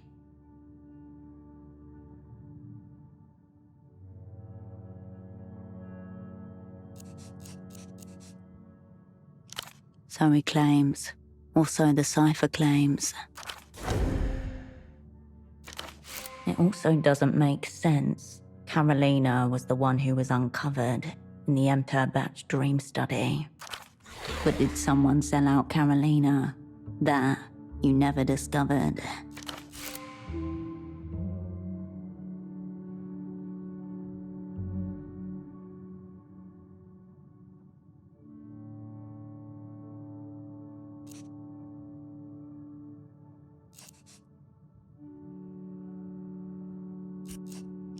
It reads more like a whisper. It must be an important part of the message, to him at least. There is one other form of communication that traditionally ends in apology, a suicide note. You read the words again, then read them backwards for good measure. Your former double's intent is no clearer to you, but definitely more ominous.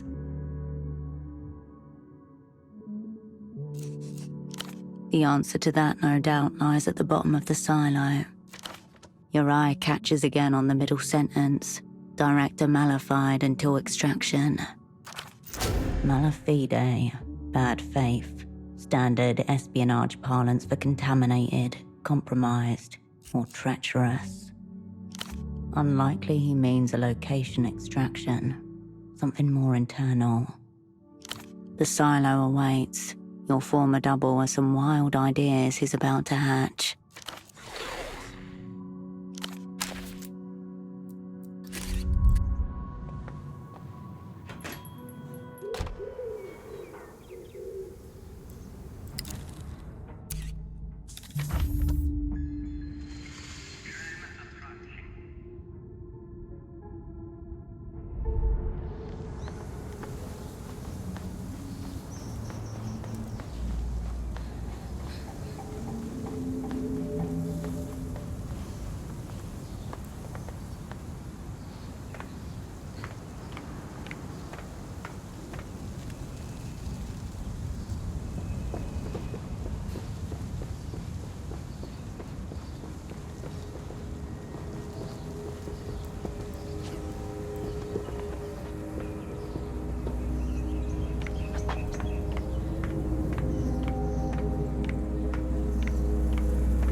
The mold's tendrils rise gently as you approach. 1,000 skinny antennas. The tendrils seem to favor seams and stress lines rather than smooth concrete. It doesn't need to survive bleach. It just needs to grow where bleach is not. Slime class, if you were to guess. Educated mold guess. Not really. Nothing observable, at least. Nothing that agential. It spreads a little here, shrinks a little there. No mission objective, no controller. Just moisture and time. The denser part sits low, where the floor dips slightly. From there, its growths fan out and up, thinning into forking strands. Tucked into the upper corner, an old ventilation grill, square and rust-rimmed. Definitely came from there. It's just a little coward patch, nestled in the corner like it's hiding from you. You try to conjure up cross-sections and ductworks, but come up with nothing. It's not an infestation, just a lonely smudge of dark damp with zero ambitions. You turn away from the mold.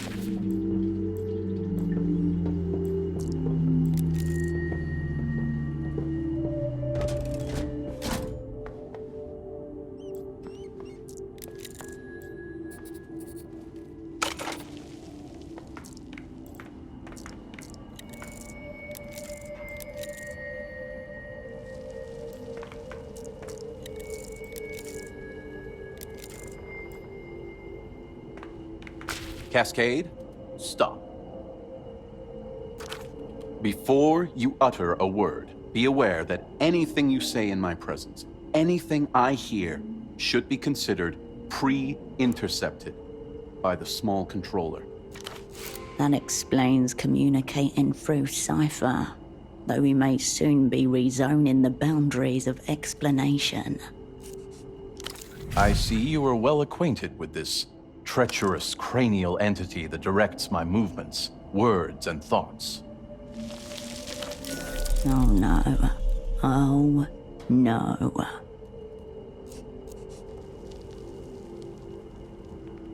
Couldn't agree more, Cascade. The instructions are on the table. Do not read them aloud.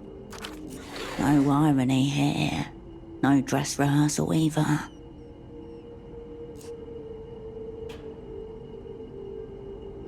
No mere hypothesis. I wouldn't entomb myself in a silo on the basis of a hypothesis, Cascade. A dark night stained with fog. Even the whispers echoed.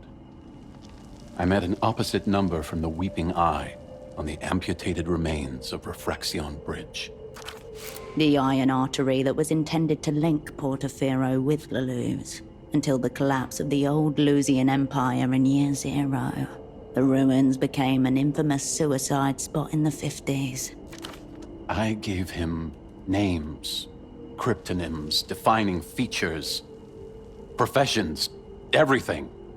I advised them to start with Kindred. The most fragile, the most twistable. Before he left, he asked me why I was doing this. I had no answer then, Cascade, but I have one now. This soon-to-be ejected motherfucker clamped to my brain joystick. None of that sounded real. It was a scene from fiction, from an espionage novel. Flashes of Holocene's red folder, monstrous intelligence, hallucinatory logical construction.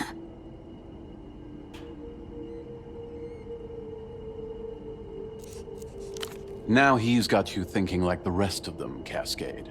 Everything is a fiction. It rose like a necro-parasite from the twitching corpse of history. I was a sock puppet traitor. I betrayed us all. And if not me, then who?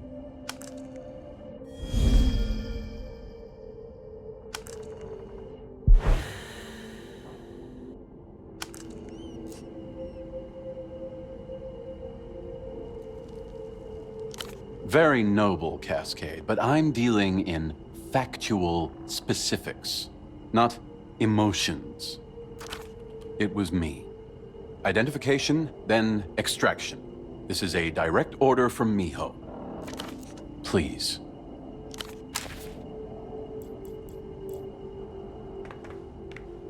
Upon the reflective surface of the table lie a sketch pad, a pen, a strange container, and a crank drill.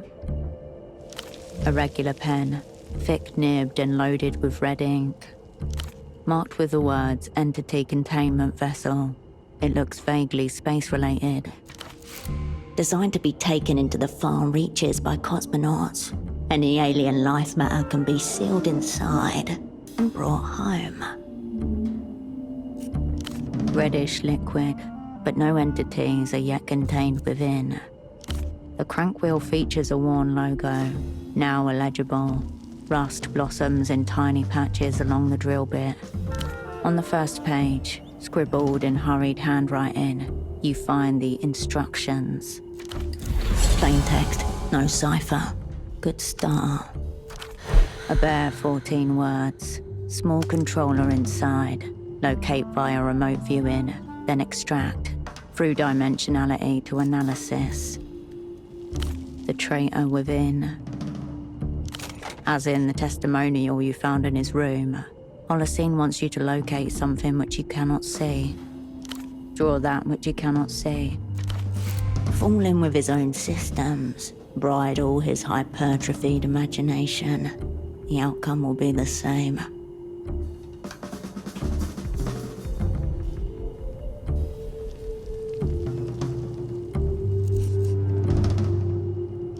If this is too much ambiguity for you, you're in the wrong silo. The sketchpad ripples, despite there being no wind at all down here.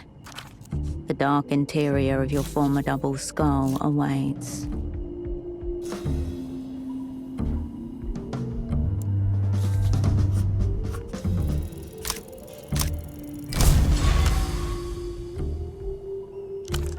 You close your eyes, then your judgment, then your imagination. One by one, each mental faculty goes dark, flicked off like a Friday night light switch.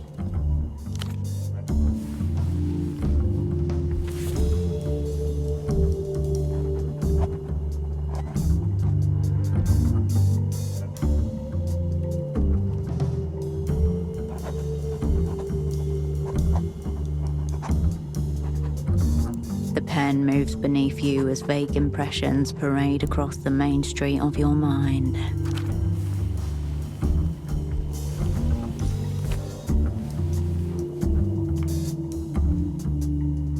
And then, your hand stops moving, almost of its own will. It is done. Your marks have found a form, one that looks a lot like a small animal. Oval, alien eyes, long, clinging fingers. Cascade, what have you seen? You have seen and drawn the tarsia.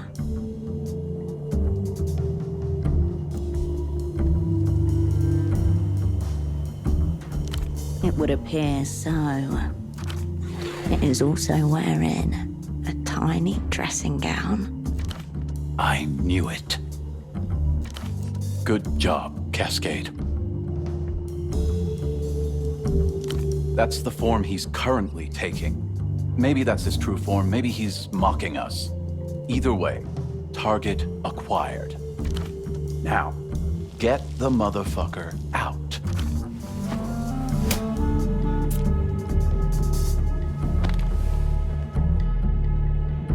A movement so quick you don't even understand what's happening at first.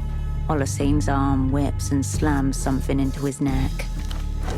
Syringe, free hand. His muscles slacken, his eyes roll white. In his hand, a syringe of unknown anesthetic. Warning, train now approaching Omega Station. No return trips scheduled. From the implement table, the crank drill snickers at you. The drill speaks for itself. This is the extraction phase. You've taken the tools up one by one in intended order. Now comes the final tool and the logical end. Correct. Correct. Holocene stirs in his drug sleep, dreaming of medieval surgical procedures.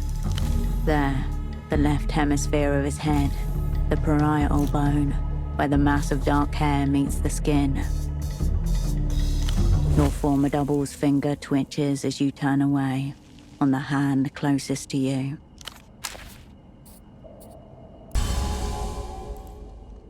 The drill awaits your hand.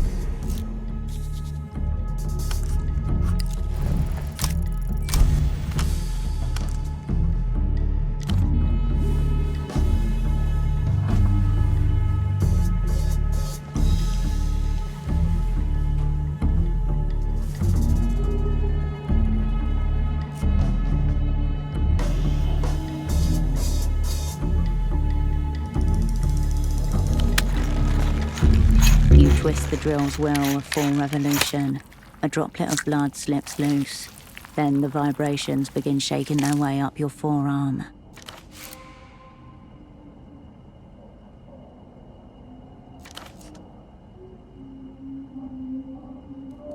A tiny crescent moon of blood forms on your former double's forehead. A curtain of skin falls to the side, and you see the coin-sized disc you've carved out. The circle of bone comes away easier than you thought it would. The drill metal brushes something soft behind it. A porthole opens into vein-crossed dimness. Brain matter quivers, slick with blood and cerebrospinal fluid. Ridges and folds beneath red tendrils, forming unknowable biological runes. Somewhere within, a hard drive of perfect memory. Each scene evenly catalogued and ready for playback. Nestled in the folds, a glimmer of wet flesh, a different color from anything around it. Your aim was true. Your fingers brush up against the flesh, and the ensuing chill reverberates in the deepest recesses of you.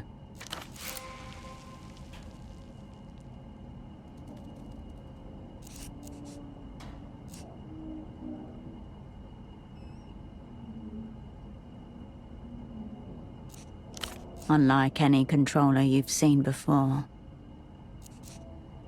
It sinks to the bottom of the crimson liquid and lies there, unmoving. You seal the lid tightly.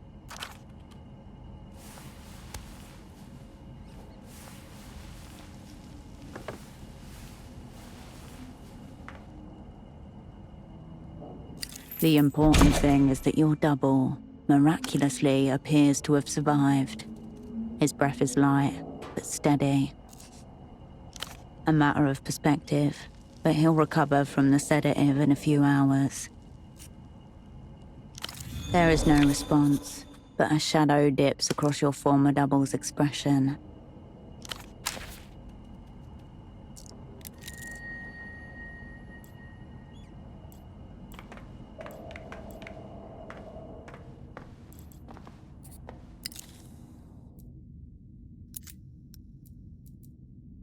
The lump of flesh you extracted from Holocene's head sloshes about in the mysterious red liquid. Its eyes find yours, even through the haze of crimson. No different to what it was before. A clump of deactivated matter. Probably for the best that you don't take this out and stare at it again, especially in public.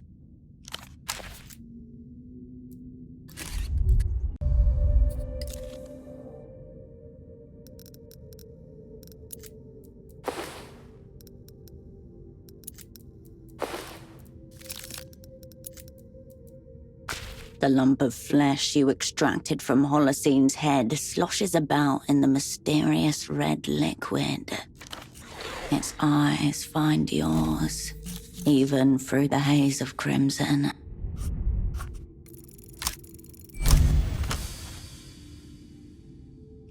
This being has no external voice, but it may have an internal one. Close your eyes. Reach out. Commune. Keep reaching. Push your elbow against the psychic rails. Splay the fingers on your ghost hand.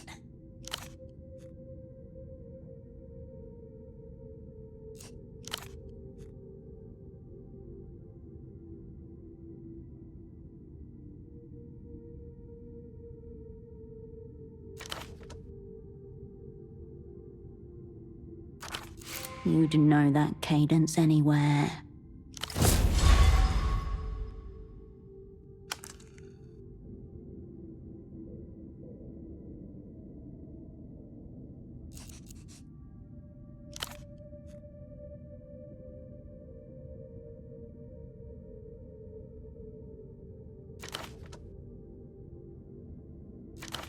This ends here. Close the door on the madness you have unleashed upon yourself.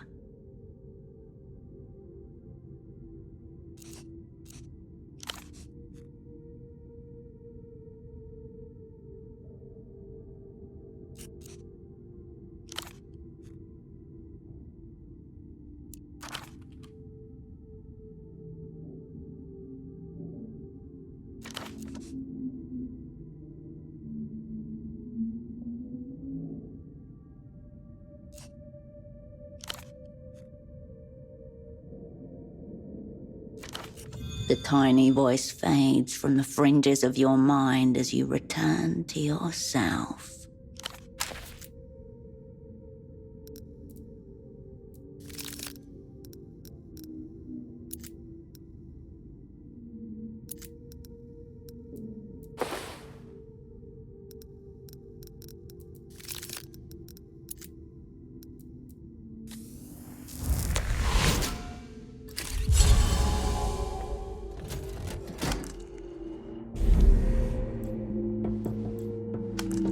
The ration pack crinkles as you turn it over.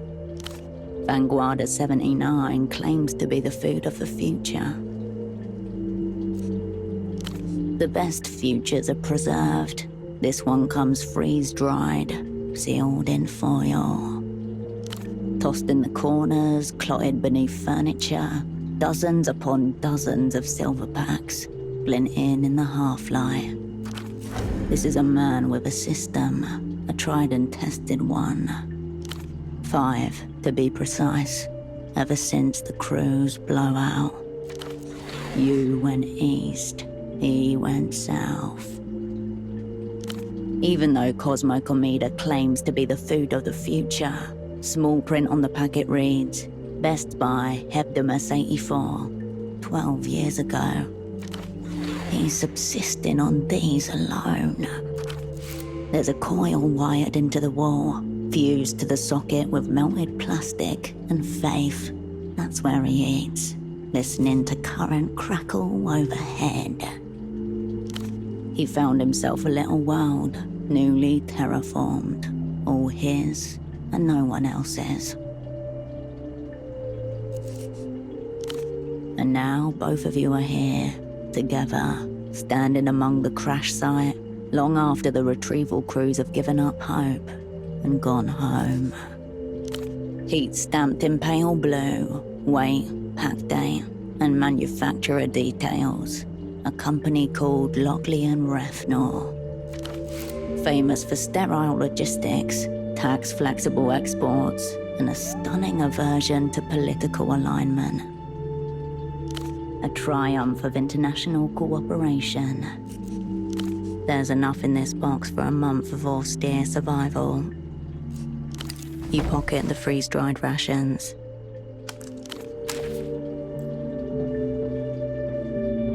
The mold's tendrils rise gently as you approach. You turn away.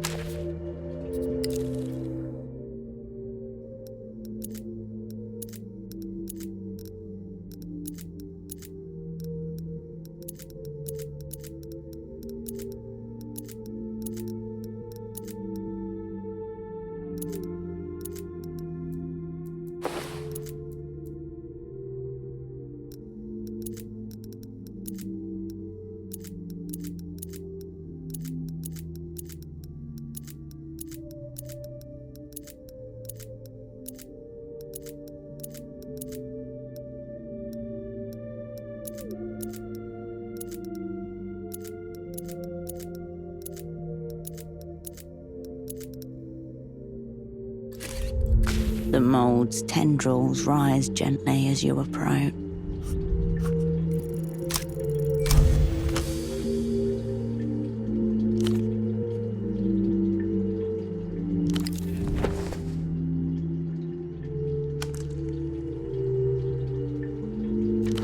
This needs a specialist, or at least someone specialist adjacent. A doctor might be a good first bet. You turn away from the mold. It quivers as you leave.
Hey, bud. Keep you moving. You'll be fine. We'll all be fine.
You have returned for trade.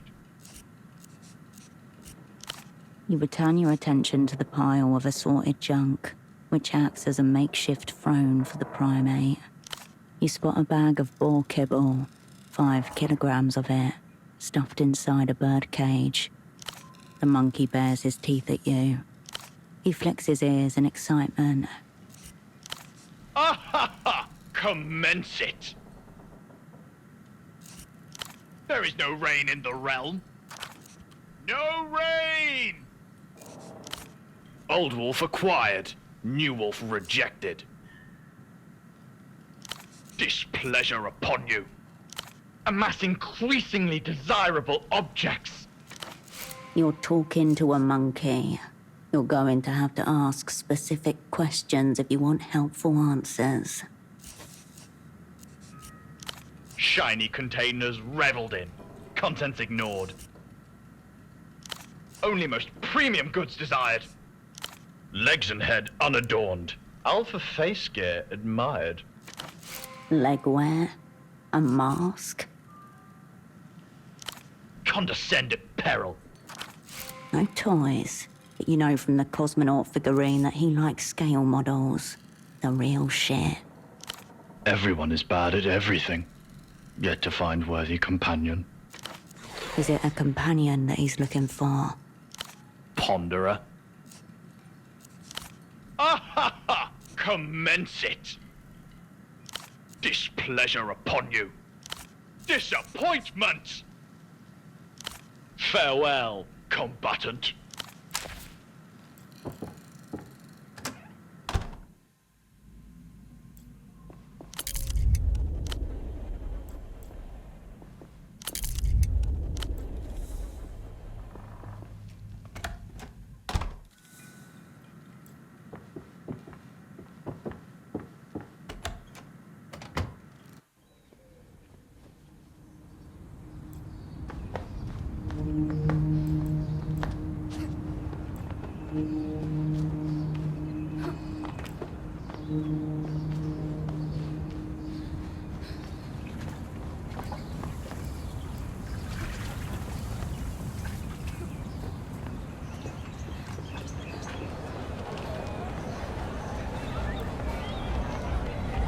Oh, it's you.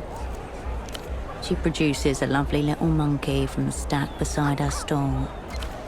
Cute gift. Enjoy your nice little monkey. Thanks for stopping by.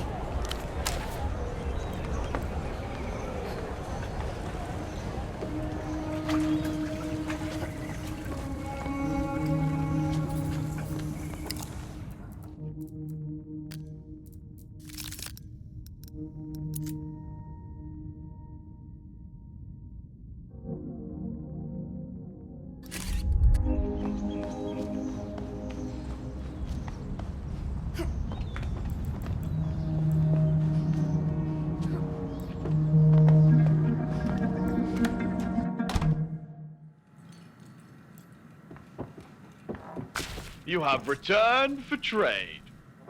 He flicks his ears in excitement. Ah ha ha! Commence it! Oh, oh, oh, oh. Cooing softly, he makes grasping motions with his pointy hands. Oh! Queen of trade! He cradles the plushie in his hairy, rangy arms before setting it carefully in his stash. He grabs the bag of boar kibble with both hands and tosses it to you, a few pellets of kibble spilling across the floor. Useless pellets. Consumption despised. The Queen and I bid you farewell.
got the kibble.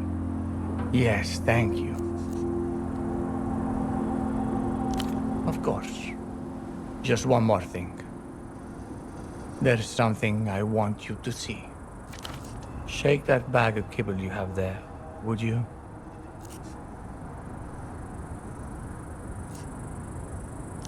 It's true that you should never shake kibble at ground level, but we're safe up here.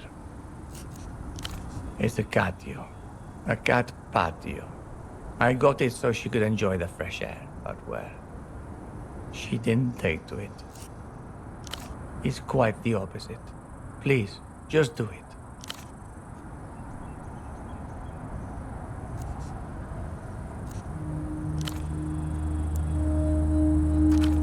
Here, I'll take that. He'll squeal if you're too long about it. He pours kibble into 3 large flower pots, then edges them towards the cage with his fur. I found him going through the trash outside some weeks ago. My first instinct was to scare him away. So I clapped my hands together, but he just stared at me. So I brought him up.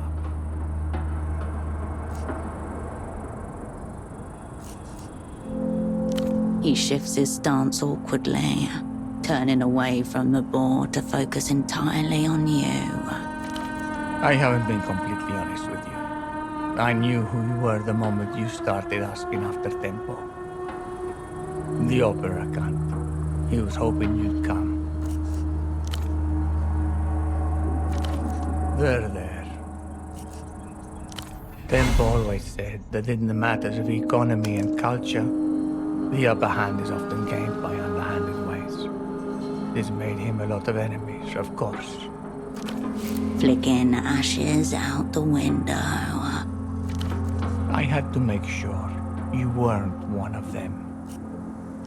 Do you believe in the transmigration of souls?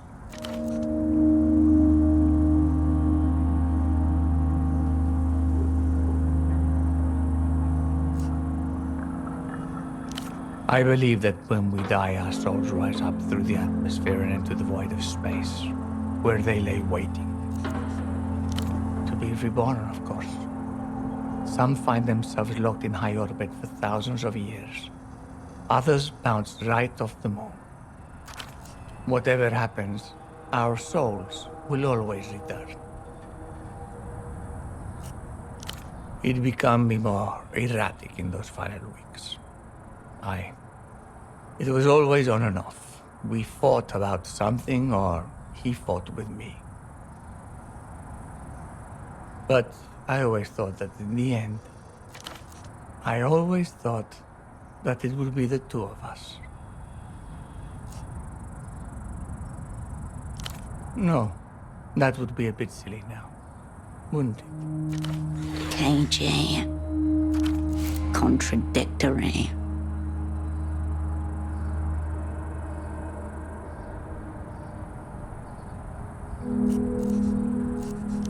The wealthy and controversial entrepreneur shifts back and forth. He doesn't respond. I've been more concerned with where it'll go. I hope that's towards wherever Tempo is. Maybe our souls will chase each other through asteroid belts. We'll orbit the moon together. Or we'll be back here, as a boar, as a cat, maybe as a pair of fishermen. Our souls will be together in every lifetime. I don't even remember. Once we had a spat about... what was it? The hot tub, I think. Whether or not I needed a bigger one. I said he just needed to watch his weight. He stormed out of my apartment with one of my model trains. Then spent the next month mailing me photographs of it, getting involved in completely historically inaccurate railroad incidents. There's nothing else left but to make peace. But I'm sorry. He was your friend too. I know you were close.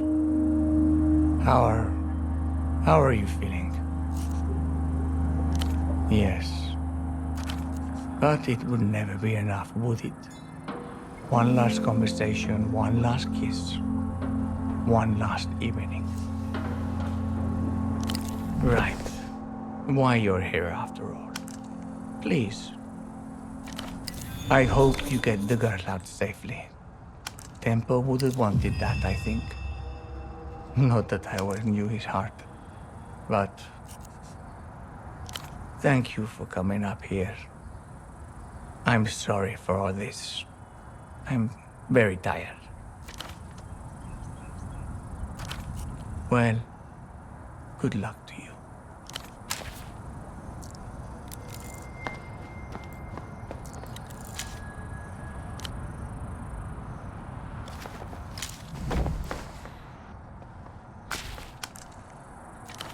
The boar that may contain the transmigrated soul of Tempo del Sur takes another mouthful of kibble.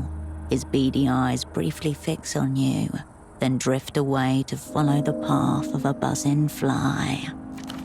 Wide, slick, animal. Only 2 words behind him. Friend or foe?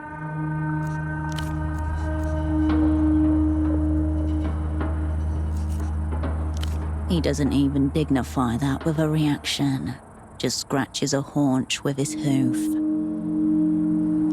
He shakes his head.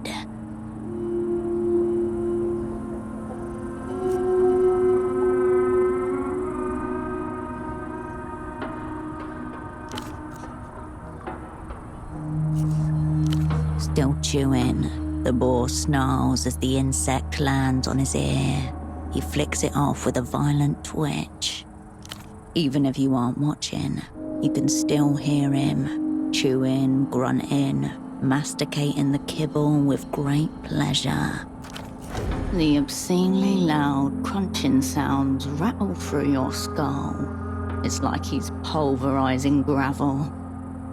Somewhere in your deep genetic past, an ancestral swineherd feels a twinge. Tempo was a consummate appreciator of the finer things in life.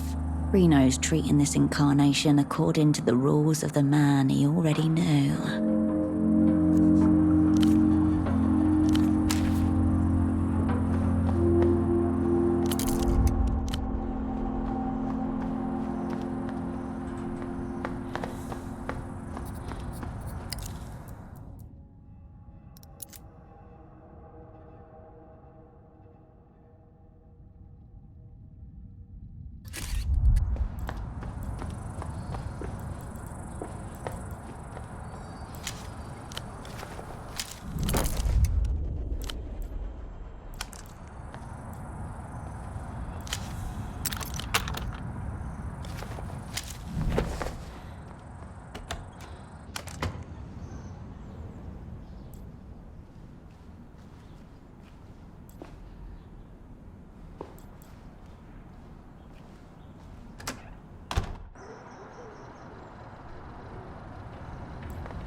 A lot of to-in and fucking throw-in, Hirsch. Thanks, Hirsch. These look legit. I don't have that.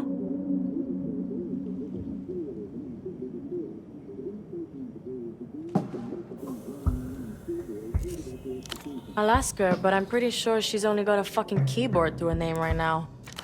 She grins. Her face suddenly seems lighter to you, and young again.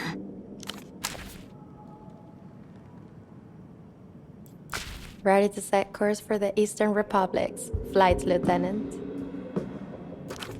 Thanks for this, Hirsch. Really. You're one of the only people I've ever met who isn't trying to get something out of me. A dedication, maybe, yes. Either way, I've had this stupid song stuck in my head all day. No, I hate listening back to my own stuff. This is from when I was younger, so much younger.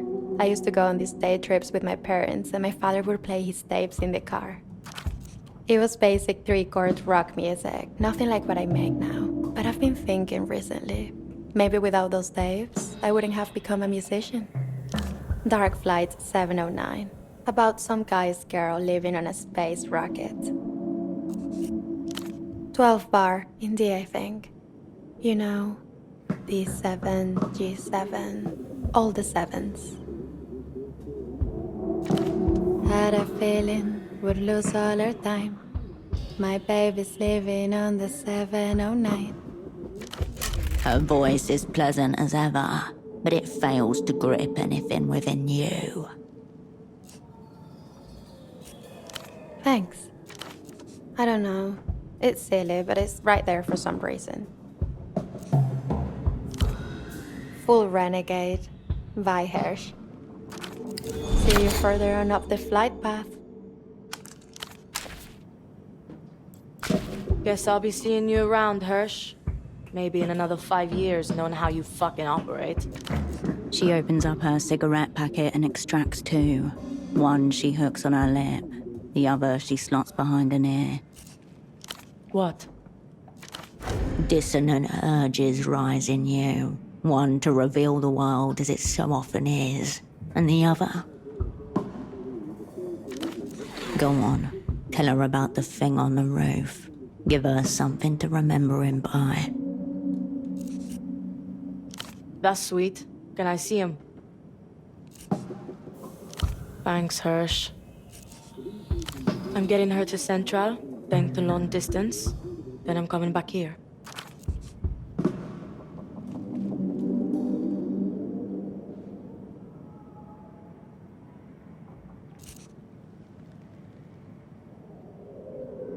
I don't think so, Hirsch.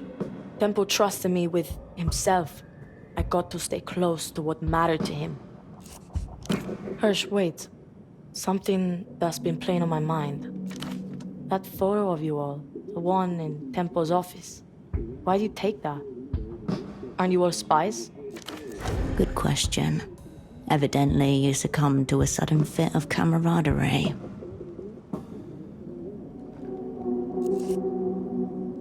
So you're one of those. Had a girl like that in my class, Sophie Veza. Sad fucking case. She looks at you for a long moment, working up to something. This big play you're putting together. Take me with you. Okay, what is it? Look, I don't care what it is. Let me be part of the team, part of the crew. I can do a good job, like Temple would've.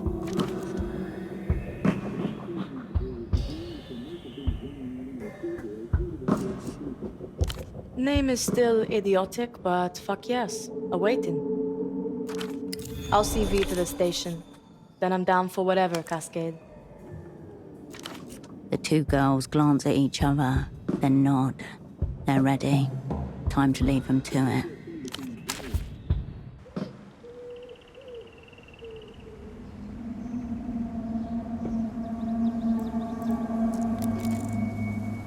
Ah, you found me.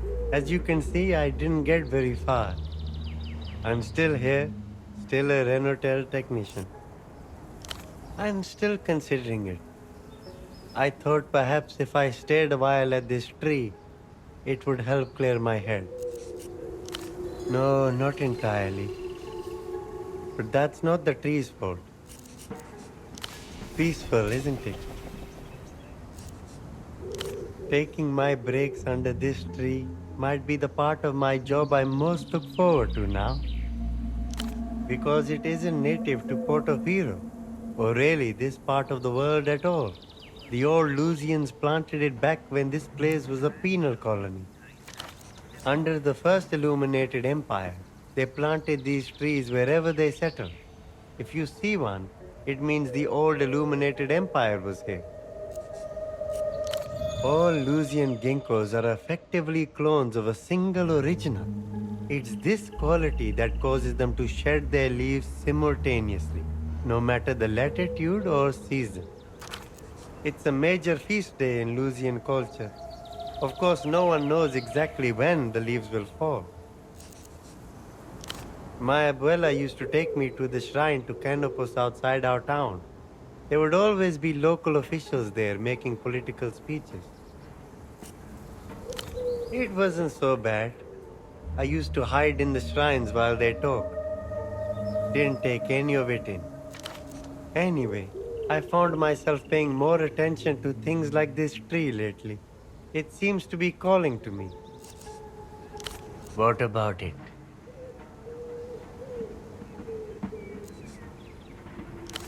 You can plug it directly into an artery using the cord. You'll need to do that in order to run a diagnostics check on. I wish I could say that, but it's an integral part of my job. Right you are.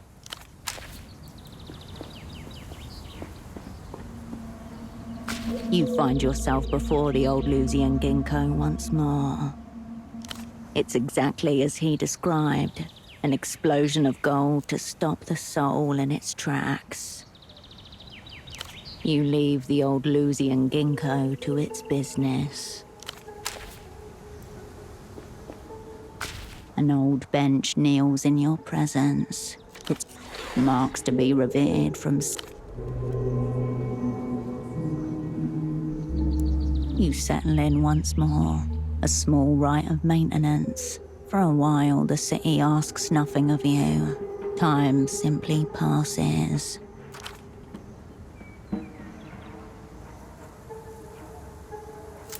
Before long, you stand up, feeling less worn than before.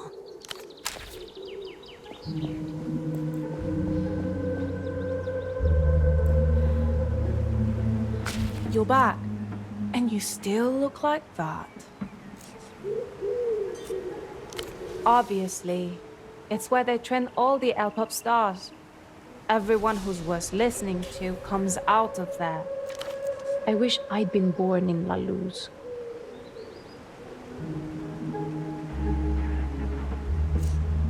Why not?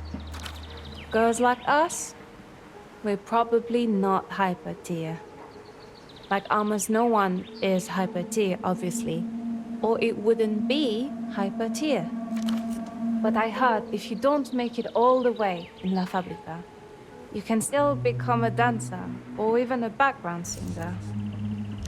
Oh, what happened?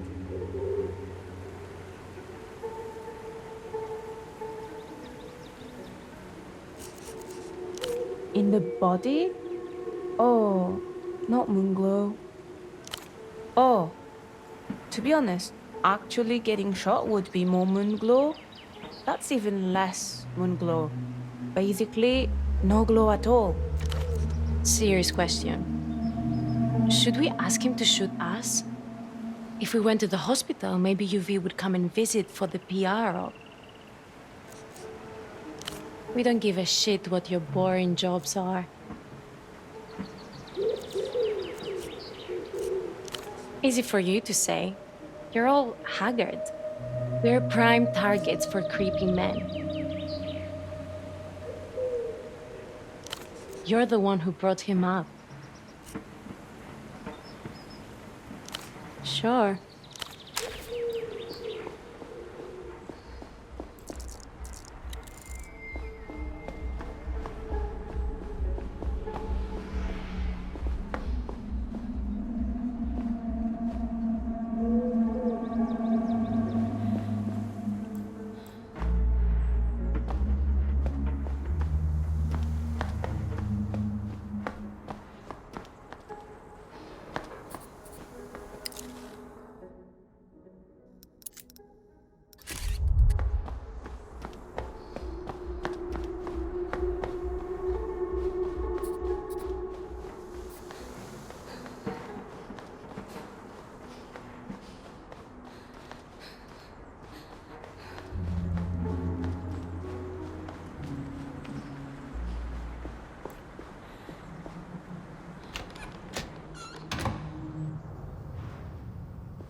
Fuck off.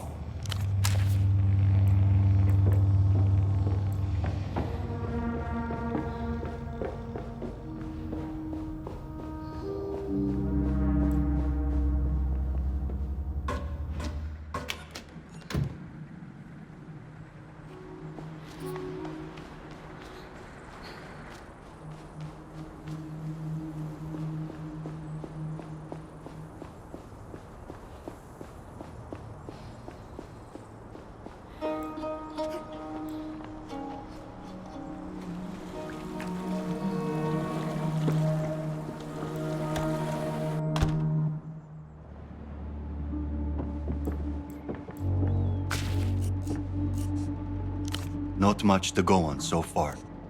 Give it a while longer, yeah? See you around, H.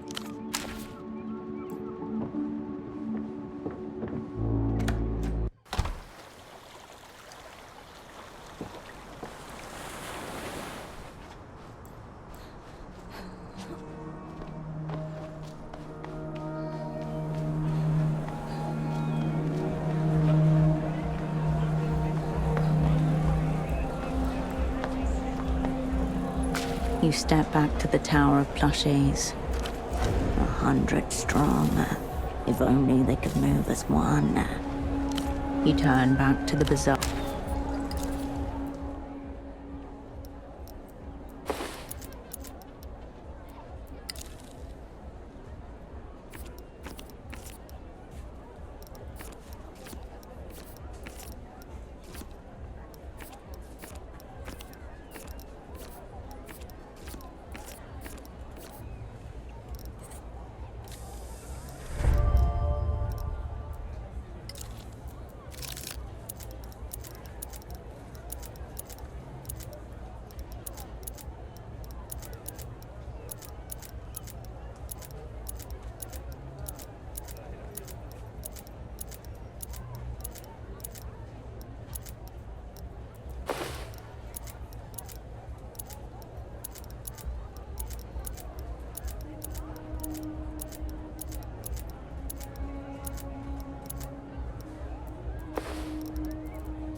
You step back to the Tower of Plushies.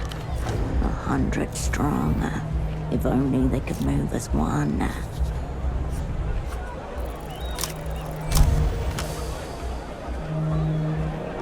Inside you.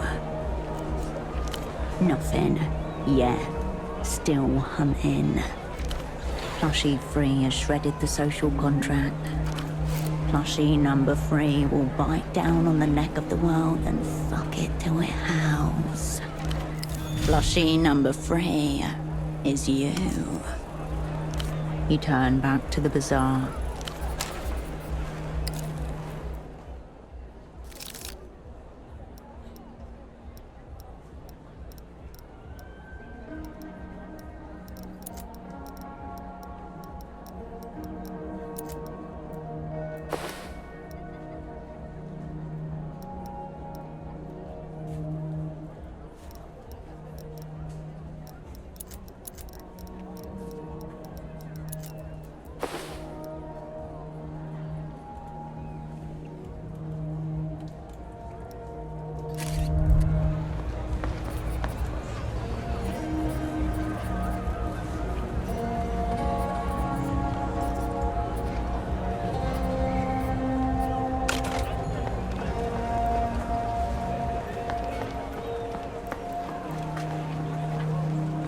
Welcome back, my good replay. Superblock baby. The false midnight. Impotent pop music reaching for political satire. On-hip wonder merchants, plonky deadpan bass. Only a moment's hesitation. This man may detest the majority of music, but his internal discography is formidable. Check the shelf of despised subgenres under geopolitical novelties. Maybe not. The bazaar is closing up soon. Another day, another cultural molestation. A low, tilting shelf marked in heavy block letters. Despised subgenres. Geopolitical novelties, nestled between hairdresser music and gong use. You spot Superblock baby toward the back. I'd advise you to burn it. But the fumes from the Superblock quality plastics may kill us. You turn your attention away from the shelf.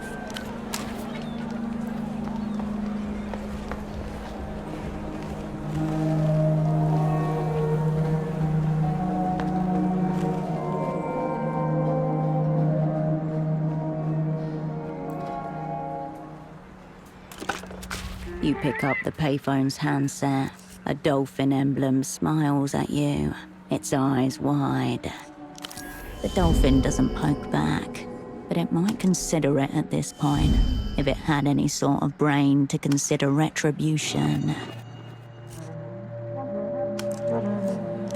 My agent of fortune returns. Are you outside just now? Fine start. Next question. Do you know what a ginkgo tree looks like?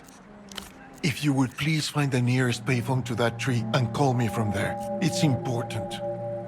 Don't forget me, my dear. The receiver clicks back into place. The Reno-tail dolphin eyes you expectantly. You step away from the payphone.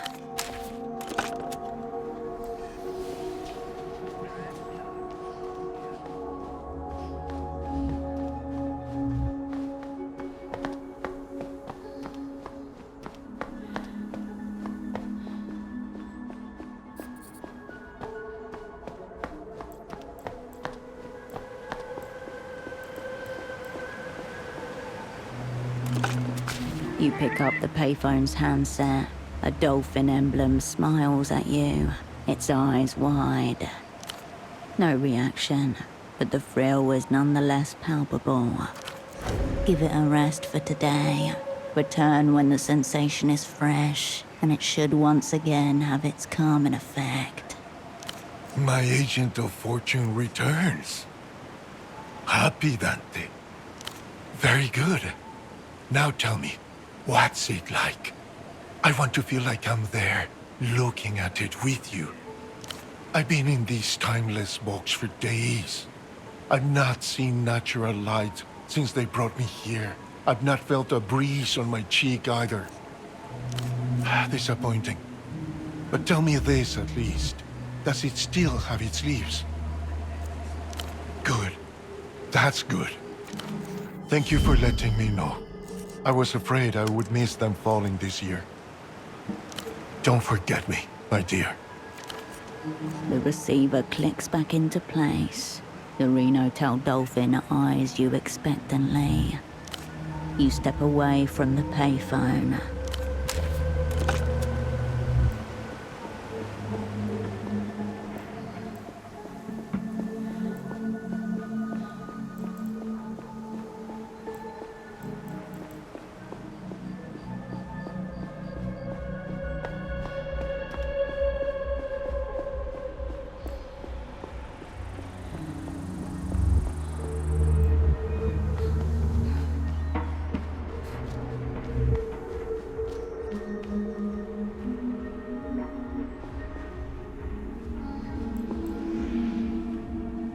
Back again, are we?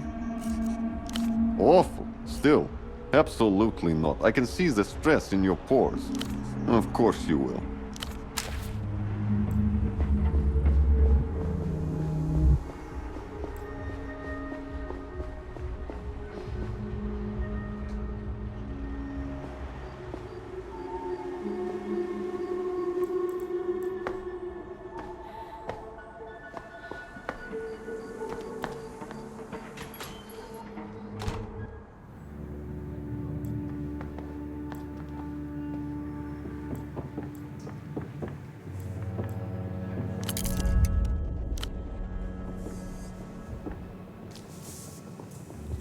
Cascade. Ready and waiting to slap cunts. Also, this stiff bitch behind the bar keeps asking to see ID.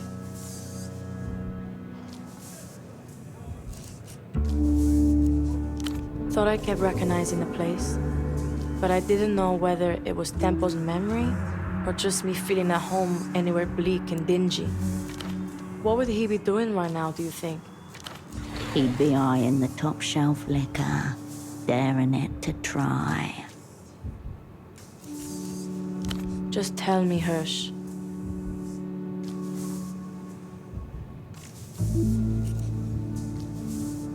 I should probably stay away from alcohol then.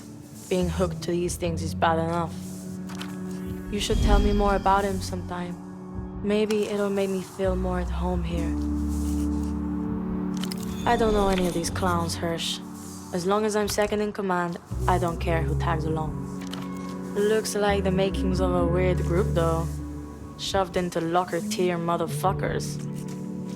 Happy to be here. Not right now. Don't be a stranger, Hirsch. Hirsch. Haven't slept since you last asked. See you.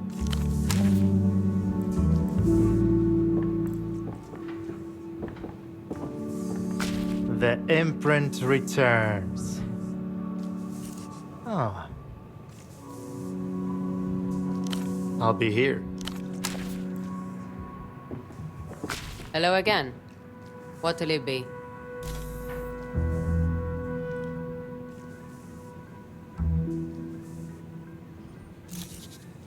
See you.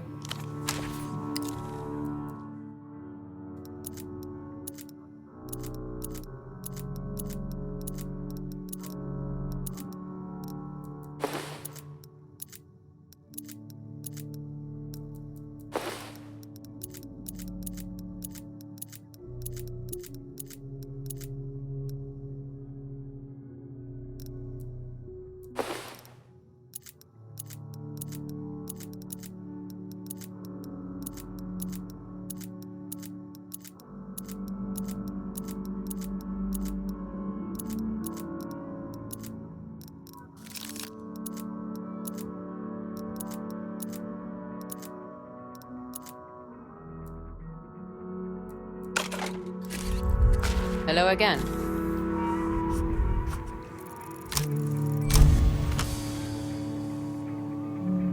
They're not here.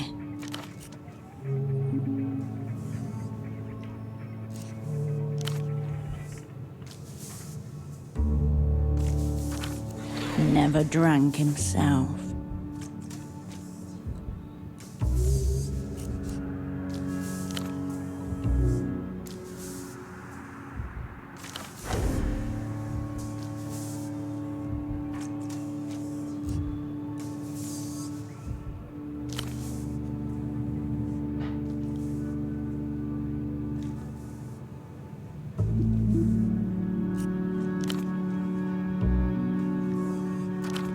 He'd cover you if you whined about it, but only if he was already getting one for himself.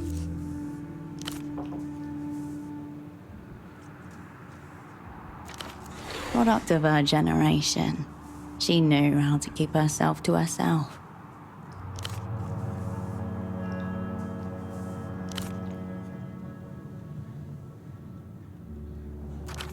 Like one of those master sword makers the government subsidizes to make 2 blades a year. It took him a long time to warm up to people, but once he did, he was loyal to a fault.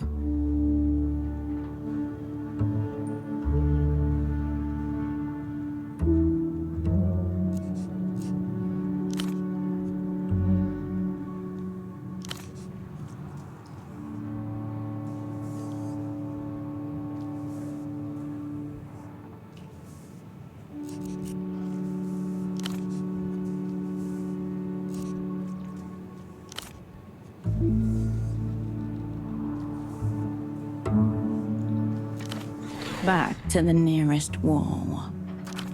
He even began to distrust those towards the end.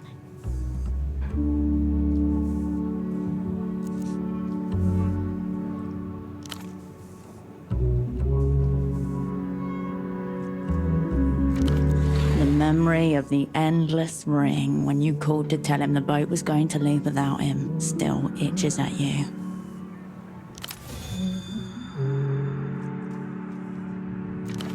Let me know if you need something else.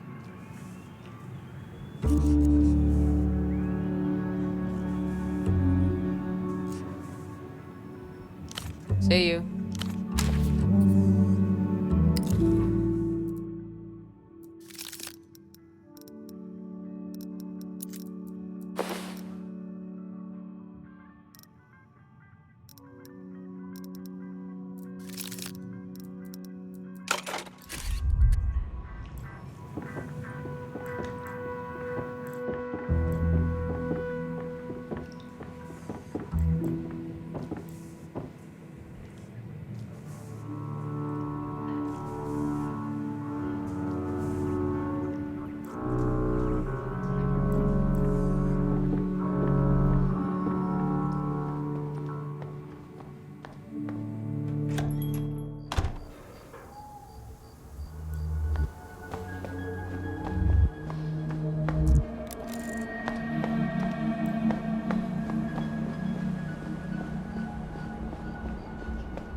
man looks across the roof in your direction, hands in pockets.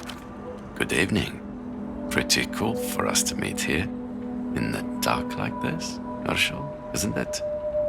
What have you got for me?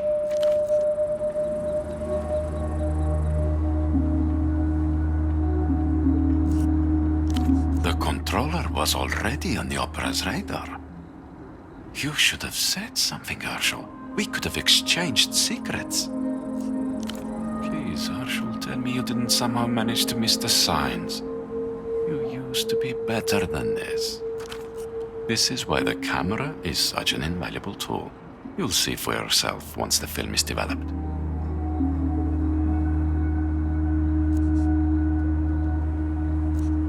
Be back soon.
I'll print.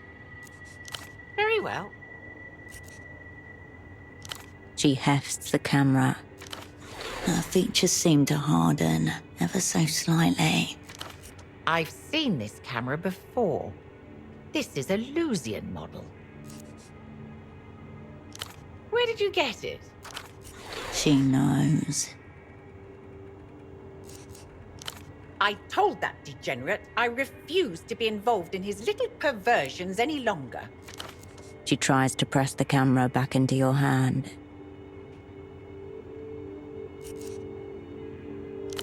When I open this up and take a look in the darkroom, it had better not be what I think it is. 1 hour. No charge for paying tenants. There's no such policy. She knows taking your money would make her complicit in the act. They'll be ready in an hour. I'll be here if you require anything.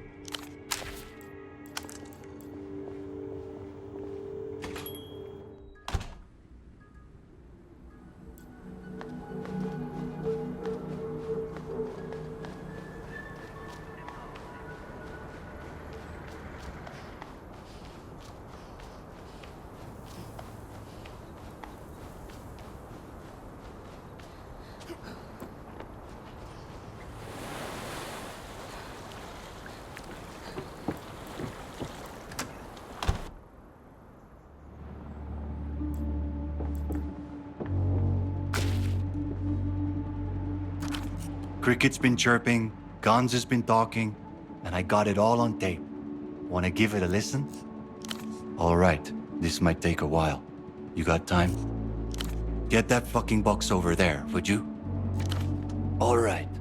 Communion with the cricket. Modded tape deck with antennae to pick up the cricket signal. Signature Ramsey's engineering. Zero budget precision. Wretched and ingenious.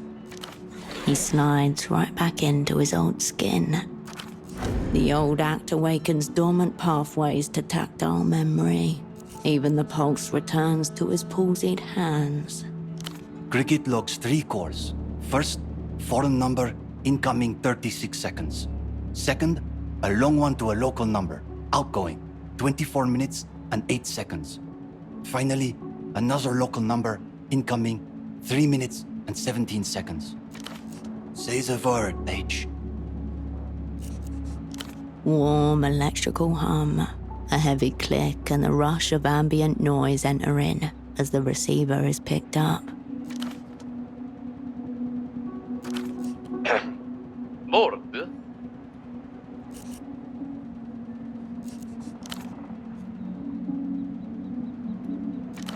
Aha! Got you! Reptiles. Pass this on to the nuts at the top. Send all the collectors you want. Send your best collectors. I will be waiting. The spike of the receiver slamming pierces your eardrum like an ice pick. We're just getting warmed up. Among listening devices, he's back in his native element, if only for a moment. Stripped of his wounds, back roaring to danger. Static, click. Gonzalo, you miserable bastard. Is that you? Have you bathed today, Marcella? Guttural, breathless, and somehow strained, as though in the middle of some physical exertion. He's not choking, but something similar to it. Something that has lowered his lung capacity to half. Yes, Gonzalo. I have bathed twice, and I'm not falling for this today. Not after the stress of dealing with my fucking unfaithful husband's businesses. For the last time, and I promise, the next one will be accompanied by some dramatic act of self-destruction. I have never once been unfaithful. If anything, I displayed an excess of fidelity. She's my fucking sister, Gonzalo. The suggestion of usable information is cruelly whisked away. Exactly. You and I are bound by an insane pheromonal determinism, Marcella. Don't you see? Anyone who shares your genes is subject to the same inexorable pull. Frankly, it would be weird if I hadn't fucked her. Gonzalo, you sick, violent man.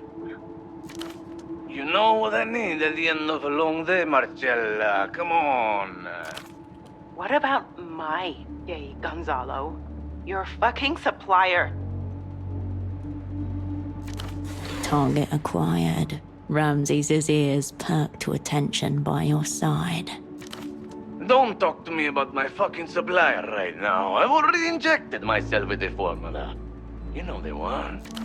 He scares me, Gonzalo. I don't know that I want to deal with him. Don't speak to me about those fucking people right now. I told you, it's the driver you deal with, not the Azzurri.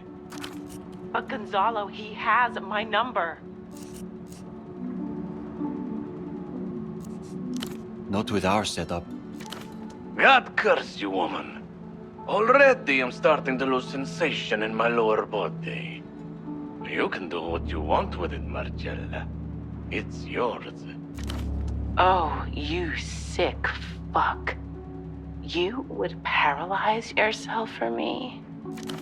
Irrigational miracles. This is her shit. I already have.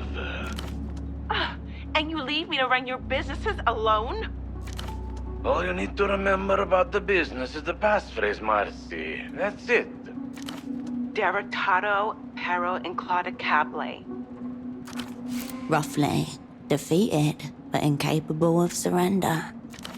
Every little act a show of defiance in the face of imagined enemies, down to even his passphrases.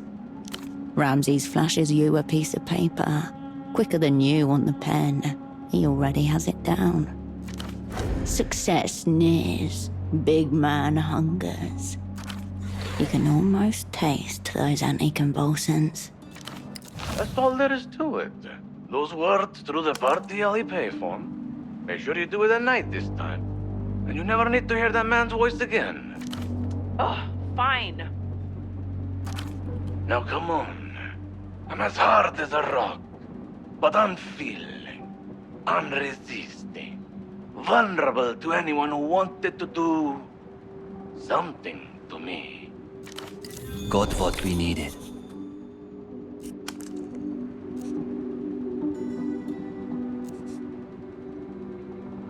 Roger.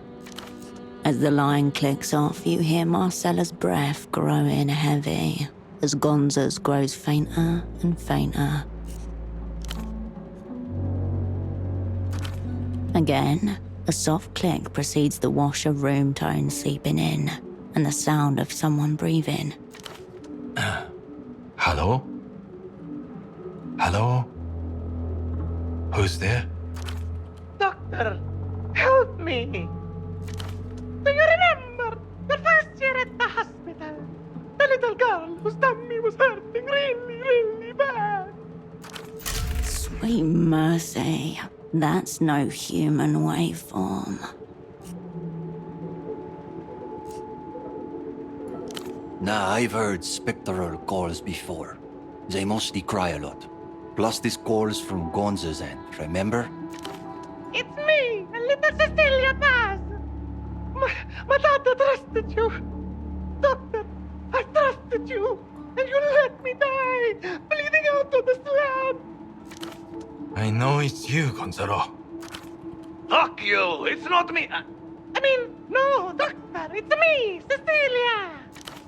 The illusion's gone. You can hear him slurring. You are drunk, Gonzalo. You need to stop doing this. Where's my appendix, Doctor? Slam. The receiver crashes. Your eardrums can't take much more of this. Yeah, although I'm thinking I might just leave the cricket there. You know, just fucking get high and listen in every once in a while. It's not just about this call.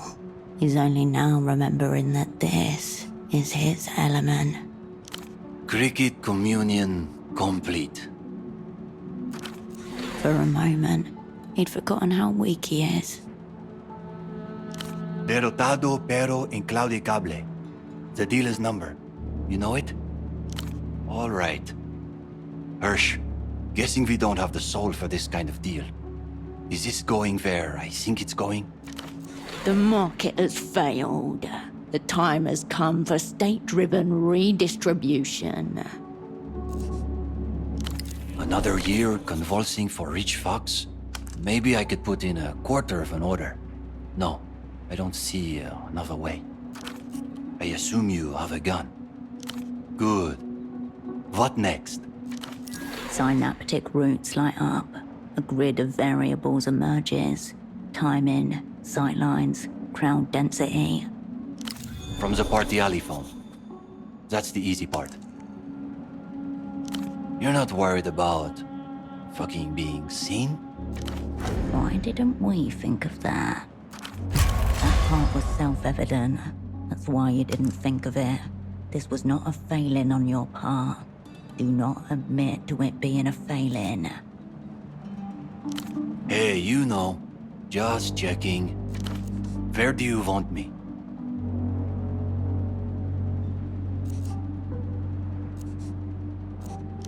No arguments there. But I'm coming. It's pointless to argue. You won't be stopping him. Back up. I can live with that. It's a plan then. After you place the call from PA, call me, and I'll be there.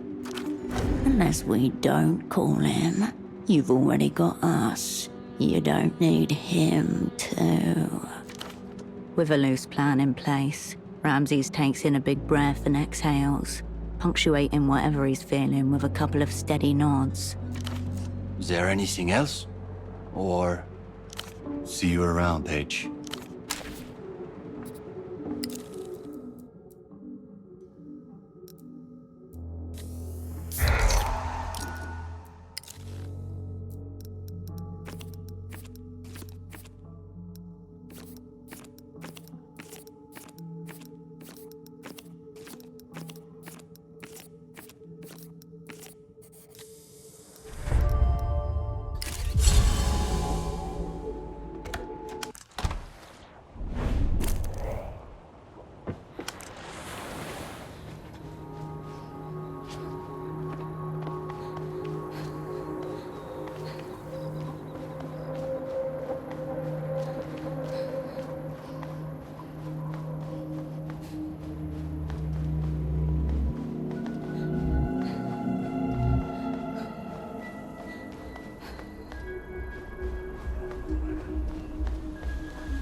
You pick up the payphone's handset, a dolphin emblem. You step away.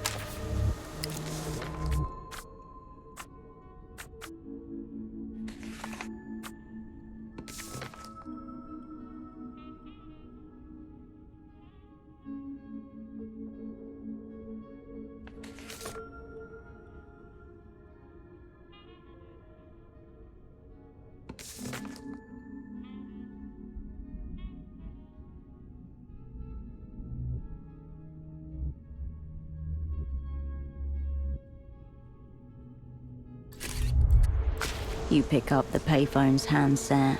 A dolphin emblem smiles at you, its eyes wide. You recall the 3 numbers without effort.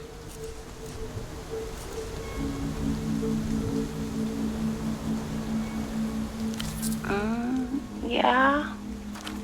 It's Gonza's wife, the one he was speaking to on the long wiretap. She may know something about the supplier. Hello? You there? Oh, Emmy. It's Marcella. Gonza must have called you when he was here. What's with your voice? Have you been smoking? Instant, no mistaken recognition. The character is prepared for you. What happened? Did he wind up at your place again? No need to delve too deeply. Just get to talking about the supplier before she senses something amiss. Are you fucking with me? Ice water sobering from the inside out. The wholesale stuff? With the Azores? Did he now? Oh, he's dead. He's fucking dead.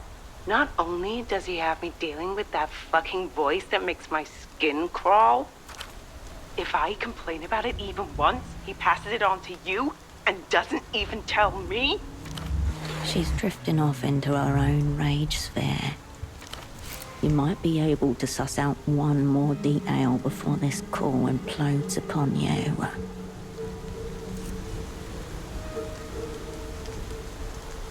Oh, don't you worry. No one is placing any orders. You stay right where you are, Emmy baby. I'm gonna stab the motherfucker in the stomach. Sex and murder drives coming through muddled and strong. The line goes dead before you can say anything back. There was no chance of getting more than that out of her. You know that there is a wholesale supplier, that there is a process for placing the order with him, and that Gonza's wife is in charge of making contact. That is as much as you could hope to glean from this call. The receiver clicks back into place. The Reno Tail Dolphin eyes you expectantly. You recall the 3 numbers without effort. Yes. What is the ailment? Every vowel turned into a diphthong, unmistakable Azuri accent. It could not be more obvious. This is him, Gonza's wholesale supplier. Ah, very well. I will send out driver. 30 minutes. Got it? 3. Oh. The streets exhale around you. The shouts of partygoers slacken and music thins to echoes. Beyond Party Alley, your asset awaits your signal. Further south, past the fraying edges of Party Alley, a man in a crisp tracksuit climbs into a heavily loaded tuk-tuk. He adjusts the rearview mirror and checks himself. Verdict: dope. The interval before Ramses picks up is not even a full ring. The cramped houseboat crossed in a single anxious stride. You good? Despite the quick answer, his voice sounds as though he's just emerged from sleep. Got it.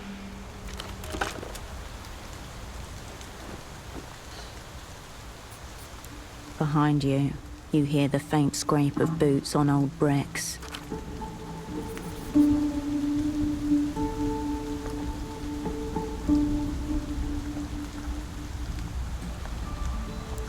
No, I wasn't sure you were going to call. The jovial words are accompanied by a shaky voice, as if from some kind of wounded animal. It's my post-seizure glow. Clears up the skin and everything. How much time we got? Perfect. Like old times? A hit to steady the fibers can't hurt. Just a small one.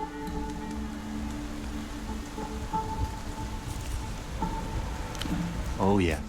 That's why I put tobacco in there too. That's why I put tobacco in there. But I understand. Ramses' his lighter flicks. As he inhales, red veins glow along the joint spine. Anyway, the Herschel. The fucking Herschel. It's your turn, I think. You know, the aftermath of the shit show? You got a whiff of what it's been like for me. What happened to you, Hirsch?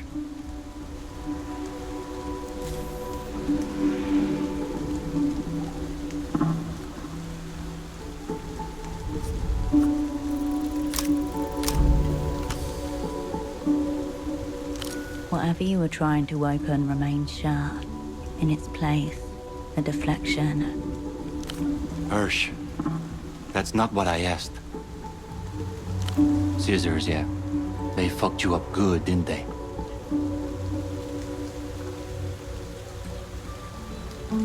All right, Hirsch, all right.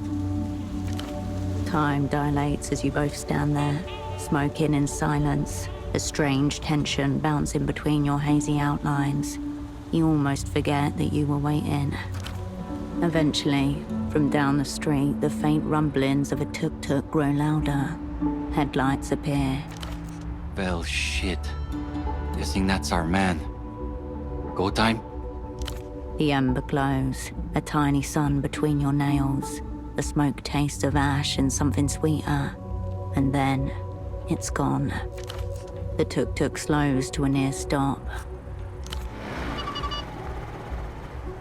No flickering lights from nearby windows. No other tuk-tuk lingering by. Low chances of passers-by intruding at this hour. Near ideal conditions for an ambush. The driver, heavy-set, or wearing thick clothing. The passenger seat is empty. It's about all you can see.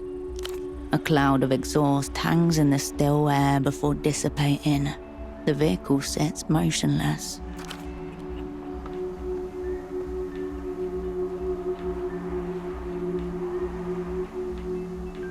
Oh no, this hash must have me seeing things, because I can't believe my eyes. If Ramses is high, this guy's on a Zeppelin coasting over the Noscarentis Sea. Baby girl, you're like a mirage sent to torment a thirsty man. Baby, baby, haven't you realized all roads lead to gold eyes?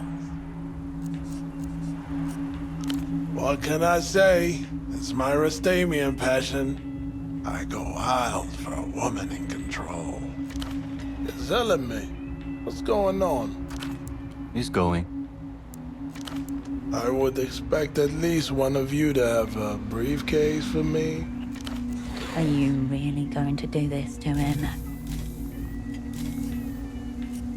You map the angles from gutters to rooftop, scanning for lurking silhouettes and blind spots. If he has backup, they're well hidden.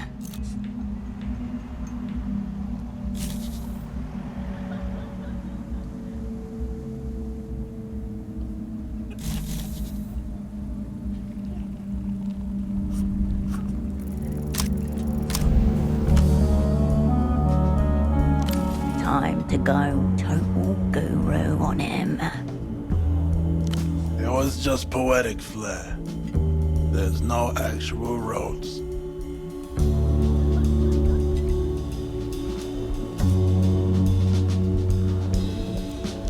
Goat Eyes moves quick. A blink and his gun's aimed at your chest. He grins and nods down at the added flare. Wrist tilted off axis, thumb raised. All my grandmother's grandchildren learned to shoot before we learned to write. Have many descendants and many guns. way of our people. Ramses begins tapping his foot with an unnerving jerkiness.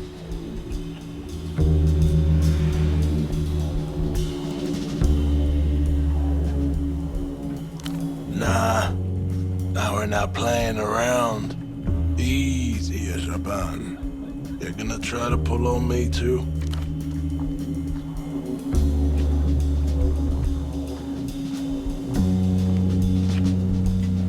Shit, man. Fuck's wrong with you? The meds in the back, they're for me. What's the sickness? Epilepsy. The seizures are pretty bad. Was this what you had in mind, Operan?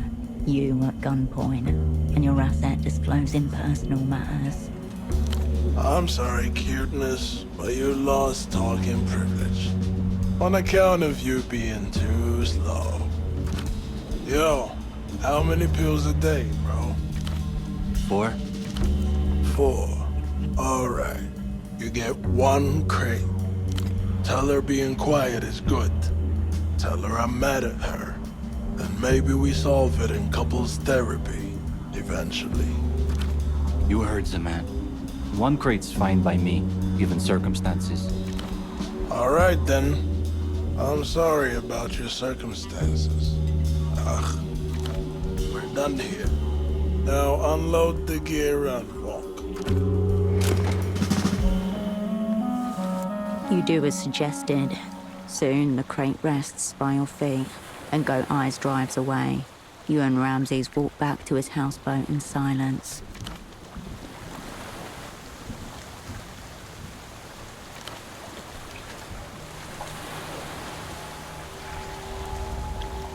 Ramses looks at his winnings and rolls his shoulders back in a delicate stretch. He stares at his houseboat, then back at you. You know, I think I'm good. I should make a call. A faint bleep on a sonar gone quiet for too long. Old friends. Rustamian couple I met when I landed in Portofino. I've been meaning to reach out for a while. A woman, scarf framing her face in muted colors, places a basket of lavash and stuffed grapes by the houseboat door. Her husband, a silent sentinel, nods for her to step back. A thin bridge beckoning Ramses back. Yeah, I will do. Might be time to anchor this thing. I think I'm done with the hermit scene. What about you, H? Fucking, you ever think of ditching your scene?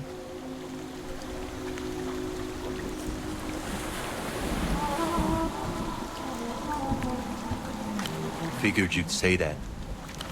Anyway, I wanted to say, you know, when the time comes, I want in Hirsch. You break 'em over and over, and still they stick by you. I know it's a major gig. No other reason for you to keep it quiet. If you care about him, the best thing you can do is step out of his way and let him rejoin life, regardless of what he wants. He nods firmly. I'll be at the fog mirror.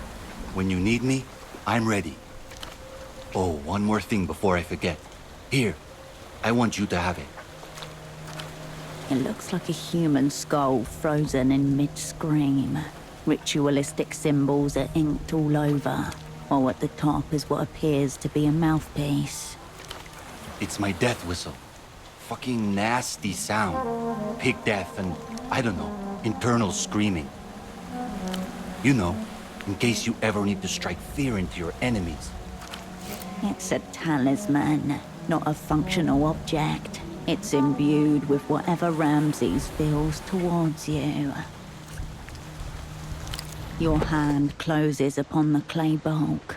With a loose fist, Ramses taps his chest twice and mutters words in Rustamian. It is a good thing yesterday was not the end of history after all. You turn away from each other. The night air cools your face as you step forward. Portofiro's lights pulling you back into their orbit.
I'll print.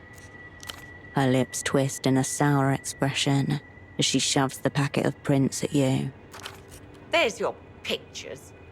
And I don't mind saying, you should feel ashamed.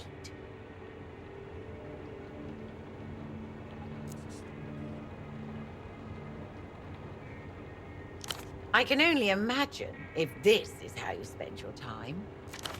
The next time you see Ignatz, tell him to leave that poor woman alone. I don't. Though at this point, I feel like she could be the daughter I was never able to have. But I suppose you know all about her? Even so, that doesn't mean she's fair game for voyeurs. It's not me you should be apologizing to. Let me just remind you, Opera, that this is still a free city. We have the right to refuse service to anyone. I'll be here if you require anything.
Hark!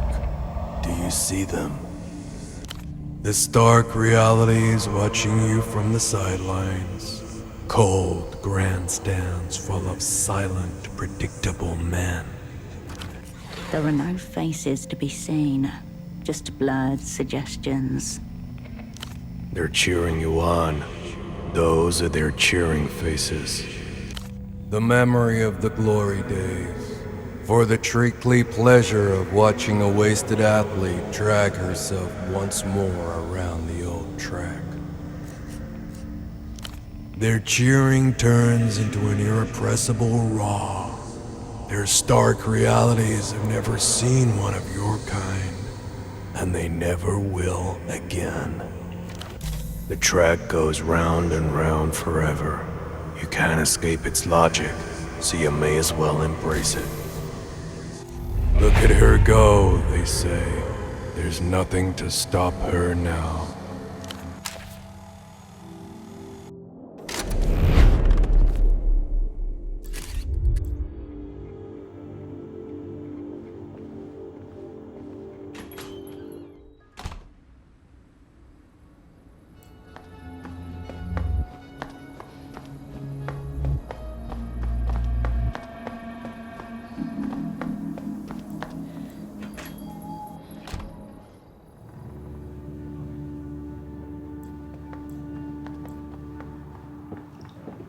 Hello, Cascade. Keep looking ahead, please.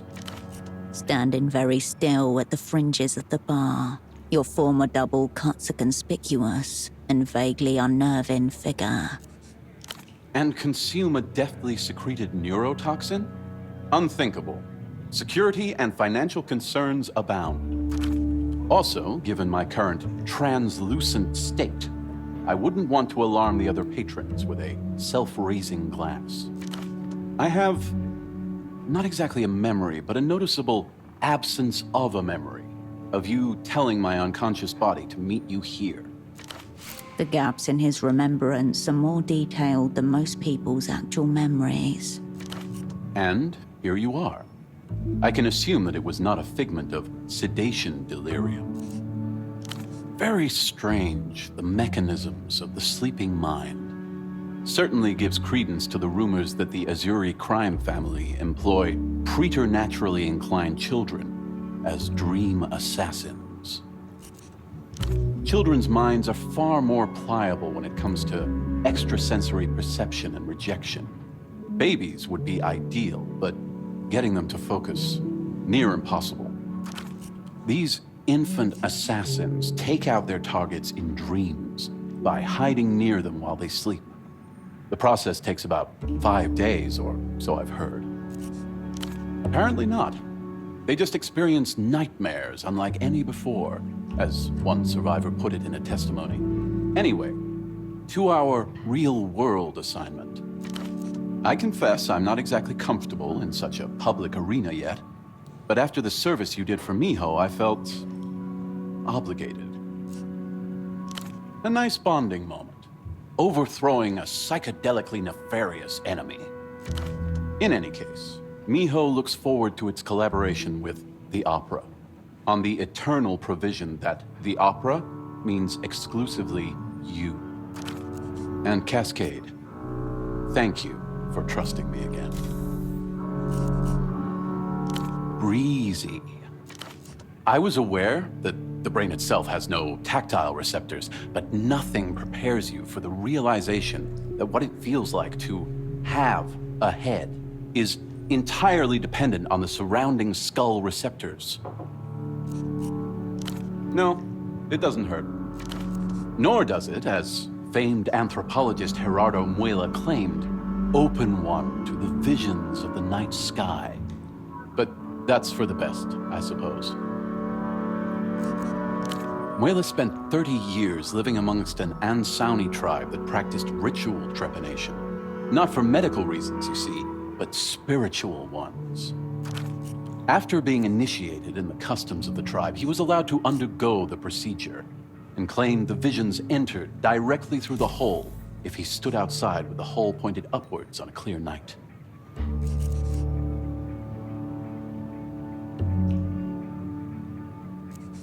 Of course, Cascade. That's a sacrifice the directorship of Miho has decided it's willing to make. We put it to a vote.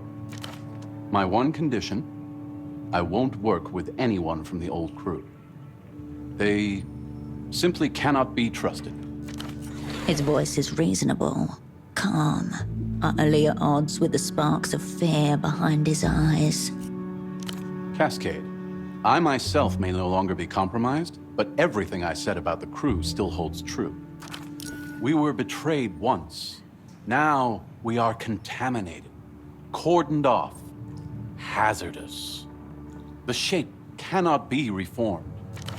A lost cause. He's not going to budge on this one. Kindred was already susceptible to all sorts of manipulations, primarily yours. And after a stint in enemy captivity, it might not even be Kindred anymore. For all we know, she's Weeping Eye now. Techno-fascist to her core. Absolutely not. If non-lucid is the order of the day, I would rather pick a vagrant myself. There's one in the Hill of Pigs who claims to be able to hear microwaves. I trust you to find new allies worthy of our assignment, Cascade. Of course. We were sitting in that booth over there. Taxman, S-Doc, Virtue, you, Radian, Kindred, me. I'm hardly going to forget the most flagrant breach of stagecraft I've ever committed in my professional life. Even after the crew collapse, he didn't destroy it? Schoolboy error. Though the true error, of course, was taking it in the first place. Oh well. Because it was your birthday. But you're not, are you, Cascade? Not quite. So, along we all went, for you, despite the risks. And why, we'll do so again, in some form.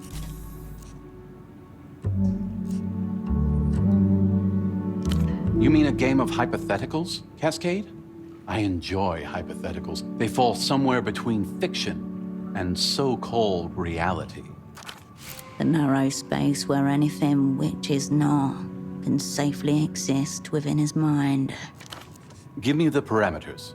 The what is obvious, zeroing out a major illusion diplomatic figure. Now tell me, how and where?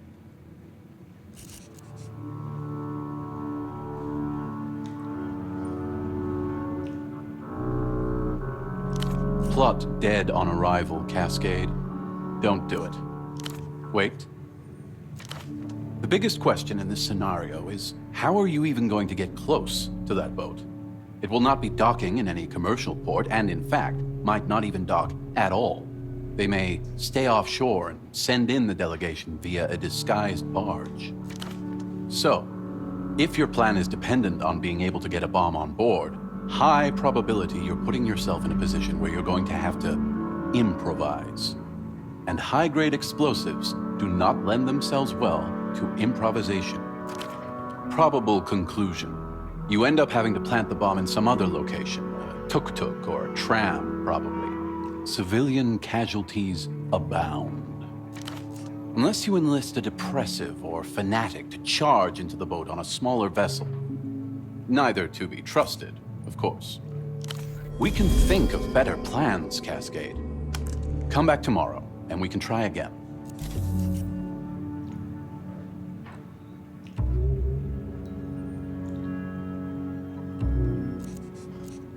Your former double stiffens. Did he capitulate? Or was he a fanatic to the end?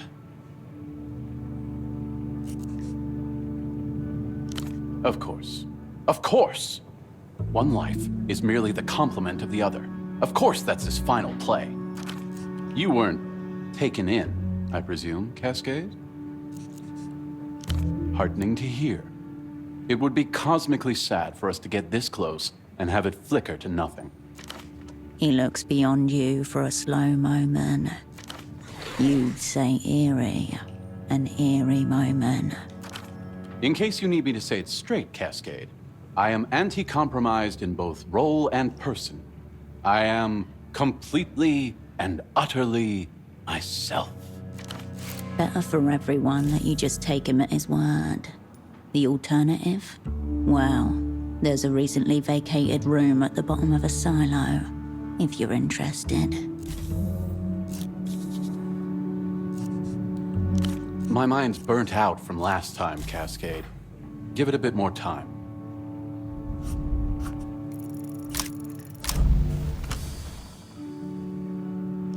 Try as you might, you cannot imagine Holocene entering the mirror world as anything other than fully formed. Something bothering you, Cascade? You've existentially stalled. Exactly as you find him now. I'll be here, Cascade.